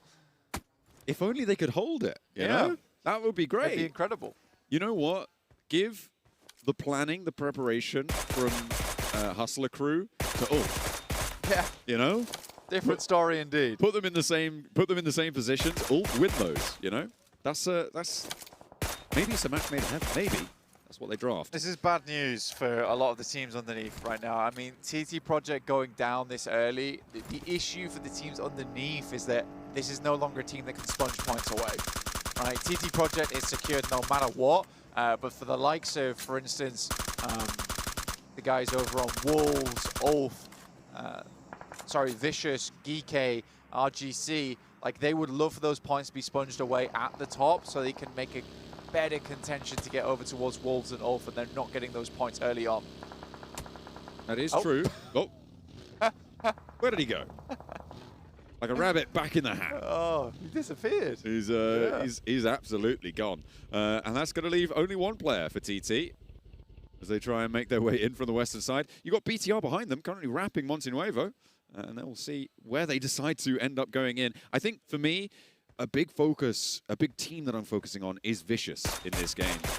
On the south side here, a not terribly easy approach, but certainly not the hardest that we've seen towards this next circle.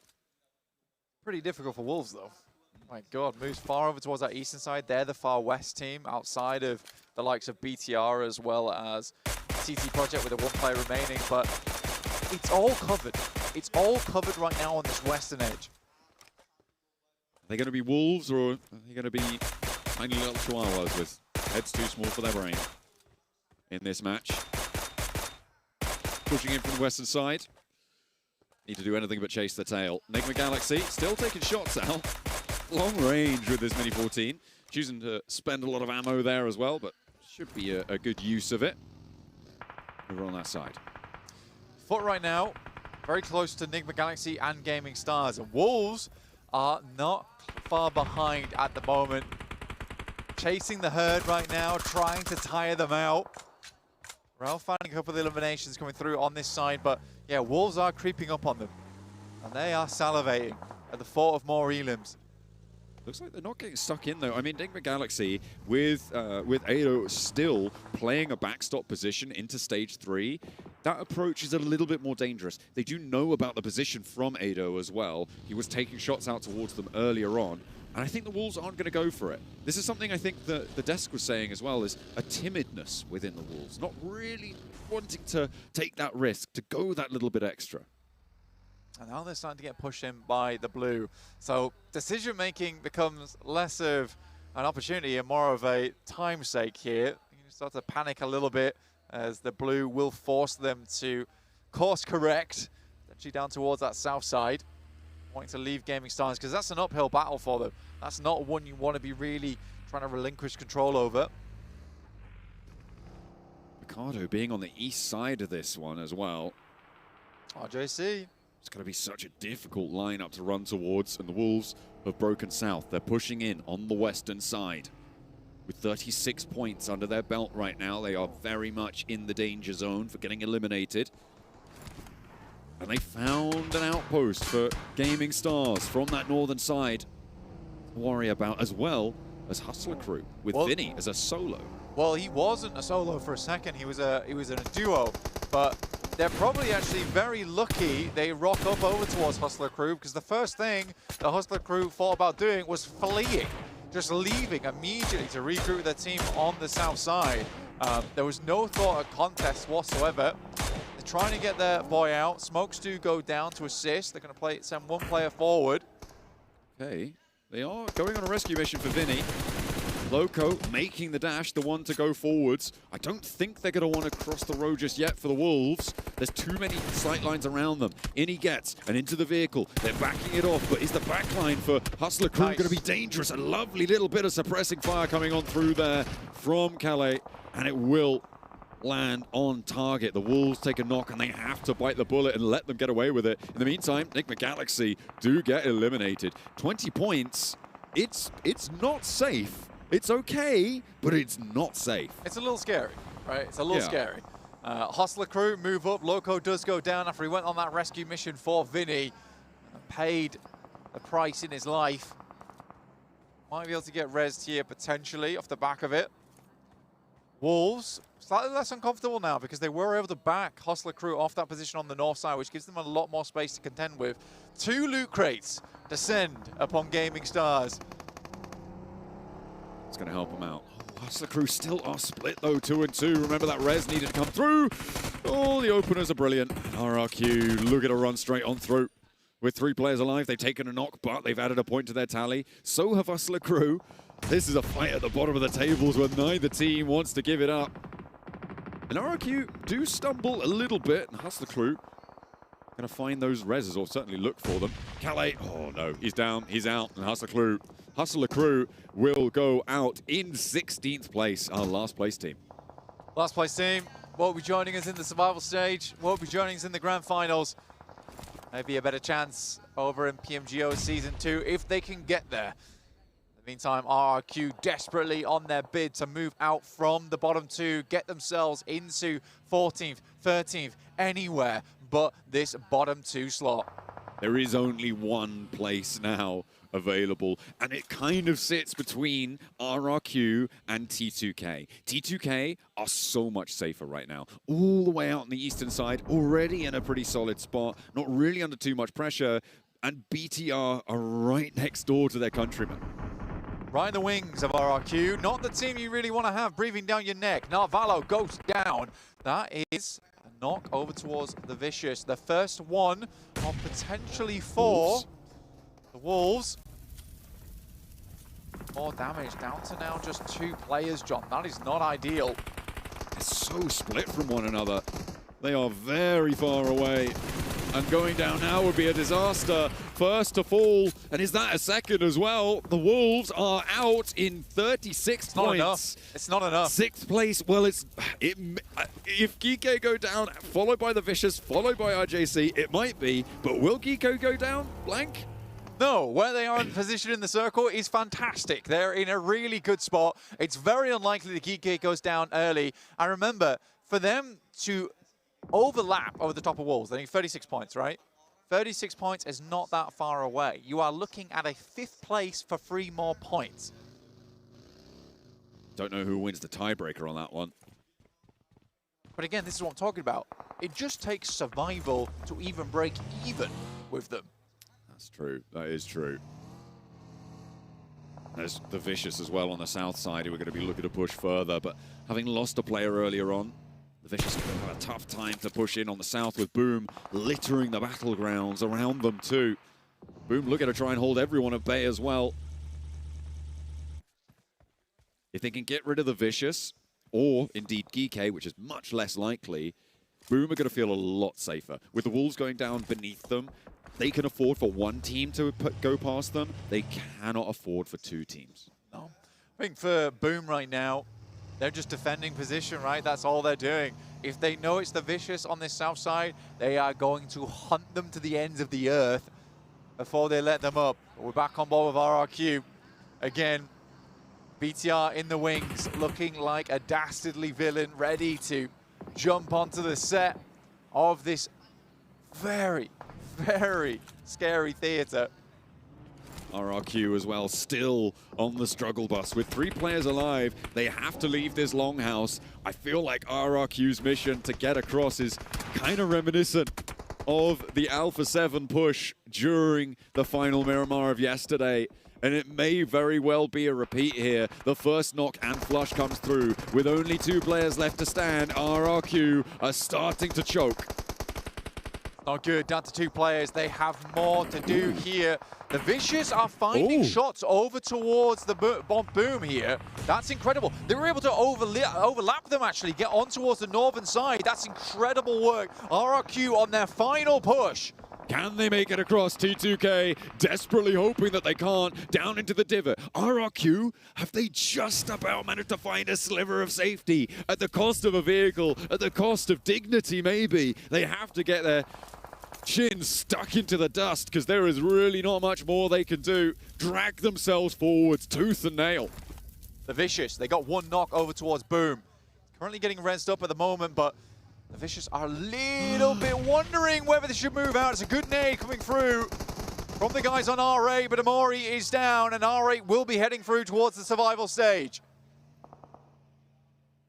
Boom now, still in the fight. Koa took a knock from T2K, who are trying to third-party this blank. They flexed out from the northern side! It's over. And the flush is there, Doran's down. It's all up to Icy now for the Vicious. Their chase has been hampered by the teams at the bottom of the tables, and T2K know that they need these points. They're trying to push RRQ further and further away. Rules reticent to step too far forwards because you know there's another team further across the ridgeline. Now back up to 2 players. Doran is back in action for Vicious. It's so many points required for the Vicious. It would have to be an unbelievable clutch coming up here. The initial nade is good over towards the Vicious, and they are out. We do miss it, sadly, but they are now down. BTR going out to RRQ, but RRQ is out. The last team. Elimination. And RRQ will join Hustler Crew as our 15th and 16th place teams at the hands of BTR nonetheless as well. That's got to feel like an added insult to injury. Previous teammates, or previous team for GenForce, really is rough going down to that. For RRQ, BTR, they got the bid in, they won the auction, and they're happy to go down now. A 77-point day, eclipsing Horror's performance from yesterday.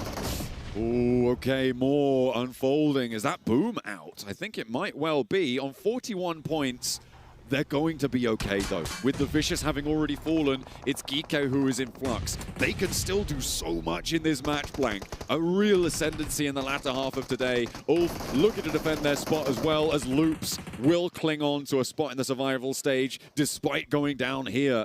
They're up into 9th place now. Could be pushed aside, but team's still trying to make this one work. It's all eyes on Geeko. I mean, RJC potentially also in with a real outside chance, but they've got a long, long way to go.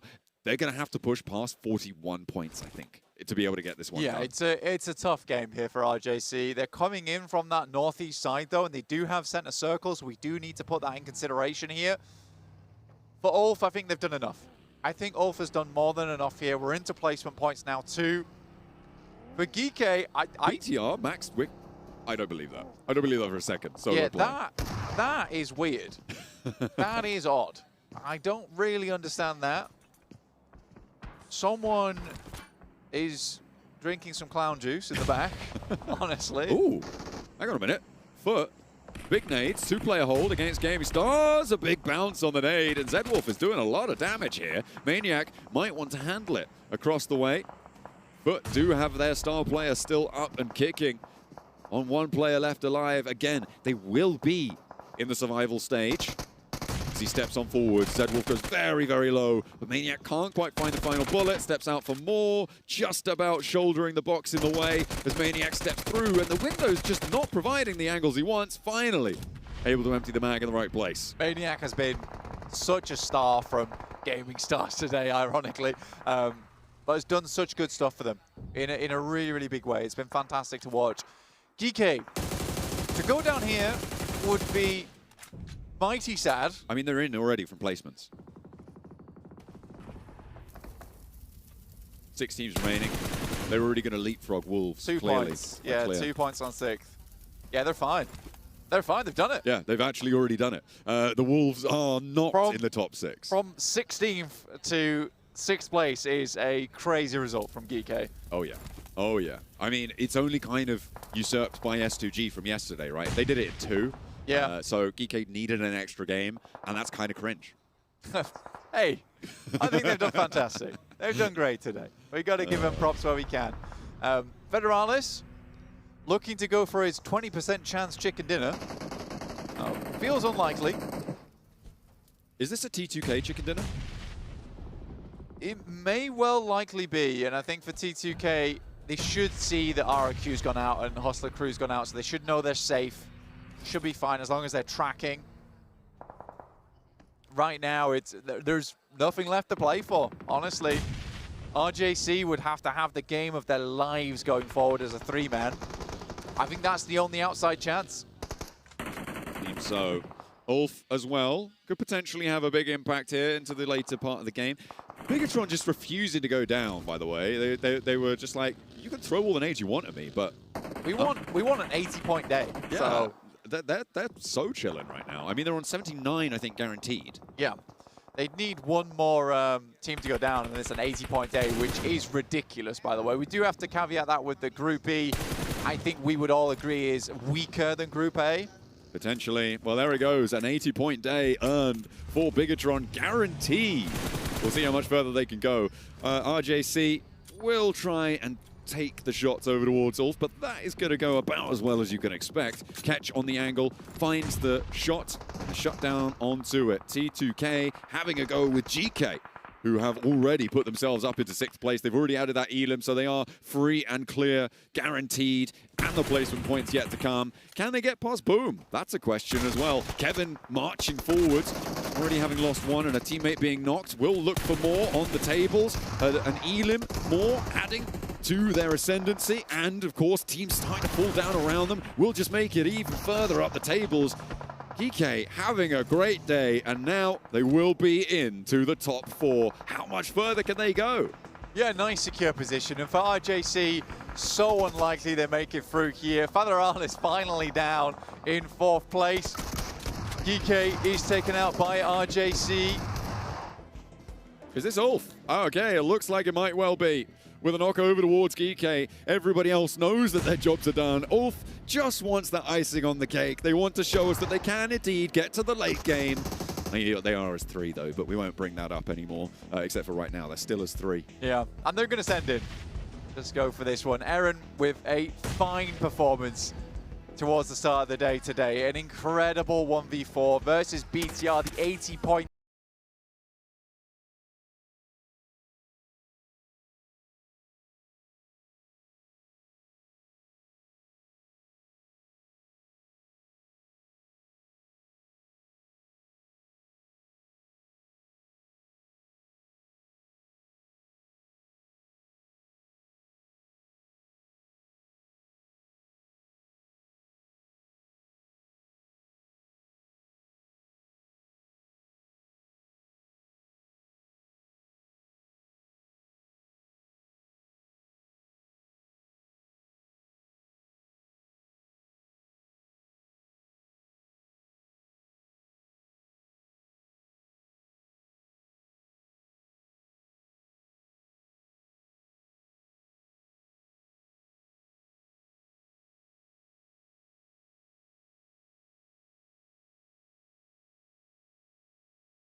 And Ulf said, we're not finishing out Group B without a chicken dinner under our belt. And they get it right here towards the end. But the big storyline gotta be GK right here towards the end, being able to make it happen and rocket launch themselves to the grand finals. And yeah, bottom two at the start of the day, ending in the highly contested top 6 to make it straight into the grand finals. Really happy with their kind of a really comeback we saw. On a wrangle, got himself a really strong finish, got himself that chicken dinner in the field, and this time around able to get himself a solid podium finish that time around too. So GK, they were tested, and you know what? They showed up to the plate. Yeah, I'm happy that they ended up showing up. A team that was able to kind of start showing up there, give me glimmer of hope that they might be able to make it to top 6 was Loops. So it's good to see that Loops was able to bounce back as well, get some more of those elimination points. But you finally got your answer, Max. What happens if it's not just Eren alive at the end of the match? A chicken dinner? That's what happened. No, really happy with all. Of course, there was a little bit of, you could say, circle. Like their compound was in the circle for the longest time. They were literally in that position since circle 1. But when they have the numbers, man, that push to secure the win was really well executed. So this is the ultra. It gives me that kind of a recap of also PMGC of last year. So really happy with it as we check out the finals for moments here. And the push-up was good. Sağ tepeye doğru sür. Koşuyorum ben.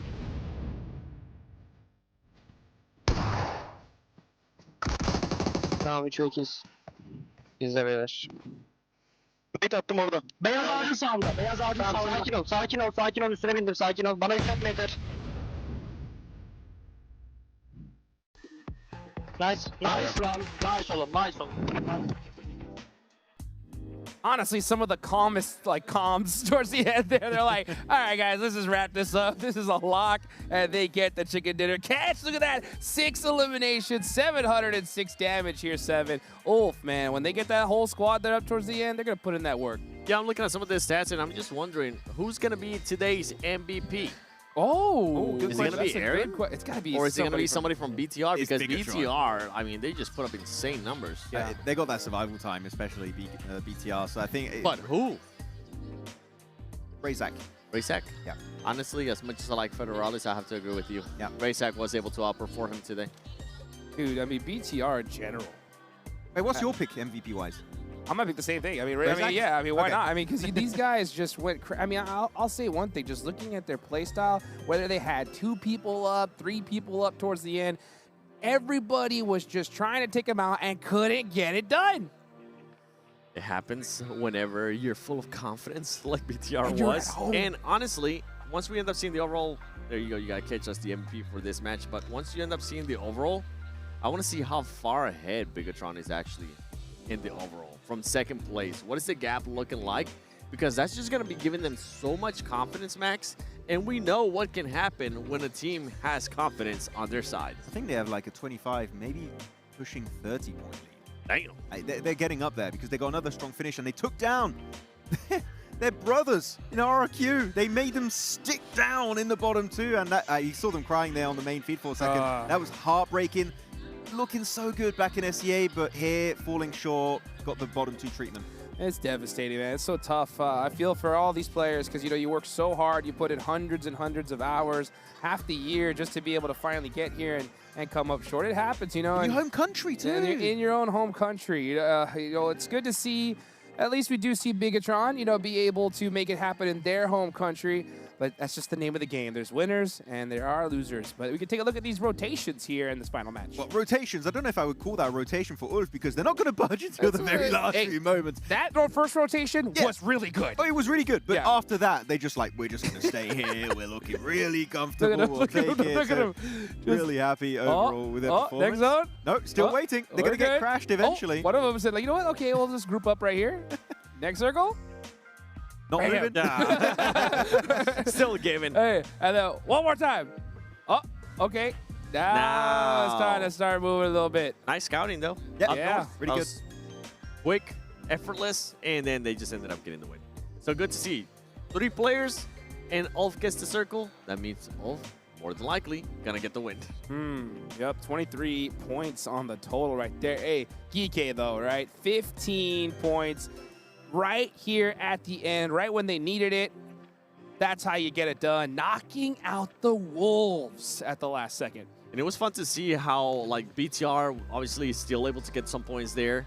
Gaming Stars as well. This was honestly, Max, one of my biggest surprise of today. I was not expecting Gaming Stars from Turkey to end up performing this well, but for a squad that ended up finishing, let me double check real quick. Second in the region. Second place in the region for Turkey. Honestly, a really good performance here. Yeah, it was clearly a team-wide effort. Maniac had some really strong moments in today's games, so big heads up to Maniac in particular. Yeah, but I gotta say, actually, Turkey, throughout the entirety of the 2 groups, have been showing up massively. And looking at that, Ulf is going to be up there with also GSTR, but boom, do make the jump and will be in the top 6 position. And it's not just by 1 point, it is going to be by a healthy 5 points, and it just kind of comes down because of how many more points BTR was able to get. For Wolves, you ended up seeing them have a nice marriage in regards to placement points, in regards to eliminations, but ultimately it doesn't end up working out. And for X-Force Rejects, I'm going to be completely honest. As much as I was talking bad about that Africa region, as much as I was really saying that I don't really expect much out of this squad, I'm happy with what they were able to showcase. And then you have the complete opposite when you see the Vicious. Yeah, Vicious. Look, I'm going to be honest. I am biased a little bit. I do really like this team of Team Vicious, but you get 1 chicken dinner, and over the course of 6 games, you get only 10 placement points. That means you take that 1 chicken dinner away, they might be in bottom 2. Literally, that is the kind of performances we were looking